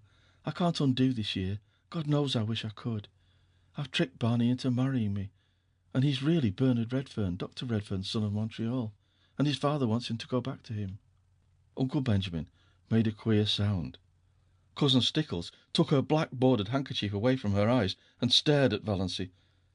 A queer gleam suddenly shot into Mrs. Frederick's stone-grey orbs. "Dr. Redfern? Not the purple pill man?" she said. Valancy nodded. "He's John Foster too, the writer of those nature books." But Mrs. Frederick was visibly agitated, though not over the thought that she was the mother-in-law of John Foster. "Dr. Redfern is a millionaire." Uncle Benjamin shut his mouth with a snap. 10 times over," he said. Valancy nodded. "Yes, Barney left home years ago because of some trouble, some disappointment. Now he'll likely go back. So you see, I had to come home. He doesn't love me. I can't hold him to a bond he was tricked into." Uncle Benjamin looked incredibly sly. "Did he say so? Does he want to get rid of you?" "No, I haven't seen him since I found out. But I tell you, he only married me out of pity, 'cause I asked him to, because he thought it would only be for a little while." Mrs. Frederick and Cousin Stickles both tried to speak, but Uncle Benjamin waved a hand at them and frowned portentously. "Let me handle this," wave and frown seemed to say. To Valancy, Well, well, dear, we'll talk it all over later. You see, we don't quite understand everything yet. As Cousin Stickles says, you should have confided in us before. Later on, I dare say we can find a way out of this." "You think Barney can easily get a divorce, don't you?" said Valancy eagerly. Uncle Benjamin silenced with another wave the exclamation of horror he knew was trembling on Mrs. Frederick's lips. "Trust to me, Valancy. Everything will arrange itself. Tell me this, Dossie. Have you been happy up back?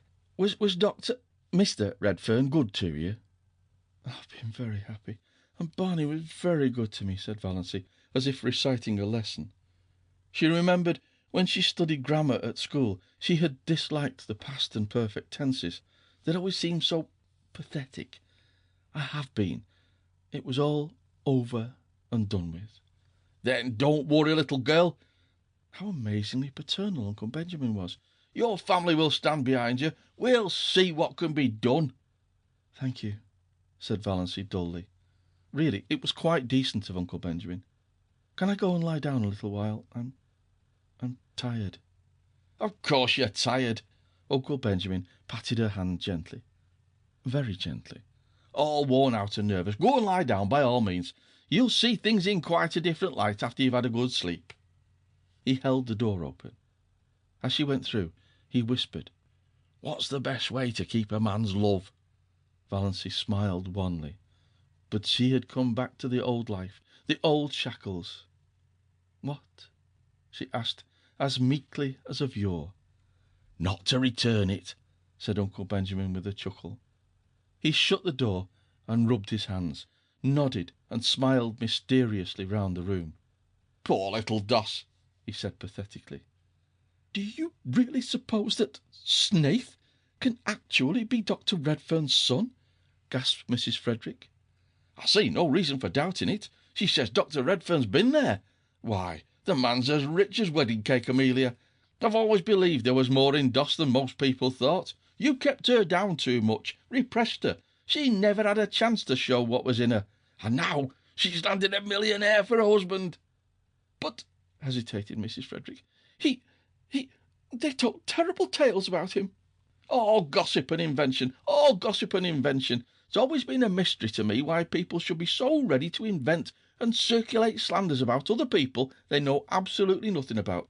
I can't understand why you paid so much attention to gossip and surmise. Just because he didn't choose to mix up with everybody, people resented it. I was surprised to find what a decent fellow he seemed to be that time he came into my store with Valency. I discounted all the yarns then and there." "But he was seen dead drunk in Port Lawrence once," said Cousin Stickles, doubtfully, yet as one very willing to be convinced to the contrary. "Who saw him?" demanded Uncle Benjamin truculently. "Who saw him? Old Jeremy Strang said he saw him. I wouldn't take old Jeremy Strang's word on oath. He's too drunk himself half the time to see straight. He said he saw him lying drunk on a bench in the park. Psh! Redfern's been asleep there. Don't worry over that." "But his clothes and that awful old car," said Mrs. Frederick uncertainly. "Eccentricities of genius," declared Uncle Benjamin. "You heard Doss say he was John Foster? I'm not up in literature myself, but I heard a lecturer from Toronto say that John Foster's books had put Canada on the literary map of the world." "I suppose we must forgive her," yielded Mrs. Frederick. "Forgive her?" Uncle Benjamin snorted. Really, Amelia was an incredibly stupid woman. No wonder poor Doss had gone sick and tired of living with her. "Well, yes, I think you better forgive her. The question is, will Snaith forgive us?" "What if she persists in leaving him? You've no idea how stubborn she can be," said Mrs. Frederick. "Leave it all to me, Amelia, leave it all to me. You women have muddled it enough. This whole affair has been bungled from start to finish. If you had put yourself to a little trouble years ago, Amelia, she would not have bolted over the traces as she did. Just let her alone. Don't worry her with advice or questions till she's ready to talk. She's evidently run away in a panic because she's afraid he'd been angry with her for fooling him. Most extraordinary thing of Trent to tell us such a yarn. That's what comes of going to strange doctors. Well, we mustn't blame her too harshly. Poor child. Redfern will come after her. If he doesn't, I'll hunt him up and talk to him as man to man. He may be a millionaire, but Valency is a sterling. He can't repudiate her just because she was mistaken about her heart disease. Not likely he'll want to. Doss is a little overstrung. Bless me. I must get into the habit of calling her Valency. She isn't a baby any longer. Now, remember, Amelia, be very kind and sympathetic." It was something of a large order to expect Mrs. Frederick to be kind and sympathetic, but she did her best. When supper was ready, she went up and asked Valency if she wouldn't like a cup of tea. Valency, lying on her bed, declined. She just wanted to be left alone for a while. Mrs. Frederick left her alone. She did not even remind Valency that her plight was the outcome of her own lack of daughterly respect and obedience. One could not exactly say things like that to the daughter-in-law of a millionaire. End of section 21. Read by Bryn Roberts.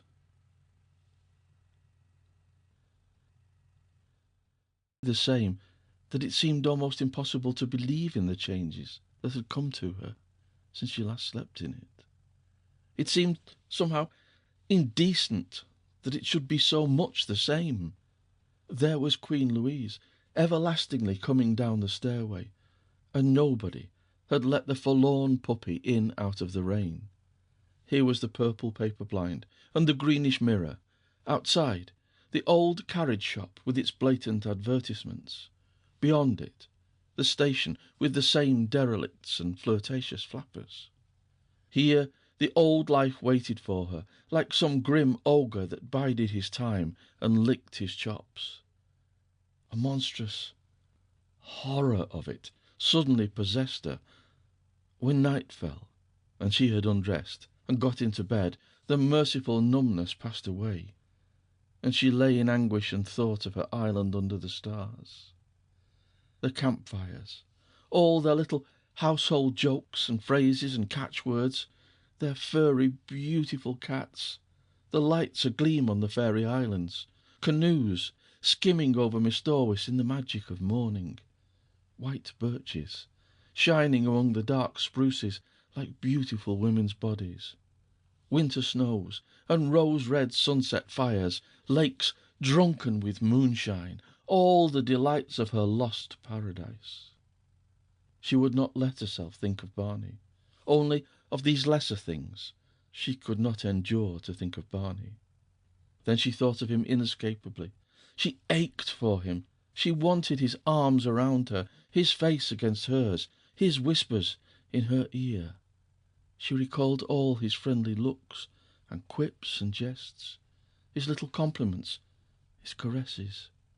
She counted them all over, as a woman might count her jewels. Not one did she miss from the first day they had met. These memories were all she could have now. She shut her eyes and prayed. Let me remember every one, God. Let me never forget one of them. Yet it would be better to forget. This agony of longing and loneliness would not be so terrible if one could forget. And Ethel Traverse, that shimmering witch-woman with her white skin and black eyes and shining hair, the woman Barney had loved, the woman whom he still loved. Hadn't he told her he never changed his mind? Who was waiting for him in Montreal? Who was the right wife for a rich and famous man? Barney would marry her, of course, when he got his divorce. How Valency hated her and envied her. Barney had said, "I love you," to her. Valency had wondered what tone Barney would say, "I love you," in, how his dark blue eyes would look when he said it. Ethel Traverse knew. Valency hated her for the knowledge, hated and envied her. She can never have those hours in the Blue Castle. They're mine, thought Valency savagely. Ethel would never make a strawberry jam, or dance to old Abel's fiddle, or fry bacon for Barney over a campfire. She would never come to the little Mistorwis shack at all. What was Barney doing, thinking, feeling now? Had he come home and found her letter? Was he still angry with her, or a little pitiful? Was he lying on their bed, looking out on stormy Mistorwis and listening to the rain streaming down on the roof? Or was he still wandering in the wilderness, raging at the predicament in which he found himself? Hating her? Pain took her and wrung her like some great pitiless giant. She got up and walked to the floor. Would morning never come to end this hideous night? And yet what could morning bring her? The old life without the old stagnation that was at least bearable. The old life with the new memories, the new longings, the new anguish. "Oh, why can't I die?" moaned Valency.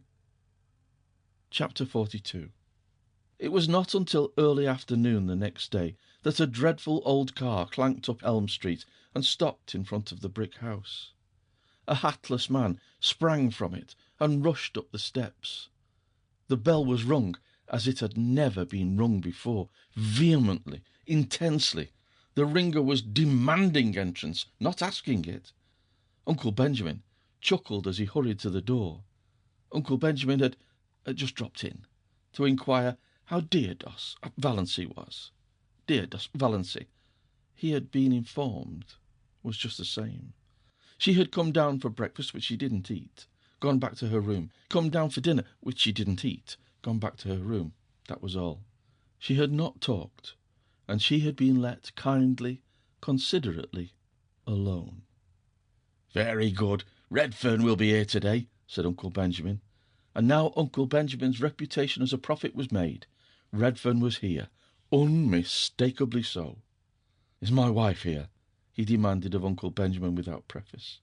Uncle Benjamin smiled expressively. "Mr. Redfern, I believe. Very glad to meet you, sir. Yes, that naughty little girl of yours is here. We've been—" "I must see her." Barney cut Uncle Benjamin ruthlessly short. "Certainly, Mr. Redfern. Just step in here. Valency will be down in a minute."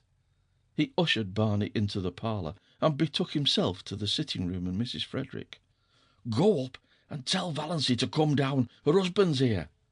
But so dubious was Uncle Benjamin as to whether Valency could really come down in a minute, or at all, that he followed Mrs. Frederick on tiptoe up the stairs and listened in the hall. "Valency, dear," said Mrs. Frederick tenderly, "your husband is in the parlour asking for you." "Oh, mother!" Valency got up from the window and wrung her hands. "I cannot see him. I cannot. Tell him to go away. Ask him to go away. I can't see him."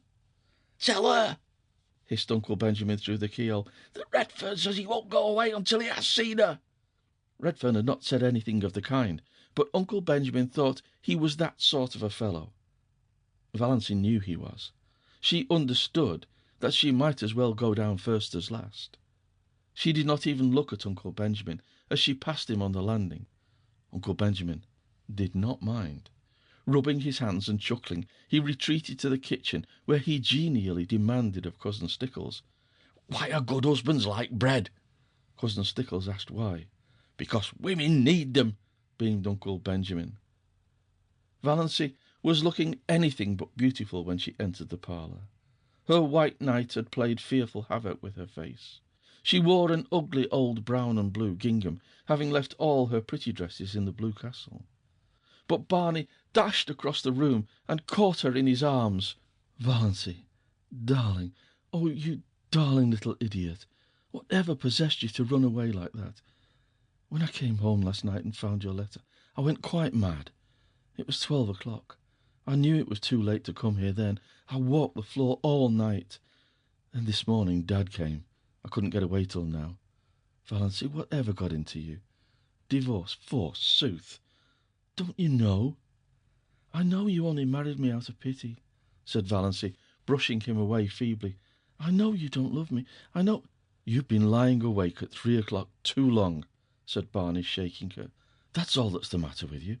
Love you? Oh, don't I love you?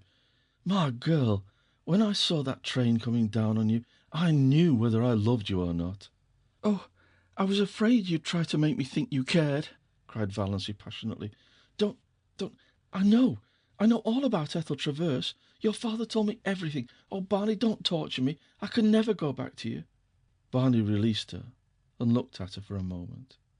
Something in her pallid, resolute face spoke more convincingly than words of her determination. "Valency," he said quietly, "Father couldn't have told you everything, because he didn't know it. Would you let me tell you everything?" "Yes," said Valency wearily. Oh, how dear he was! How she longed to throw herself into his arms! As he put her gently down in a chair, she could have kissed the slender brown hands that touched her arms. She could not look up as he stood before her. She dared not meet his eyes. For his sake she must be brave. She knew him, kind, unselfish. Of course he would pretend he did not want his freedom. She might have known he would pretend that, once the first shock of realization was over. He was so sorry for her. He understood her terrible position. When had he ever failed to understand? But she would never accept his sacrifice. Never. "You've seen Dad, and you know I'm Bernard Redfern. And I suppose you've guessed that I'm John Foster since you went into Bluebeard's chamber." "Yes, but I didn't go in out of curiosity. I forgot you told me not to go in. I forgot." "Never mind. I'm not going to kill you and hang you up on the wall, so there's no need to call for Sister Annie. I'm only going to tell you my story, from the beginning. I came back last night, intending to do it. Yes, I'm old Doc Redfern's son, of purple pills and bitters fame. Oh, don't I know it? Wasn't it rubbed into me for years?" Barney laughed bitterly and strode up and down the room a few times. Uncle Benjamin, tiptoeing through the hall, heard the laugh and frowned. Surely Doss wasn't going to be a stubborn little fool. Barney threw himself into a chair before Valency. "Yes, as long as I can remember I've been a millionaire's son. But when I was born, Dad wasn't a millionaire. He wasn't even a doctor. Isn't yet." He was a veterinary, and a failure at it. He and Mother lived in a little village up in Quebec, and were abominably poor. I don't remember Mother, haven't even a picture of her. She died when I was 2 years old. She was 15 years younger than Father, a little school teacher. When she died, Dad moved into Montreal and formed a company to sell his hair tonic. He dreamed the prescription one night, it seems. Well, it caught on. Money began to flow in. Dad invented or dreamed the other things too. Pills, bitters, liniment, and so on. He was a millionaire by the time I was 10, with a house so big, a small chap like myself always felt lost in it. I had every toy a boy could wish for, and I was the loneliest little devil in the world. I remember only one happy day in my childhood, Valency. Only one. Even you were better off than that. Dad had gone out to see an old friend in the country and took me along. I was turned loose in the barnyard, and I spent the whole day hammering nails in a block of wood. I had a glorious day. When I had to go back to my room full of playthings, in the big house in Montreal, I cried. But I didn't tell Dad why. I never told him anything. It's always been a hard thing for me to tell things, Valency. Anything that went deep, and most things went deep with me. I was a sensitive child, and I was even more sensitive as a boy. No one ever knew what I suffered. Dad never dreamed of it. When he sent me to a private school, I was only 11. The boys ducked me in the swimming tank until I stood on a table and read aloud all the advertisements of Father's patent abominations. I did it, then. Barney clenched his fists. I was frightened and half drowned, and all my world was against me. But when I went to college, and the softs tried the same stunt, I didn't do it. Barney smiled grimly. They couldn't make me do it. But they could, and did, make my life miserable. I never heard the last of the pills and the bitters, and the hair tonic, after using, was my nickname. You see, I'd always had such a thick thatch. My 4 college years were a nightmare. You know, or you don't know, what merciless beasts boys can be when they get a victim like me. I had few friends. There was always some barrier between me and the kind of people I cared for.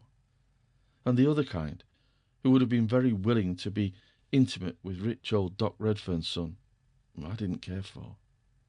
But I had one friend, or thought I had, a clever, bookish chap, bit of a writer. That was a bond between us. I had some secret aspirations along that line. He was older than I was. I looked up to him and worshipped him. For a year, I was happier than I'd ever been. Then, a burlesque sketch came out in the college magazine, a mordant thing, ridiculing Dad's remedies. The names were changed, of course, but everybody knew what and who was meant. Oh, it was clever, damnably so, and witty. McGill rocked with laughter over it. I found out he had written it. Oh, were you sure? Valency's dull eyes flamed with indignation. Yes, he admitted it when I asked him. Said a good idea was worth more to him than a friend, any time. And he added a gratuitous thrust. You know, Redfern, there are some things money won't buy. For instance, it won't buy you a grandfather. Well, it was a nasty slam. I was young enough to feel cut up, and it destroyed a lot of my ideals and illusions, which was the worst thing about it. I was a young misanthrope after that, didn't want to be friends with anyone. And then, the year after I left college, I met Ethel Traverse. Valency shivered. Barney, his hands stuck in his pockets, was regarding the floor moodily and didn't notice it. Dad told you about her, I suppose. She was very beautiful, and I loved her. Oh, yes, I loved her. I won't deny it or belittle it now. It was a lonely, romantic boy's first passionate love, and it was very real. And I thought she loved me. I was fool enough to think that. I was wildly happy when she promised to marry me, for a few months. Then I found out she didn't. I was an involuntary eavesdropper on a certain occasion for a moment. That moment was enough. The proverbial fate of the eavesdropper overtook me. A girlfriend of hers, was asking her how she could stomach Doc Redfern's son and the patent medicine background. "His money will gild the pills and sweeten the bitters," said Ethel with a laugh. "Mother told me to catch him if I could. We're on the rocks, but, pah, I smell turpentine whenever he comes near me." "Oh, Barney!" cried Valancy, wrung with pity for him. She had forgotten all about herself and was filled with compassion for Barney and rage against Ethel Traverse. How dared she? Well, Barney got up and began pacing round the room. That finished me, completely. I left civilization and those accursed dopes behind me, and I went to the Yukon. For 5 years I knocked about the world, in all sorts of outlandish places. I earned enough to live on. I wouldn't touch a cent of Dad's money. Then one day I woke up to the fact that I no longer cared a hang about Ethel, one way or another. She was somebody I'd known in another world, that was all. But I had no hankering to go back to the old life. None of that for me. I was free, and I meant to keep so. I came to Miss Dorwis, saw Tom McMurray's Island. My first book had been published the year before and made a hit. I had a bit of money from my royalties. I bought my island.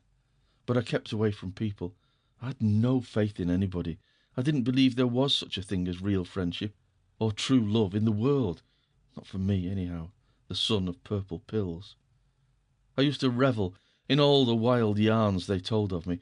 In fact, I'm afraid I suggested a few of them myself, by mysterious remarks which people interpreted in the light of their own prepossessions. Then you came. I had to believe you loved me, really loved me, not my father's millions. There was no other reason why you should want to marry a penniless devil with my supposed record. And I was sorry for you. Oh, yes, I don't deny I married you because I was sorry for you.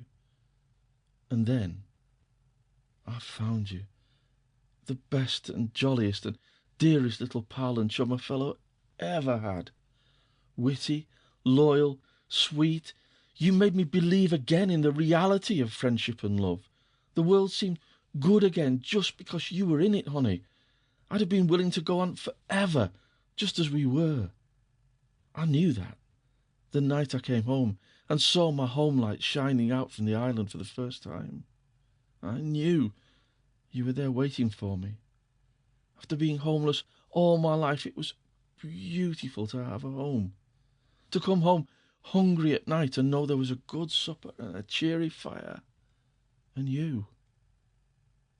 But I didn't realise what you actually meant to me till that moment at the switch. Then it came like a lightning flash. I knew I couldn't live without you, that if I couldn't pull you loose in time, I'd have to die with you. I admit it bowled me over, knocked me silly. I couldn't get my bearings for a while. That's why I acted like a mule. But the thought that drove me to the tall timber was the awful one that you were going to die. I'd always hated the thought of it, but I supposed there wasn't any chance for you, so I put it out of my mind. Now I had to face it. You were under sentence of death, and I couldn't live without you. When I came home last night, I'd made up my mind that I'd take you to all the specialists in the world, that something surely could be done for you. I felt sure you couldn't be as bad as Dr. Trent thought, when those moments on the track hadn't even hurt you. And I found your note. I went mad with happiness and a little terror for fear you didn't care much for me after all, and had gone away to get rid of me. But now it's all right, isn't it, darling? Was she, Valancy, being called darling? I can't believe you care for me, she said helplessly. I know you can't. What's the use, Barney? Of course you're sorry for me. Of course you want to do the best you can to straighten out the mess. But it can't be straightened out that way. You couldn't love me. Me? She stood up and pointed tragically to the mirror over the mantel. Certainly not even Alan Tierney could have seen beauty in the woeful, haggard little face reflected there. Barney didn't look at the mirror. He looked at Valancy as if he would like to snatch her or beat her. Love you? Girl, you're the very core of my heart. I hold you there like a jewel.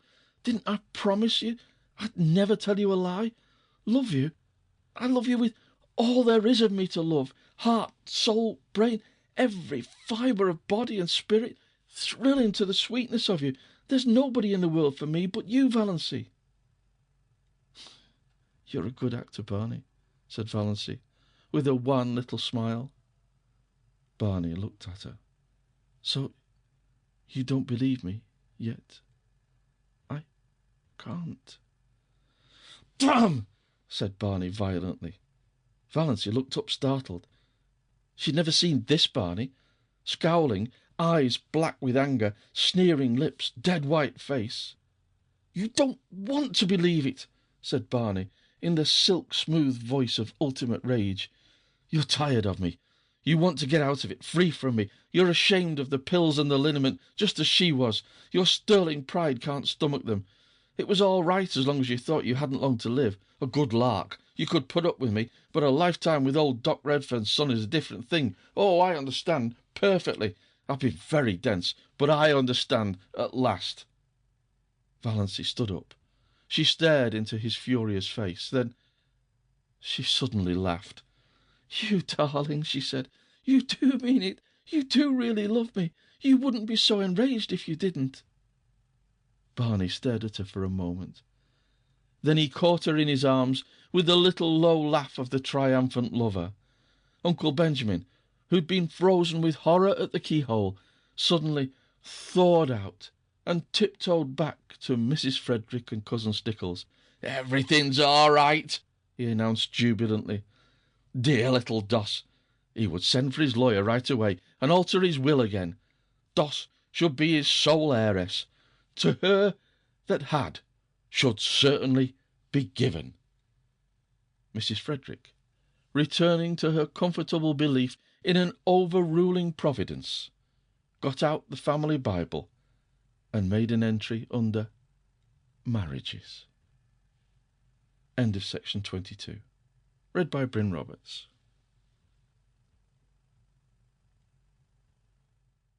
Me to understand that you still loved her. He would. Dad holds the championship for making blunders. If there's a thing that's better left unsaid, you can trust him to say it. But he isn't a bad old soul, Valancy. You'll like him. I do now. And his money isn't tainted money. He made it honestly. His medicines are quite harmless. Even his purple pills do people whole heaps of good when they believe in them. But I'm not fit for your life, sighed Valancy. I'm not clever or well-educated or... My life is in Miss Storwis, and all the wild places of the world. I'm not going to ask you to live the life of a society woman. Of course, we must spend a bit of the time with Dad. He's lonely and old, but not in that big house of his, pleaded Valancy. I can't live in a palace. Can't come down to that, after your blue castle, grinned Barney. Don't worry, sweet. I couldn't live in that house myself. It has a white marble stairway with gilt banisters and looks like a furniture shop with the labels off. Likewise, it's the pride of Dad's heart. We'll get a little house somewhere outside of Montreal, in the real country, near enough to see Dad often. I think we'll build one for ourselves. A house you build for yourself is so much nicer than a hand-me-down. But we'll spend our summers in Miss Storwis, and our autumns travelling. I want you to see the Alhambra. It's the nearest thing to the blue castle of your dreams I can think of. And there's an old-world garden in Italy, where I want to show you the moon rising over Rome through the dark cypress trees. Will that be any lovelier than the moon rising over Miss Storwis? Not lovelier, but a different kind of loveliness. There are so many kinds of loveliness, Valancy. Before this year, you've spent all your life in ugliness. You know nothing of the beauty of the world. We'll climb mountains, hunt for treasures in the bazaars of Samarkand, search out the magic of East and West, run hand in hand to the rim of the world. I want to show you it all, see it again through your eyes. Girl, there are a million things I want to show you, do with you, say to you. It will take a lifetime, and we must see about that picture by Tierney after all. Will you promise me one thing? Asked Valancy solemnly. Anything, said Barney recklessly. Only one thing. You are never, under any circumstances or under any provocation, to cast it up to me that I asked you to marry me. Chapter 44. Extract from letter written by Miss Olive Sterling to Mr. Cecil Bruce. It's really disgusting that Doss's crazy adventures should have turned out like this. It makes one feel that there is no use in behaving properly. I'm sure her mind was unbalanced when she left home. What she said about a dust pile showed that. Of course, I don't think there was ever a thing the matter with her heart. Or perhaps Snaith or Redfern or whatever his name really is fed purple pills to her back in that Mistawis hut and cured her. It would make quite a testimonial for the family ads, wouldn't it? He's such an insignificant-looking creature. I mentioned this to Doss, but all she said was, "I don't like collar-ad men." Well, he's certainly no collar-ad man, though I must say there is something rather distinguished about him, now that he has cut his hair and put on decent clothes. I really think, Cecil, you should exercise more. It doesn't do to get too fleshy. He also claims, I believe, to be John Foster. We can believe that or not as we like, I suppose. Old Doc Redfern has given them $2 million for a wedding present. Evidently the purple pills bring in the bacon. They're going to spend the fall in Italy and the winter in Egypt and motor through Normandy in apple blossom time. Not in that dreadful old Lizzie, though. Redfern has got a wonderful new car. Well, I think I'll run away too and disgrace myself. It seems to pay. Uncle Ben is a scream, likewise Uncle James. The fuss they all make over Doss now is absolutely sickening. To hear Aunt Amelia talking of my son-in-law, Bernard Redfern, and my daughter, Mrs. Bernard Redfern. Mother and father are as bad as the rest, and they can't see that Valency is just laughing at them all in her sleeve. Chapter 45. Valency and Barney turned under the mainland pines in the cool dusk of the September night for a farewell look at the Blue Castle. Miss Dorwis was drowned in sunset lilac light, incredibly delicate and elusive. Nip and Tuck were cawing lazily in the old pines. Good Luck and Banjo were mewed and mewing in separate baskets in Barney's new dark green car en route to Cousin Georgiana's. Cousin Georgiana was going to take care of them until Barney and Valency came back. Aunt Wellington and Cousin Sarah and Aunt Alberta had also entreated the privilege of looking after them, but to Cousin Georgiana was it given. Valency was in tears. "Don't cry, Moonlight. We'll be back next summer, and now we're off for a real honeymoon." Valency smiled through her tears. She was so happy that her happiness terrified her.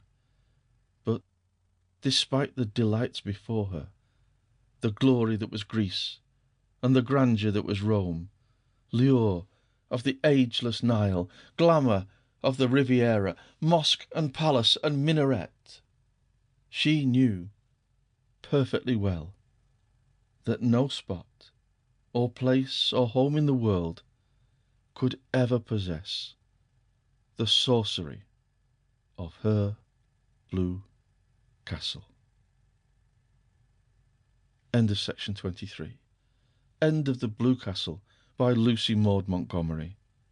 Read by Bryn Roberts.